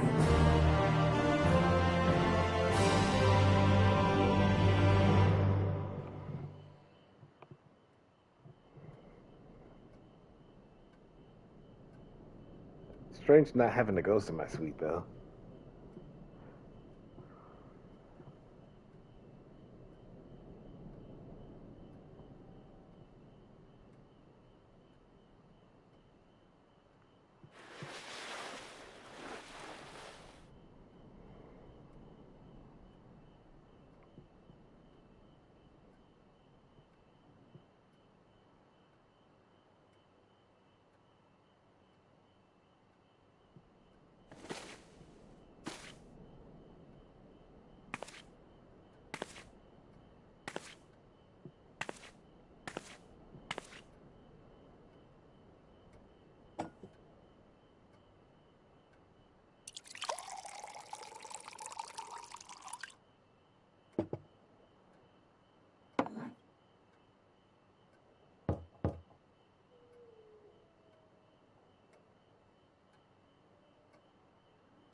Mistress is Glenard from the Wandering Stairs. I apologize for calling so late.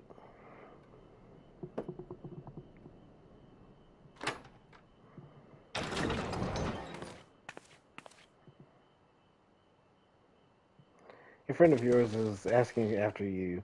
You may remember them from that business with Cardinal Virtues.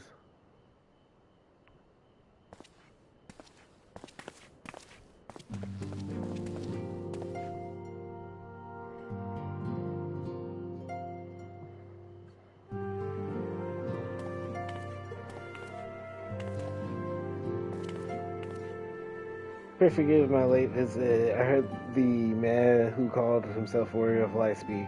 You see this and saw the stars falling from the heavens. Sarek grew tired of my endless fettering and bade me call upon you if it would put my mind at ease. Is there aught you can tell me?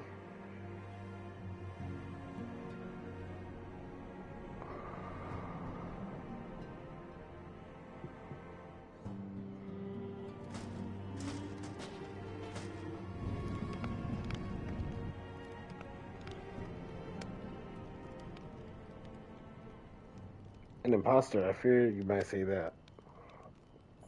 I believe him. I wanted to believe him. How wonderful it was that even one of them returned, I thought.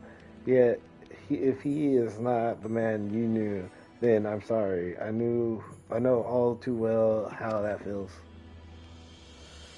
I can only imagine how it must hurt to be unable to speak the truth, how you must abide the lie for fear of condemning those fallen heroes once more. It may not be my place, but allow me to offer you a few words of advice, as you once did me. Remember how dear he was to you, and be brave.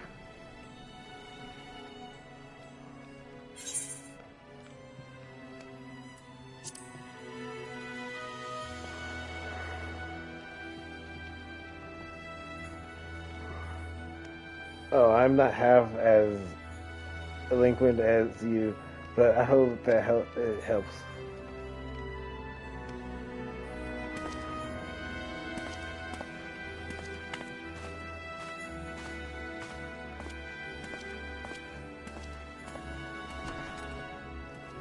Did you not gain the power of the echo?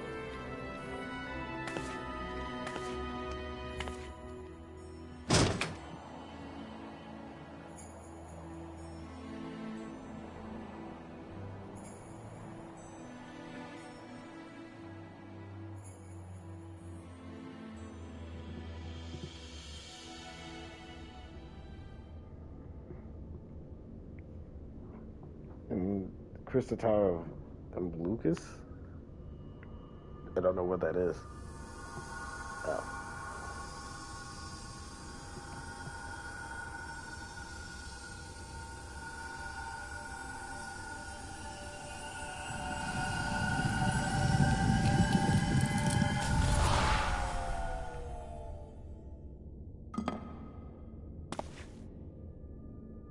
Foiled again.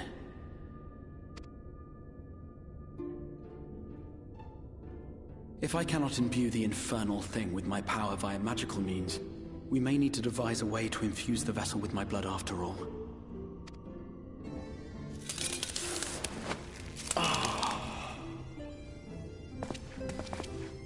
Art thou unwell?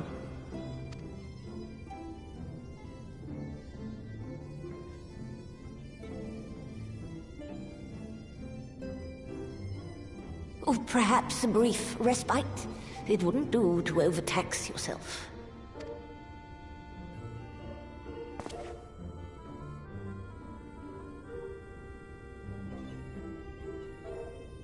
I'm fine.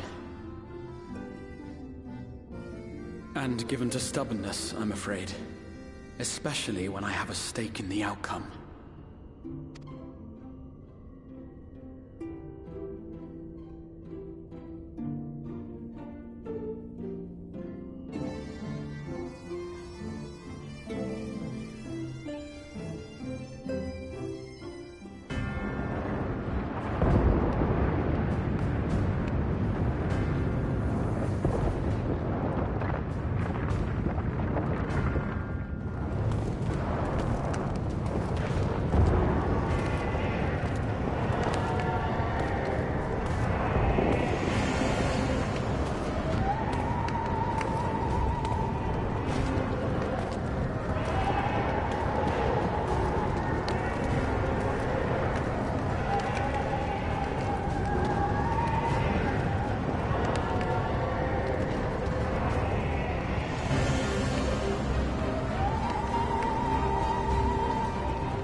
The dream again.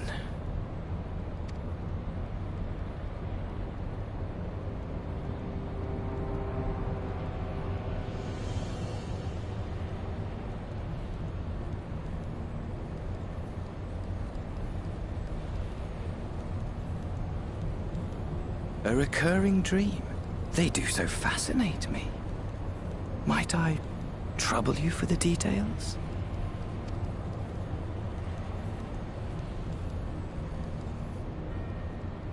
I have always dreamed of it. Fire falling from the heavens, and the city, nay, the whole world ablaze.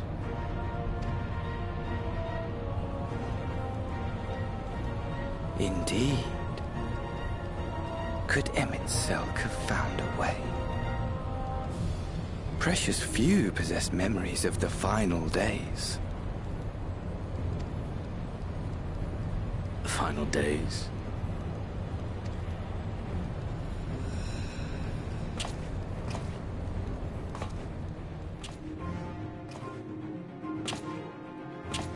Why, yes. Admittedly, my knowledge is mostly second-hand, but if you are interested, I will gladly tell you the tale.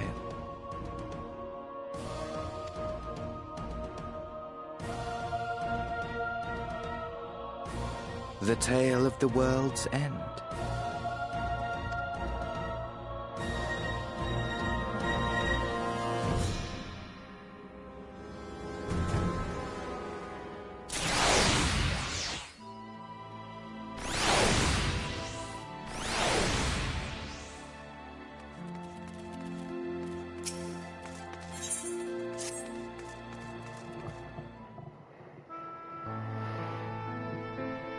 Mistress, will you be venturing forth today?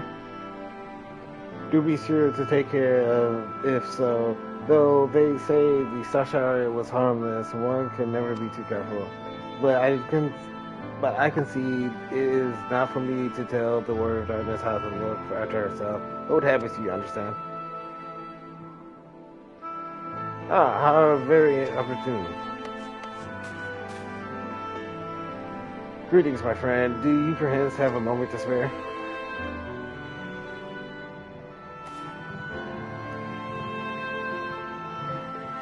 Wonderful, wonderful. I wanted to thank you. You see, for revealing the truth of Warrior of Light. After all these years, your tale set the record straight. Finally, the people see them as great heroes they were.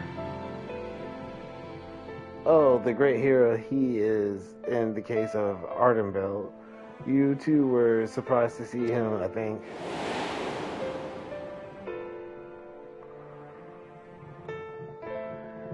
At the time, I was not certain that what to make of it all, but I could see the effect his word had on those around me. And then the stars rained down from the sky, and well, you know the rest.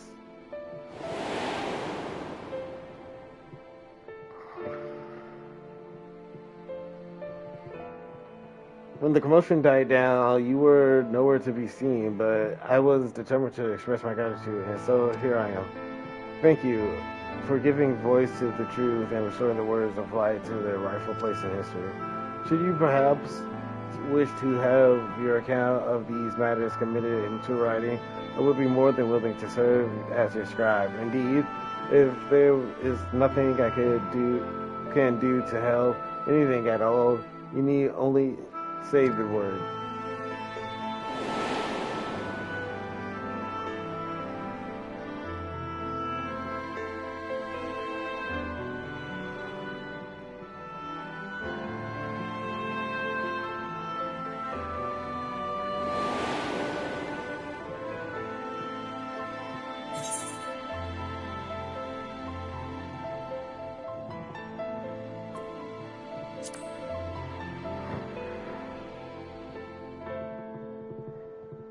Researcher in the city, do you meet the people awakening as warriors of light? Well, while questions remain about the circumstances surrounds Albert's return, history tells us that what took place may not be entirely unprecedented. But to understand that requires an understanding of warriors of light in the broad Verdant context. If it please you, I should be glad to provide an overview. I flatter myself that it may grant you a bit of grasp of which is occurring not only in the Castellarium but the world at large. Excellent. I shall return to the cabinet at once. Look up the relevant text. Pray give me at your earliest convenience. Pray join me at your earliest convenience. No rest for the righteous, I would seem. Do not let me keep you, miss. I bid you a pleasant day.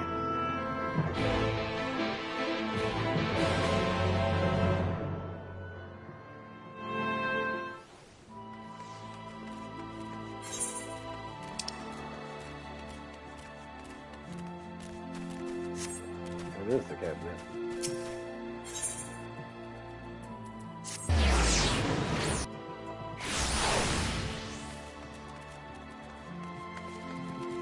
Weird that it always teleports you, like, facing the opposite way.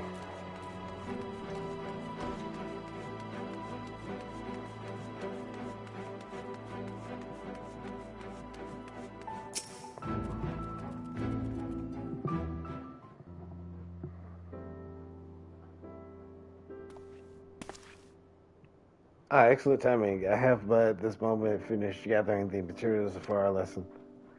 As a great many works make reference to the Warrior of Light, I shall, with your permission, focus only upon the details that seem most relevant.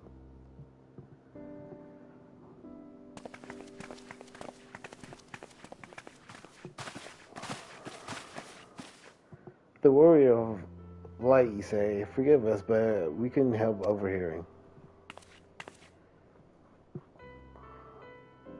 We've been out keeping watch over the Castellarium, but it appears to be business as usual. So I thought I'd spend some time brushing up on my knowledge of familiars and after to volunteer to help.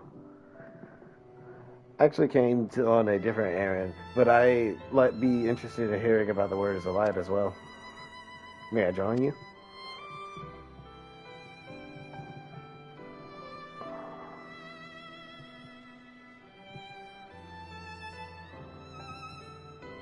Of course, of course. The more the merrier. If you had care to find a table below, I shall be down with the books in a moment.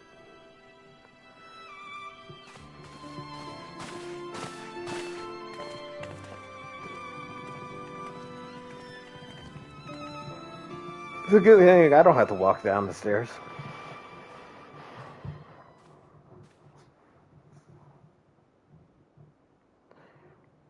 Were one to pour over the annual of Verdict's history, one would know that the comparative frequent recurrence of individuals held as Warrior of Light.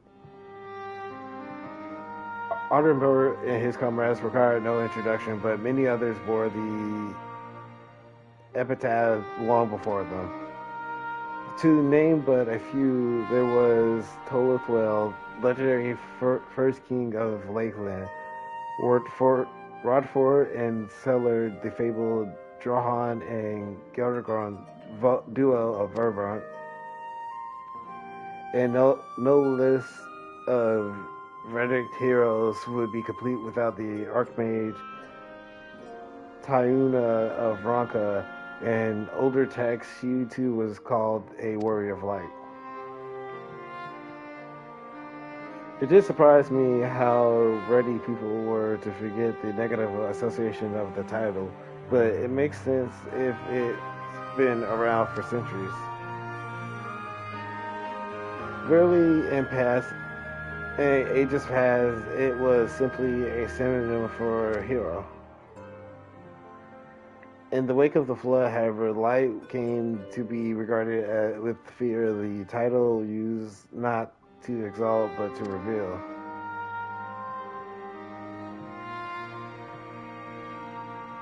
A far cry from its beginnings.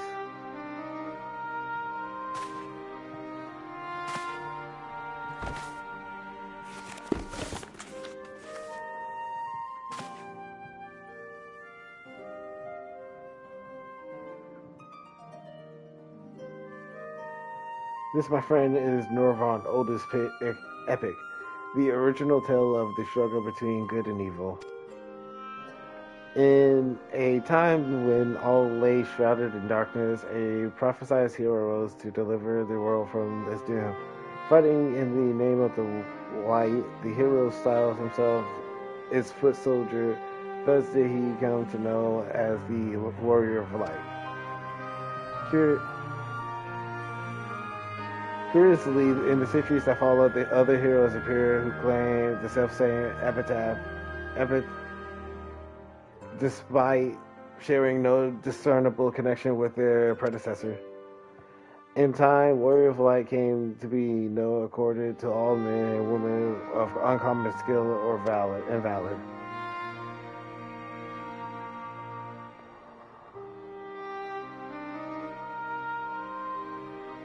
Oh well, the plot thickens.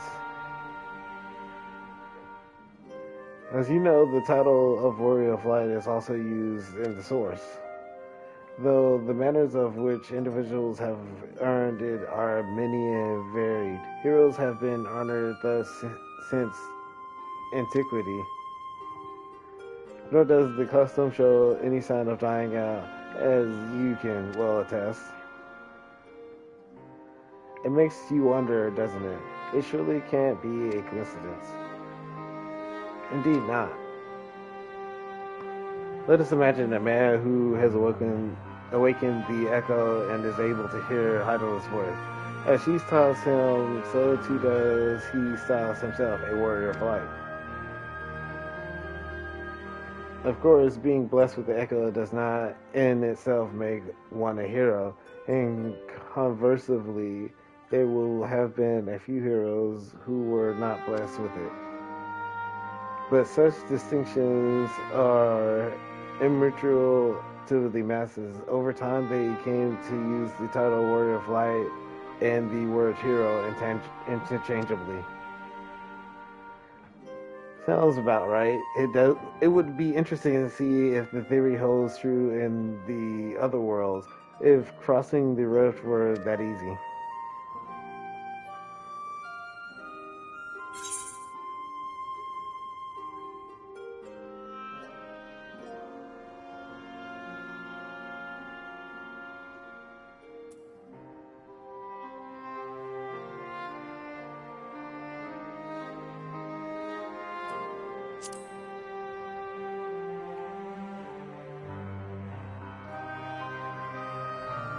She did?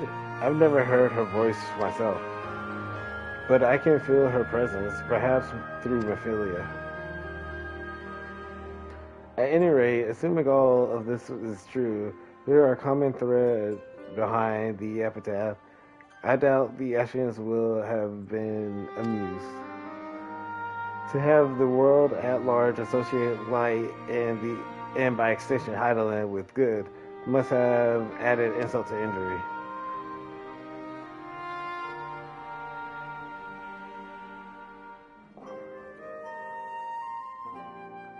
While this discussion is undeniably fascinating, I wonder, should I be privy to it? Mayhap it would be better if I exclude myself. No need for that, my friend. Pray accept my apologies. Your lesson on the Warrior of Light has given much to ponder. Oh, did someone say Warrior of Light? Ugh.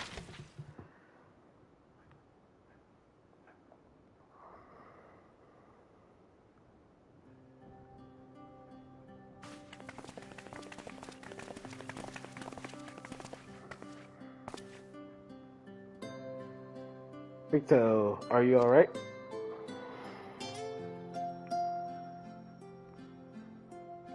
Ah, my precious stones. Did I not say you must take care in the cabinet?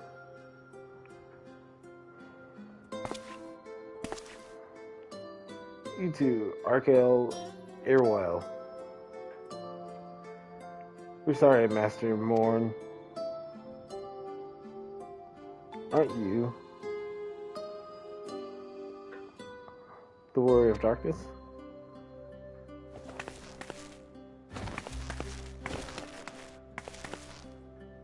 My name is Rikto, and I want to help everyone. Please tell me what I have to do to be a hero, to be a Warrior of Light.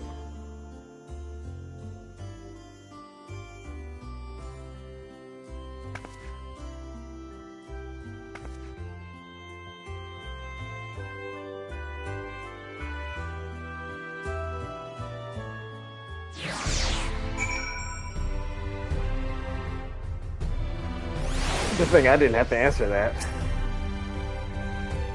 So I want to be a Warrior of Light, but not one that fights with a sword and all that.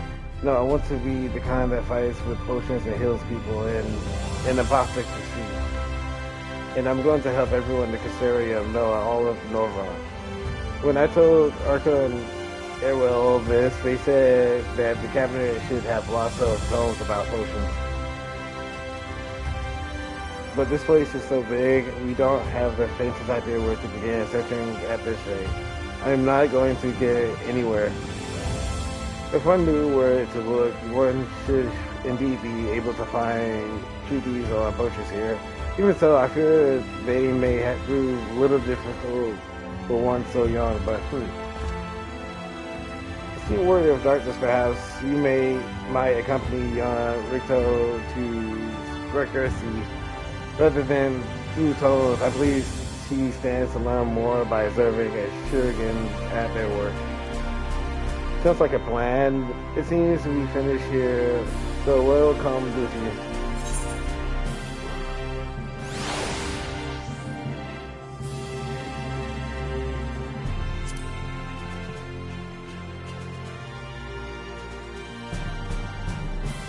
I'll have you know, I'm really fast. You're going to be running.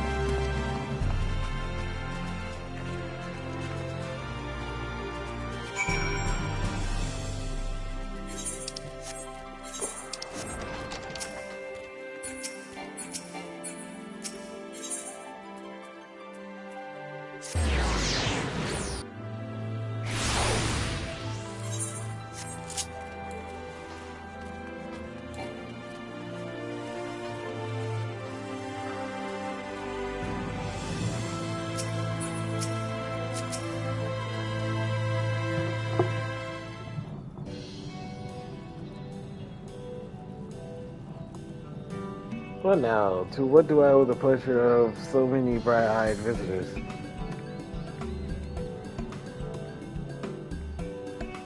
Is that the way of it, sweetie? You wish to learn about medicine. That's right, I want to become a warrior of light who uses potions to help people all over the world. Well, that is a very noble endeavor. You aren't alone in it. No, few at the infirmary yearn to venture forth as a warrior of light, but ultimately they have all decided not to pursue that dream. Why? Because the people who here need them too, sweetie. The guards who place themselves in harm's way to keep us safe, the artisans who toil tirelessly that we might sustain our way of life, and youngins like you who are the future of the Caesarea. They couldn't simply abandon them, you see, and so difficult though it was, they made the decision to remain. And does that mean my dream isn't any good? Well, sweetie, yours is a wonderful dream. It is, and it would be my pleasure to help you to pursue it. If you all work hard, and the day will come when our shurikens may set forth to aid folk in every corner of the realm. As we strive toward that day, I hope that we can rely upon you as well. Though I must warn you, ours is not an easy path. No, you must work very, very hard. I'm not afraid of hard work. I'll become the best apothecary ever. Just you watch. That's the spirit. Without further ado, then, may I trust you with a task?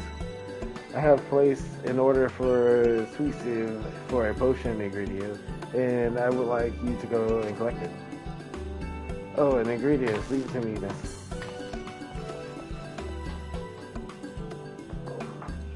Not such an abundance of energy, though I can't help wonder if she'll be all right by herself. My apologies, would you mind accompanying her when you arrive at the sweet sieve? Speak with a woman named Kristen, and she will point you in the right direction. I shall join you as the one who suggested this course to Raito. I would assist in her first steps.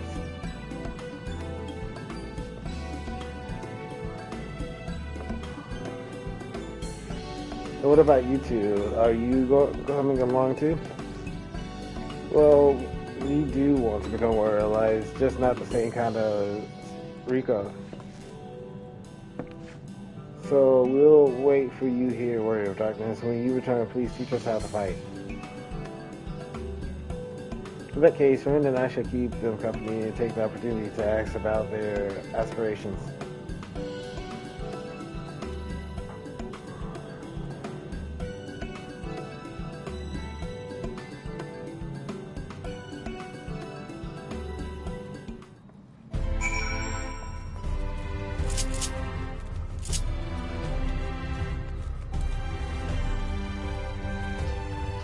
True that none of them became converts.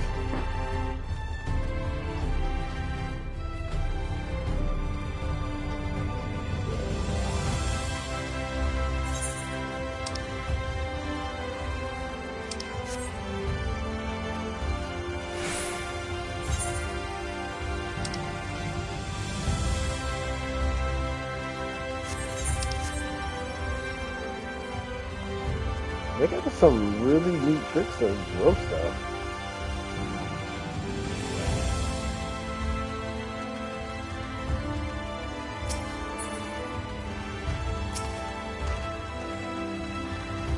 But the Warrior of Darkness herself, may I assume you are with Master Apano? Right, lest you wonder, Chesalamai's order is for grapes. As busy as we have been of late, however, I regret to say we didn't have the time to harvest them. So it was the apologies that I expressed to Apano and his young companion to help themselves to the fruits of the vines. Perhaps you could lend them a hand. It's the undersized grapes you will want to pick. They're too small for normal consumption, but suitable for making wine and medicine.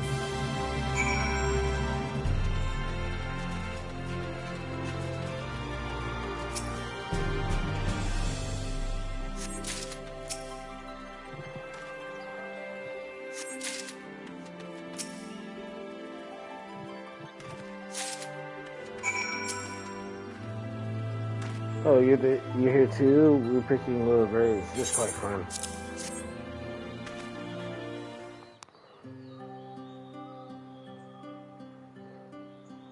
Oh, you picked this many already? Amazing.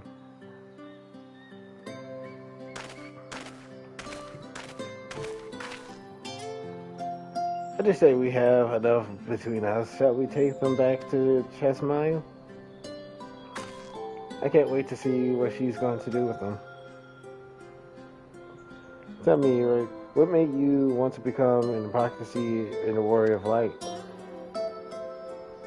Why, well, a while ago I felt sick, really sick. My body was burning up and I felt so weak I couldn't even get out of bed.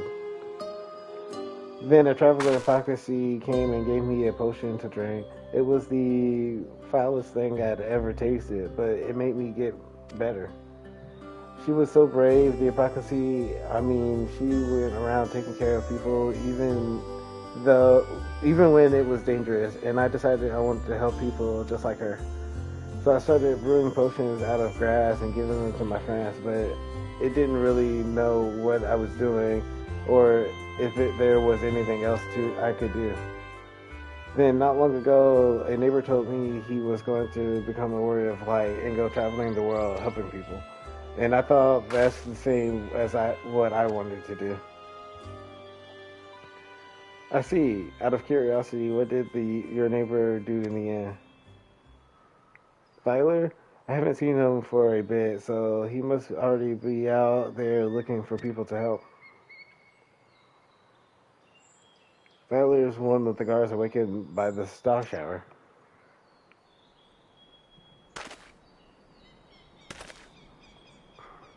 Thank you for sharing your tale with us. I myself took inspiration from one not unlike your traveling apothecaries. I hope her good example will spur you on to realize your dreams. But I will not be done in a day. Such lofty goals are reached through hard work and persistence, though countless little acts of heroism Chessmile.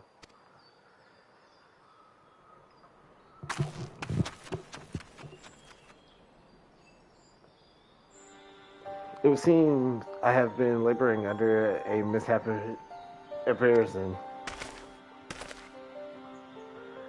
I had to convince myself that it was Elidibus who had so the desire to become warrior of light within the hearts of the people. But I see now that the impulse to aid their fellow man had bred within them from the first. Elidibus did no more than give it a name.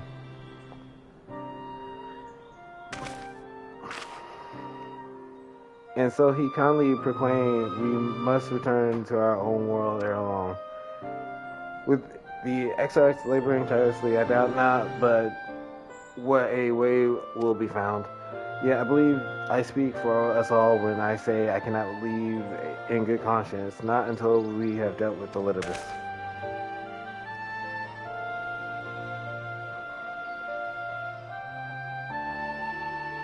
This is no longer a strange and distant land after all. Novrone has become as a home to us, and her people are our own.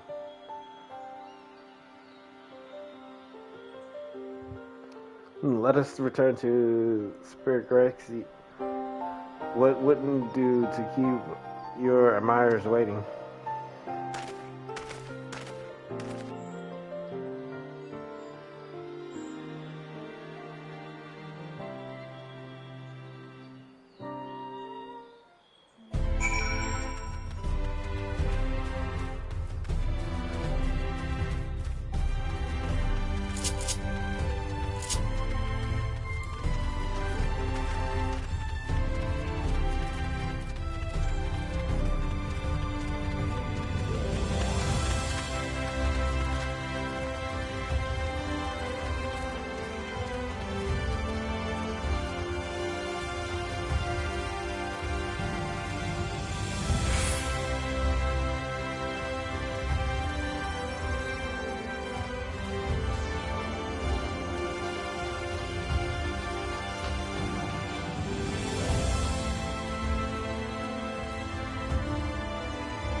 My thanks for kind help, sweetie.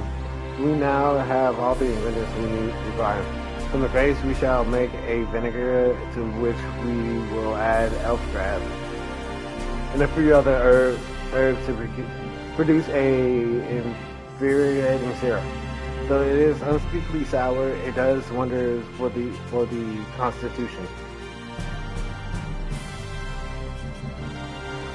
As part of her studies, I may have to give Rikita a little taste.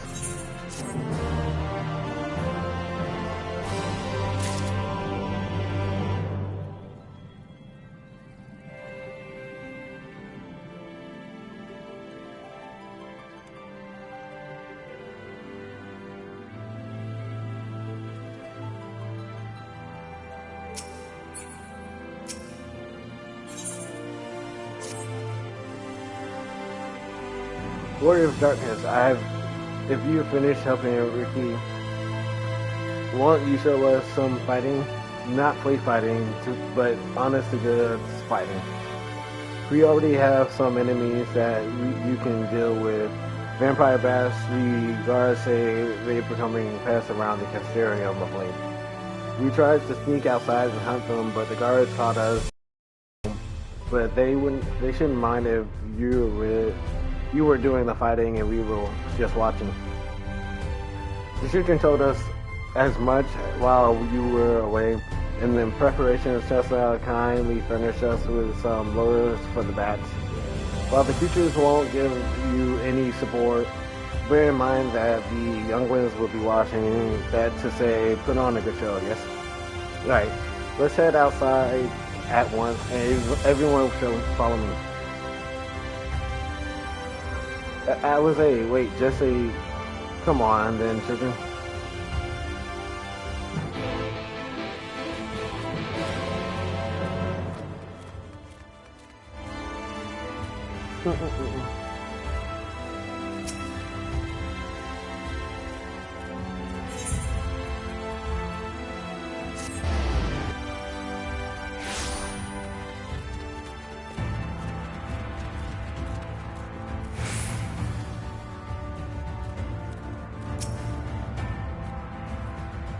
Everyone here? Good. Let's get started, shall we? As the name suggests, vampire bats feed on blood, and originally being nocturnal creatures, they've grown more active with the return of the night and become a nuisance. To draw them out, we use Chessmile's lure, which works by exploiting their heat-seeking behavior. The bats are wont to nest under the eaves, so we are like to attract more if we place lures near buildings. I have here 6 lures, 3 each for you and me. As proof of a successful kill, I want you to gather up their fangs. However, collect the most is the winner.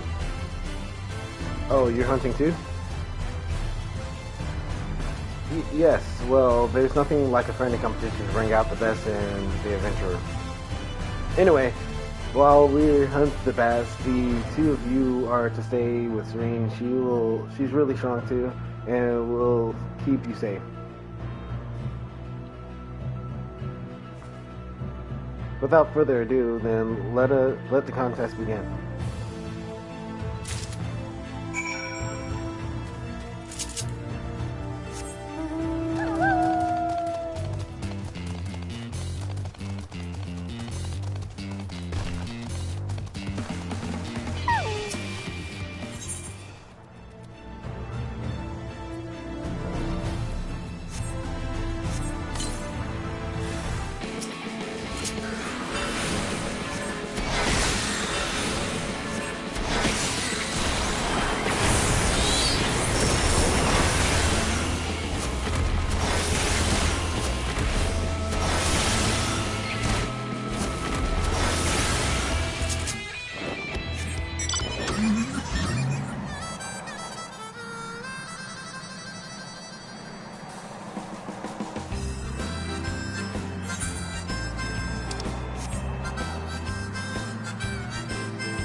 think it'd be faster if I teleport here.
I honestly forgot I could fly on.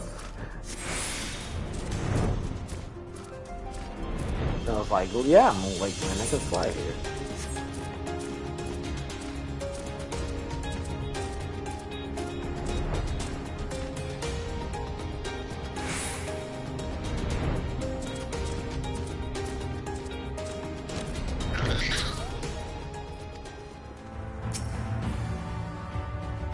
Well, thought the children were hanging on were your every move.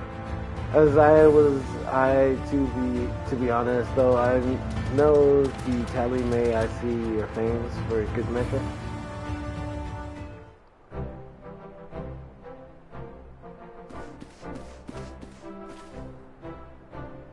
Apologies for the wait. My fame's not bad at all, even if I do say so myself.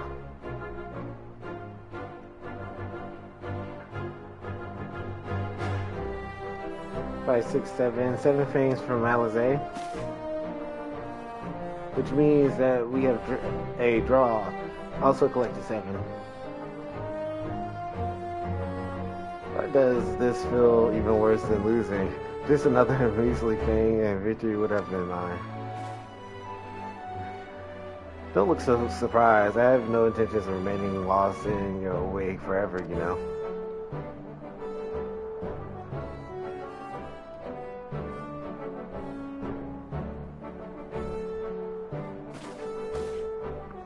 So, children, you've now seen the Warrior of Darkness in action. What are your impressions? She's incredible in this. The bats were down before they knew it. Our guards are strong, but the Warrior of Darkness is much, much stronger. We want to be just like her. If you're looking for an example to emulate, you may as well pick the best. I want you to remember how you felt when you watched the adventure and train hard. Keep at it, and long enough, you'll be strong too. If you don't mind telling us, when did you decide that you wanted to become Warriors of Light? Well, we were there listening with everyone when Arbor appeared, but I've wanted to be strong since before I came to the Castellarium. The Seniors killed my father and my sister, see, and I promised myself I'd learn how to protect our people one day. Like Arbor said, this is our home. We're the ones who have to protect it. We're the ones who have to rise up as new Warriors of Light. What about you, Arklil? Me, to be honest, I'm still not sure what I want to do. But if my friend were in trouble, I knew I would want to help them. And I want to go on adventures with them and see the world together. That's so wonderful, though. You really think so? It's hard to explain, but it's something I felt when I saw the star shower the other day. I felt as though there was something I lost and that I had to go out there to find it. Well, for the both of you, there is nothing for it but to train. When we return to the city, I'll teach you some exercises you can do by yourselves.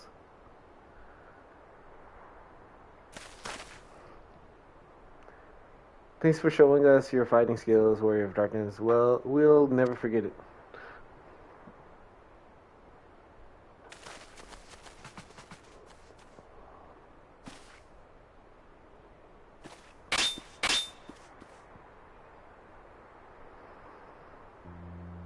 understand how Arkale feels.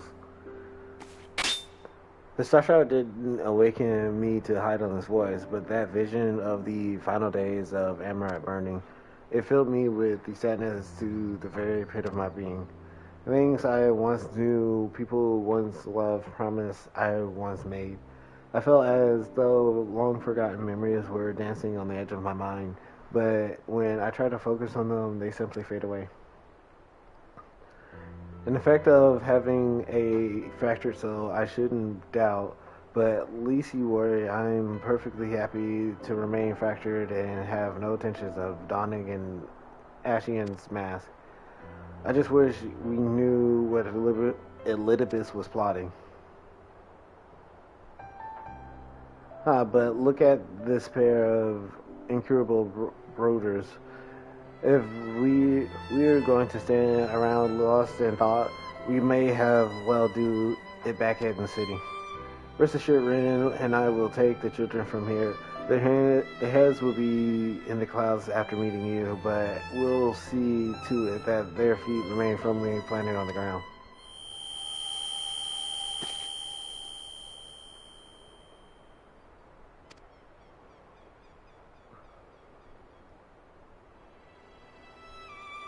That's nothing, dizzy spell. Seems I tried a little too hard to beat you. I'm fine now, not to worry. I'll see you soon.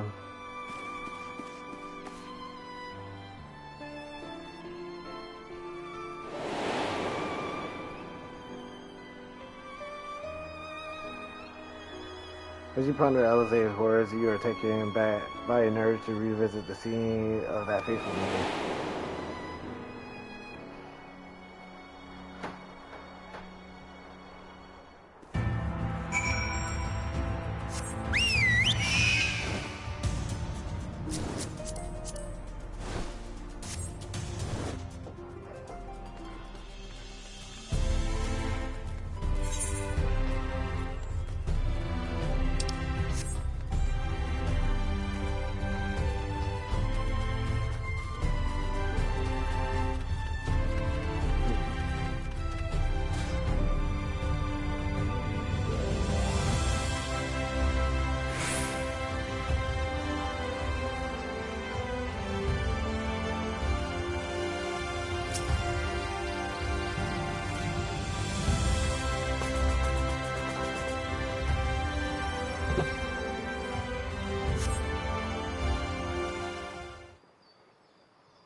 Why am I...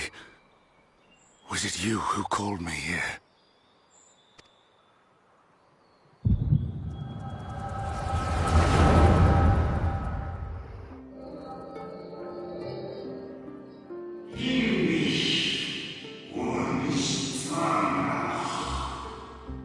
On behalf of the Convection, I bid you welcome to our order.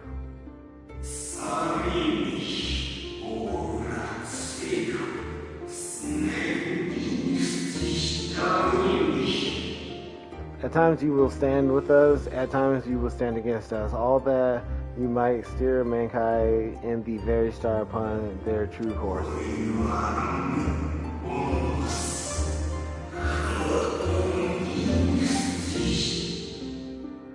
For yours is the seat of Elidibus, the emissary, and by this name shall your every action be guided.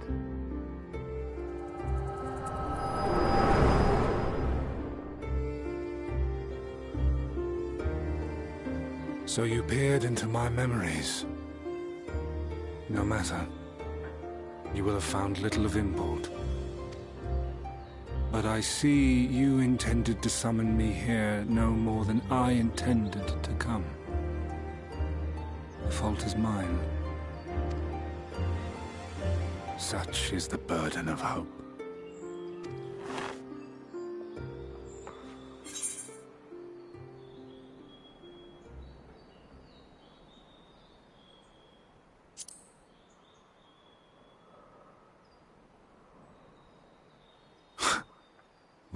fool would relinquish his weapon on the eve of battle. That which I do is no different from that which you have done so many times, Warrior of Darkness. I arm myself, I hone my skills, I make ready to vanquish my enemy. You. You who have murdered my brothers, who have taken their selfless labors in service to the one true world and turned them to ash. I see you for what you are. You are death, and only in death shall you serve any purpose. The Convocation charged me to steer mankind and the very star upon their true course. As Elidibus, it is my duty, and I shall see it done. I will strike you down. Destroy you, body and soul. All else must wait.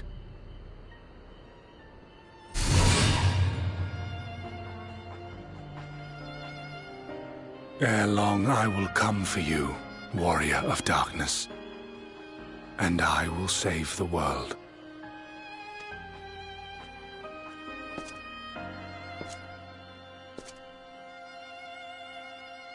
One last matter. I bore witness to your final struggle with Emet-Selch. It seemed as if he saw something familiar in you. As if he mistook you for another.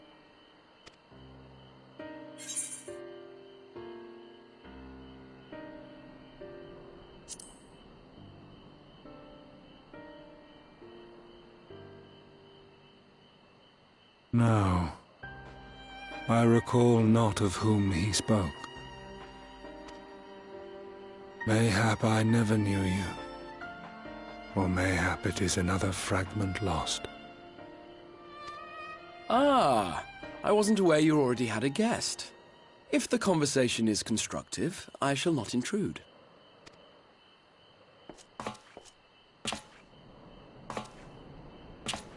But if you seek to stir up trouble, Elidibus, then I must insist you leave at once.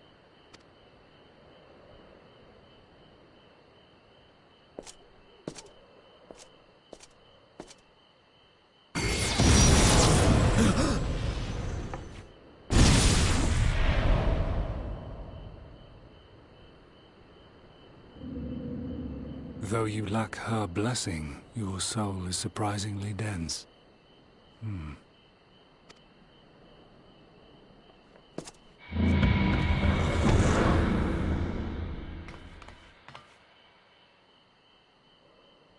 Worry not. I seem to be unharmed. What of your actual arms? This. This is my own doing. The consequence of my recent exertions. It is the Tower's way of compensating me for the demands I have placed on it. Rest assured, it is no great inconvenience at present. Indeed, I told Beck Lugg as much, but they would not be persuaded and sent me away to rest. No need to make a fuss. Strange as it may sound, I consider it something of a badge of honor.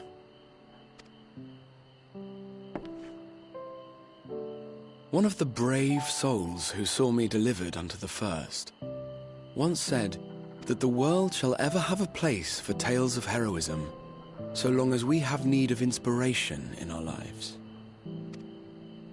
Though he and his fellows had no way of knowing whether their mad scheme would amount to anything, they knew that the attempt alone would inspire hope. Or so they hoped.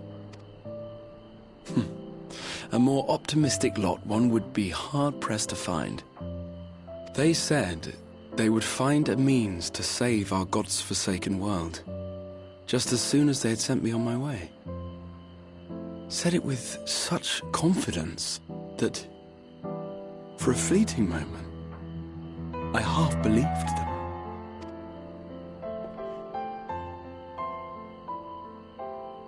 Such faith, such courage in the face of unrelenting despair. For a long time, it was more than I could bear to remember them.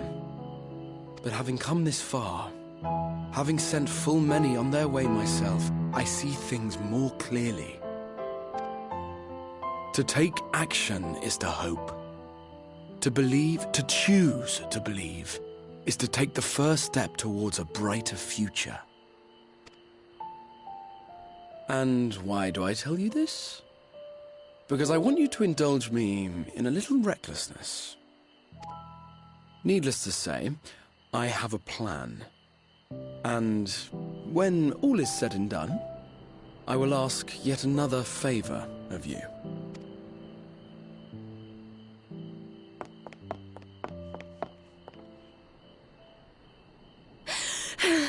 You're both here. Oh, thank goodness. What's wrong? It's Thancred. He's collapsed.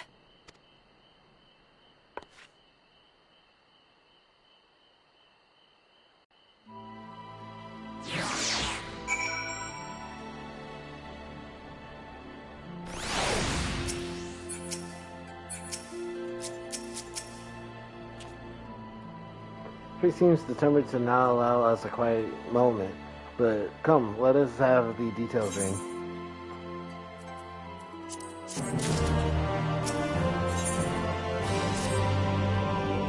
It happened after Alizé and I saw the children back to Spargus. We chanced to meet Thancred there returning from his mission. He'd been shadowing Elidibus around the realm, only to lose sight of him near the Castellarium. And he was in the middle of telling us where he'd been when he just crumbled to the ground. The Shargans are looking after him now, with Alphinaud standing by just in case his healing magics are needed. Since I couldn't do anything to help, I thought I'd best to find you, and the guard of Extra told me where to look. I see. It cannot have been easy leaving Thancred's side. My thanks for bearing word to us. Come, let us hurry.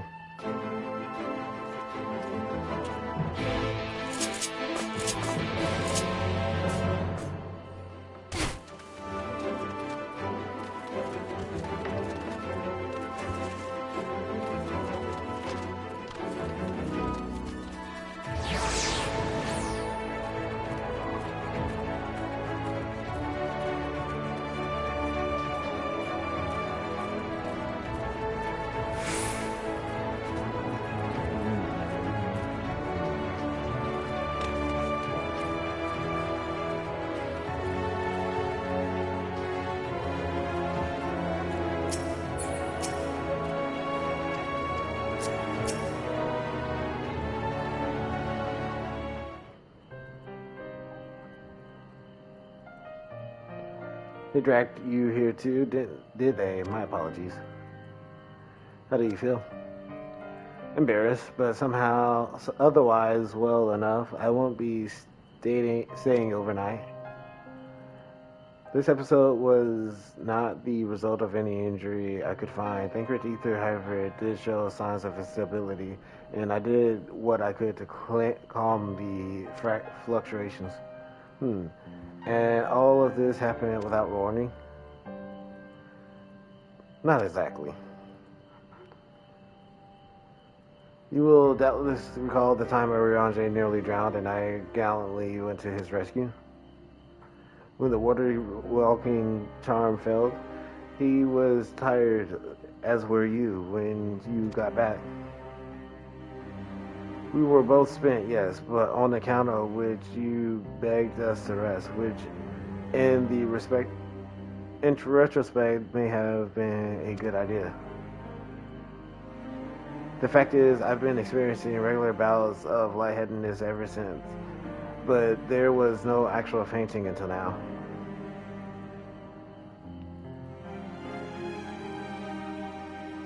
As Alphinaud observed, I have no lingering injuries, and it most assuredly isn't old age, which leaves but one likely cause. Link between body and soul has weakened further. Time grows short, we must complete the spirit vessel with all haste. To that end, I might trouble you to make trips to the source. In addition of looking and on our friends' bodies, I would have you consult Krill about our plan. If she has any concerns, we should at least endeavor to address them prior to proceeding. In the meantime, we should get back to laying bare Elizabeth's plan. Thus far, I've learned this much, that in each of the places he has visited, there have been sightings of a suspicious black-clad stranger. Moreover, the coming of these shade individuals have inevitably coincided with some manner of misfortune. Beasts terrorizing settlement, blight, ravaging crops. You know the sort of thing. All which serves rather conveniently to make Elizabeth's call for new heroes reverberate that much more loudly in the hearts of his audience. And you think these black-clad strangers are Ashians? I do, and I fully intend to investigate further, though for that I shall require additional feet on the ground. I can count on, you can count on mine. Gods know I've been itching to get out there for a while. Maybe Urianger too can be prevail upon joining in your efforts. He has already provided copious guidance on the matter of the spirit vessel's construction. It is for Becklug and I to wrestle with the rest. Well, you can spare the old boy. We may as well make use of him. I go and give him the good news. You do no such thing, however. Heedless you are of your own well-being. If you care at all of Reen's feeling, you stay in bed until you need it. Alphino and I will find Urianger.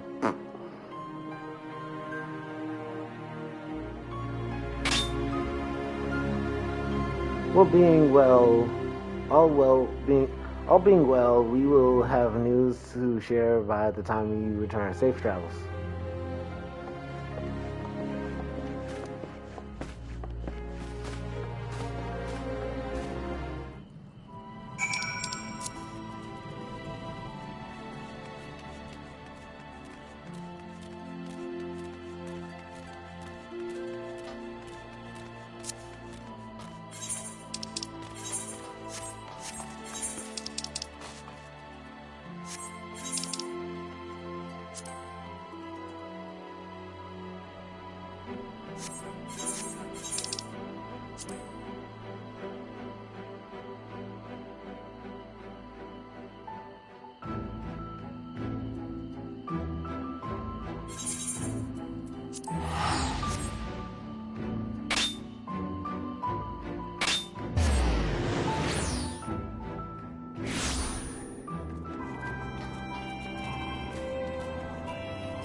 But excellent. I mean, awful timing. You see, our friends, they have taken a turn for the worse. Girl hardly had a moment's rest these past few days.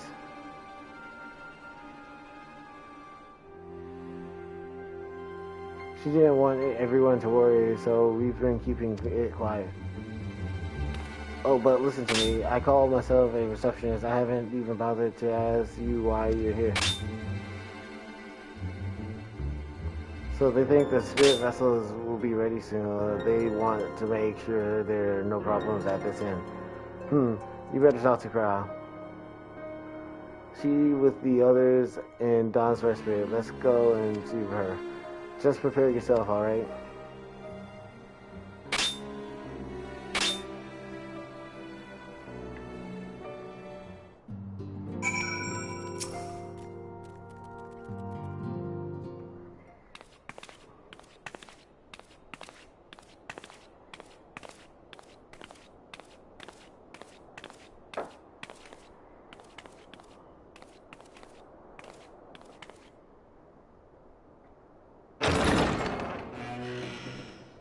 is us.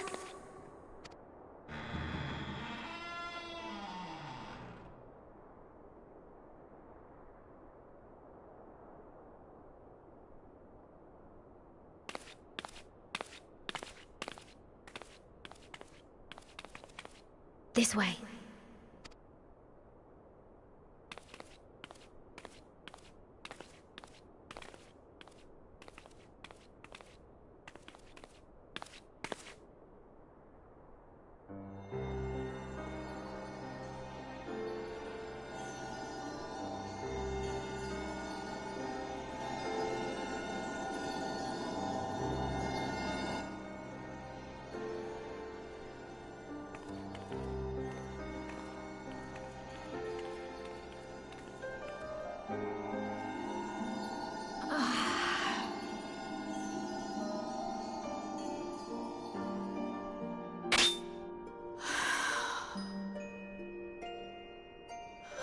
I would rather you hadn't seen this. I'm sorry. We have urgent tidings. Oh, no, I'm not angry with you. On the contrary, I know full well how hard everyone has been searching for a way to return home. And I had hoped to afford you the time you needed. But given our friend's present state, perhaps it was for the best that you came.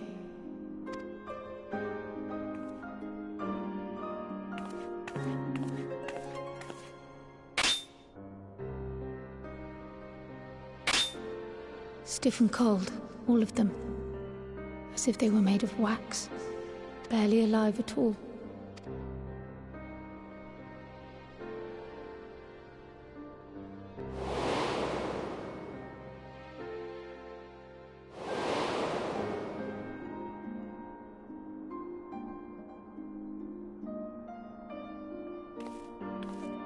And they had been doing so well.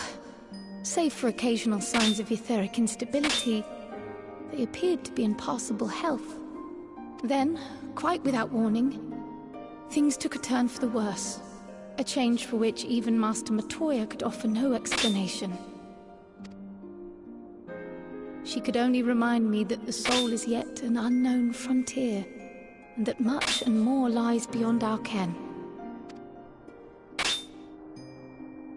But let's not lose heart just yet. At times like these, it is all the more important that we remain positive. Why? I but this moment succeeded in quelling a fluctuation in Thancred's ether. And while the others have weakened, they have remained relatively stable. I believe I may leave my post for a moment. So come, let me hear your tale outside.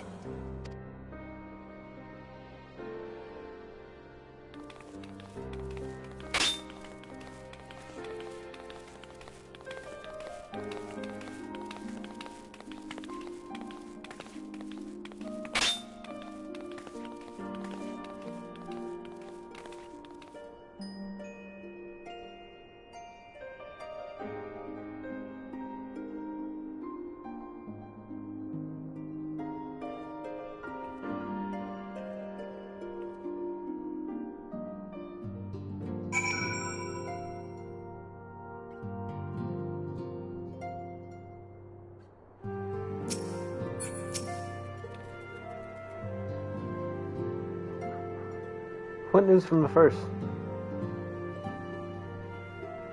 I see. Work on the spirit vessel proceeded apace, but our friends began to falter. As they themselves have observed, the link between bodies and soul has weakened, and it is as simple as that. For now, I am still able to quell the fluctuations in the aether, but it's only a matter of time. We lose them if we don't act soon. So if the XR is ready to attempt something, let it attempt. As for the spirit vessel itself, we seek to draw upon the Algerian wisdom. We could do worse than consult an expert in the field. I know a man, just a man. Time being against us, it may be best if we go and solicit his aid in person, even if it does mean leaving my patients.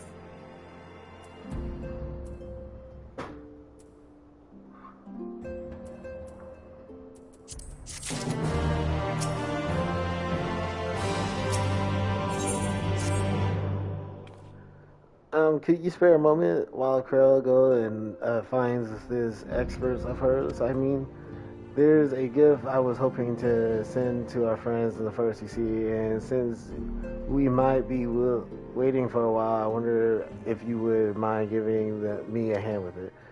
My first attempt turned out well, so now I'm going to make it. Probably it'll be in the kitchen at the House of Splendors. Meet me there. Well, I had better be off too. I shall see you soon, either here or at the house, depending on how our patients fare in my absence.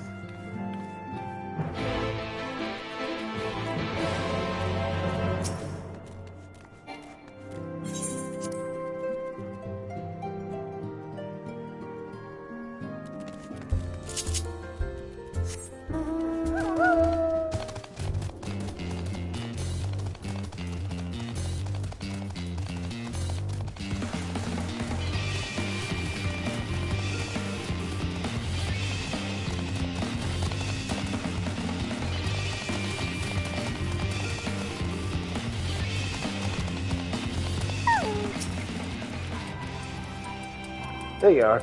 As I am sure you've guessed, the gift is a bit of a home cooking. Unlike I can't do much to help our friends directly, but that doesn't mean I've been idle. No, I've been doing my best for the order, taking on this job, and that to keep our coffers full. I've even helped out with the Guardian restoration, and in the course of all this, my culinary skills have come quite a bit. So I thought, why not make something for our friends? It's baking in the oven as we speak. Oh, I like her outfit. I didn't tend to peer over to see it. It's baking in the oven even as we speak. It shouldn't be long now.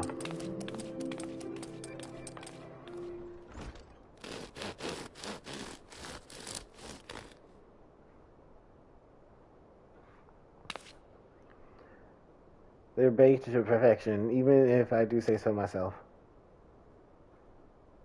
Bread.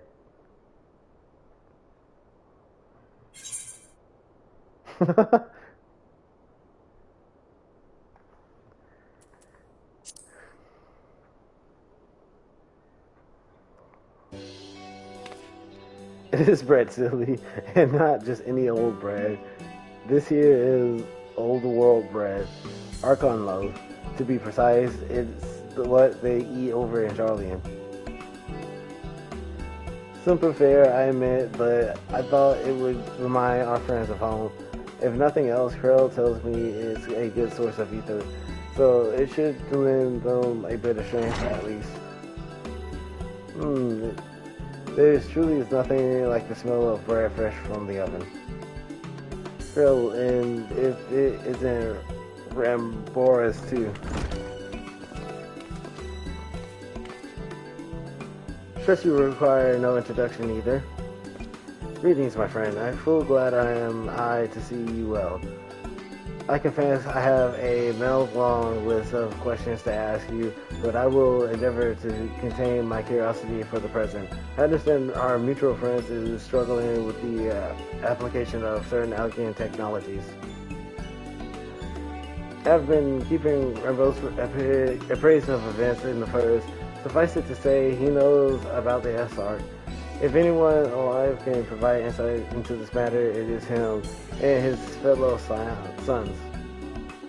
Loath as I am to disappoint you after so glowing of an endorsement, memory transfer was the sole province of Algian royalty. It is a mechanism closely guarded secret. If any records of them remains, we have yet to find it. To wit, I regret that I can offer no solution to your problem. Which begs the question of why bother to come here empty-handed as I am, instead of being rather brazenly to ask a favor. I would have you relay a message to our comrade. Tell him that we never doubted him. Never doubted that he would achieve all that he said he would. Those of us who remained behind have yet to play our part. but when time comes, he may rest easy in knowledge, yet that we must assuredly do so. And then the tower shall shine once more as a beacon of hope in this world and beyond. So tell him that we consider his duty done. And that he should follow his heart now. Forgive me, but do you say this to discourage him from overexerting himself, or to encourage him to hold nothing back? That is for our friend to decide, but either way, I just say a certain someone will be impressed.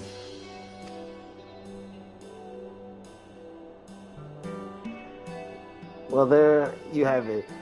If you would be so good to see Rembro's message and Tataru's bread to their intended recipients, along with my report, of course. Krell, before I wrap the bread up, would you mind giving it a try, just to make sure everything as it should be? But of course, I'm always happy to lend my taste buds.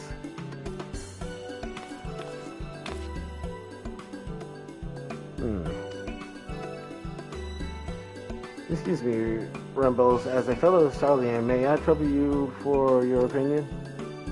Well, I usually have mine with a good dollop of Ranelberry jam, but I suppose plain is best for sampling propose.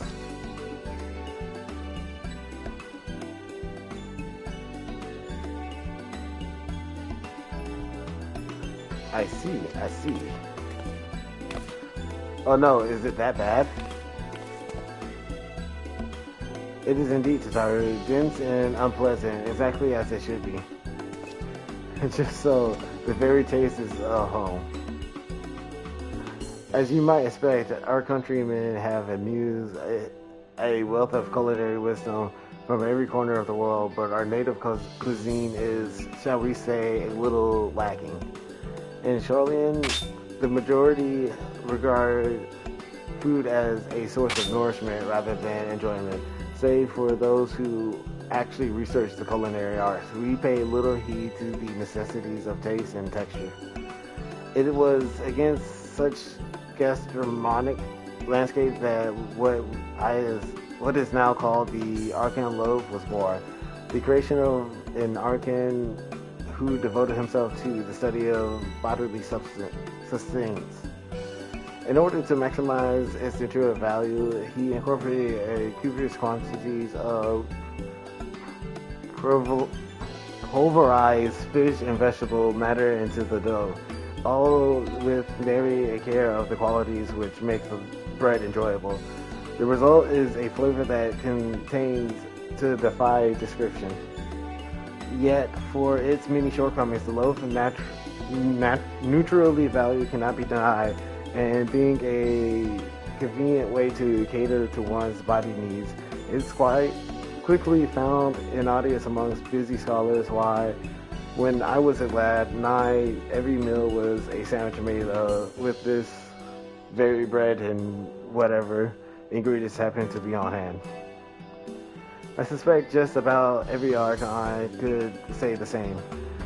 Having been away from home for so long, I thought I might have forgotten the taste, but no, it's all too familiar. How it takes me back.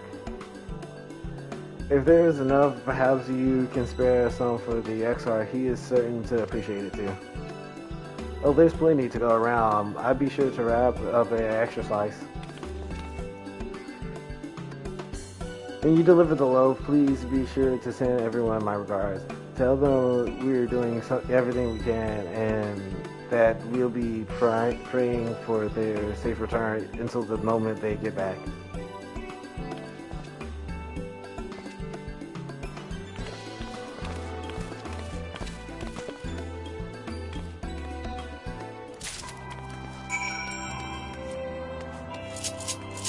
I'm afraid to test this loaf out.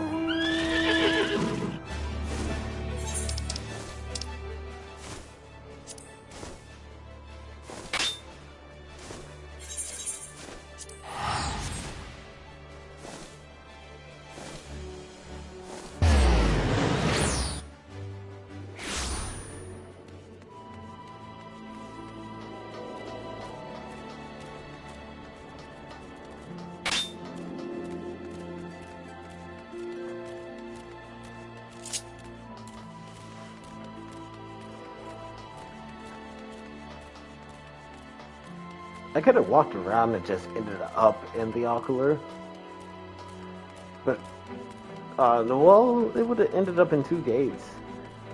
But I feel like this was faster, because it was, like, right there, and I didn't have to fly across the entire room.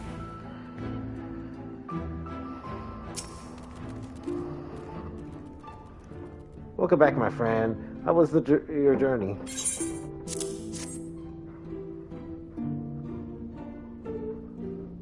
About the 12, Archon Love. However did you come by this? I'd swear it had come straight from Sharlayan. And Boris said that, did he?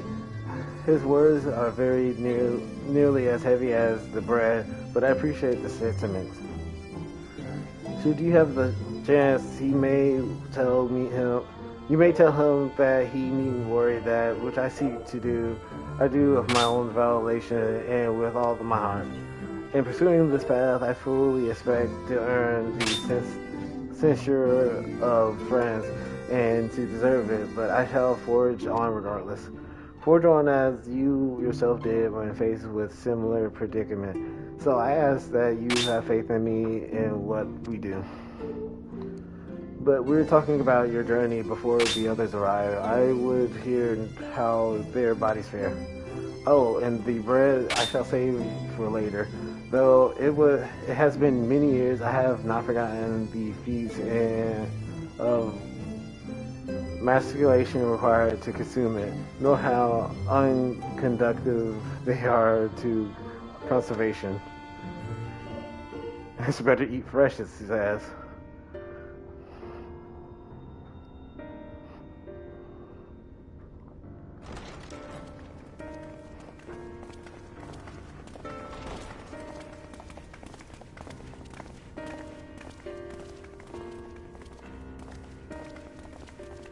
Forgive the delay. We have visited every region and confirmed the presence of Ascians throughout the realm. Lest a grave predicament be made to seem hopeless, it should be noted that they are of inferior rank. The black-masked minions who answer to the Red. Yes, a gaggle of schemers attempting to exploit recent events, to sow the seeds of petty conflict. Fortunately, nothing of any great concern has come of their meddling just yet. We also encountered a number of the Crystarium's former defenders, busily solving this problem and that in a bid to become Warriors of Light. Their zeal is to be applauded. 'Tis but a pity I cannot encourage them on their cause. Not knowing Elidibus set them upon it, no. Both the troubles to be solved and the villains to be vanquished are his doing too, like as not. And so, with apologies to the aspiring Warriors of Light, I believe it best that we deal with the Ascians quickly and quietly. I quite agree. But tell us, what news from the source? How fare our bodies?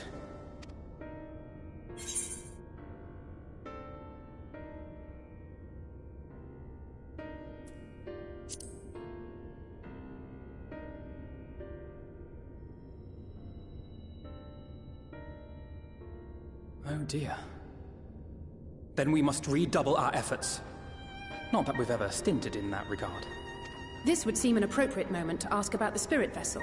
Tell me you've made some progress. We have, as it happens. One moment.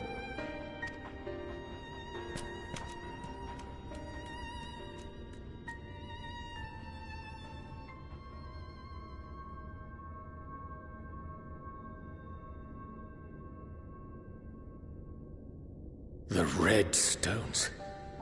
Then this doth mean... For the benefit of all, permit us to explain.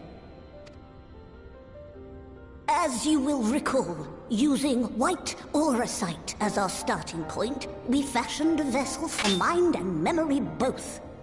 Yet, though it served this purpose admirably, the process of imbuing it with one's complete essence proved a somewhat thornier proposition. Simply put, the memory would not accompany the mind. And so, we looked to the Allagan's mastery of memory transference for a solution. This approach was not without its own complications, however, relying as it does upon blood, which inanimate objects, notably, do not possess. We duly explored methods of suffusing the vessel with drops of the aforementioned. Alas, our painstaking experimentation succeeded only in making me feel faint, and singularly failed to imbue the crystal with the necessary properties. It was then that an idea occurred to me, namely that we might fuse the vessel not with normal blood, but with my crystallized essence.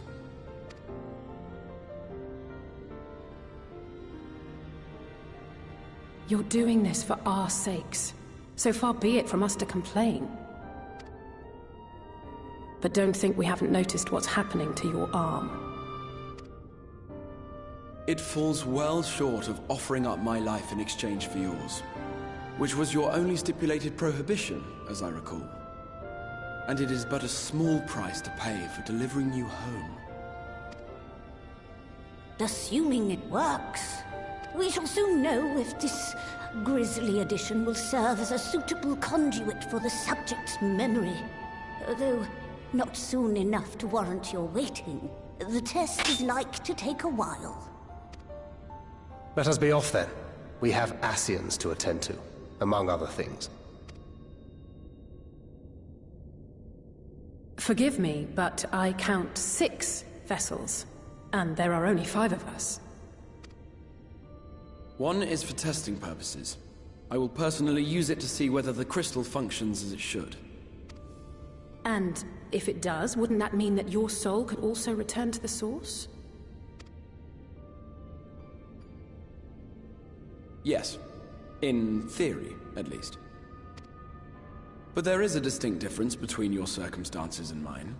While your corporeal forms want for souls, my past self does not. Mayhap our essences would blend, or mayhap they would curdle. There is no telling what might occur.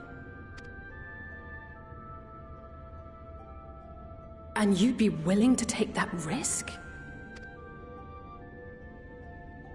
I would. I see.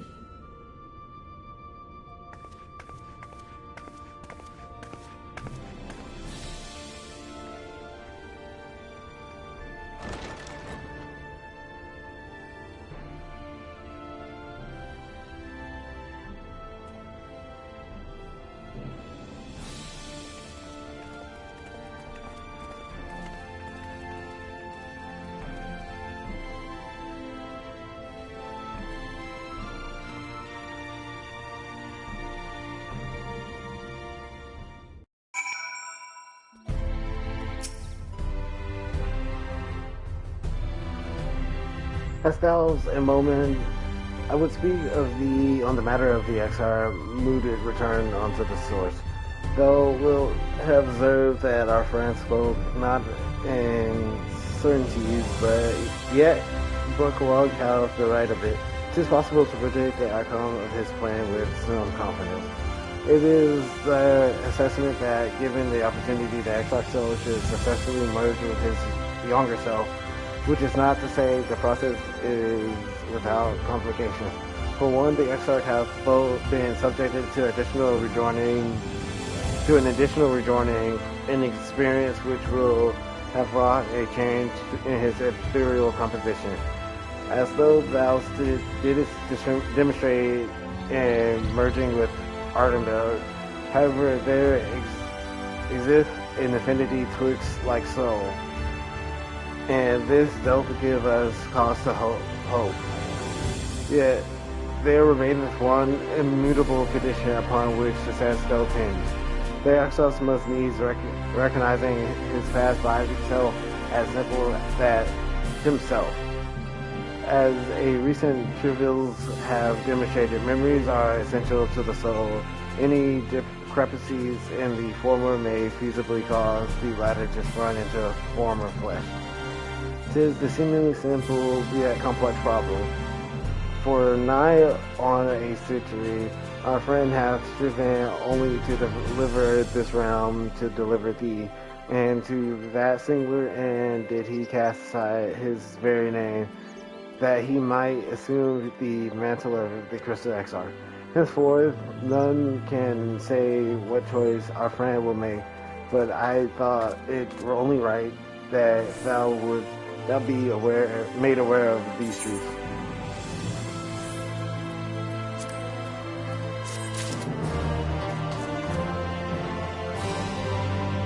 Okay, with that, this is the end.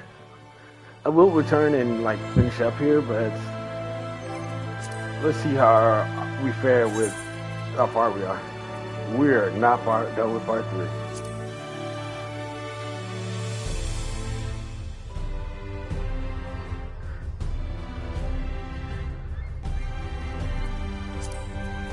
Oh, we're not, yeah, we've been on part 3, but we're not even close to it.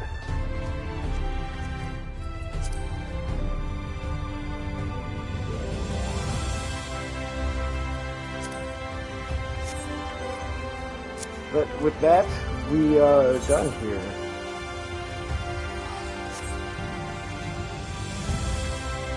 Let us say our goodbyes. And the usual manner. Alright, latest.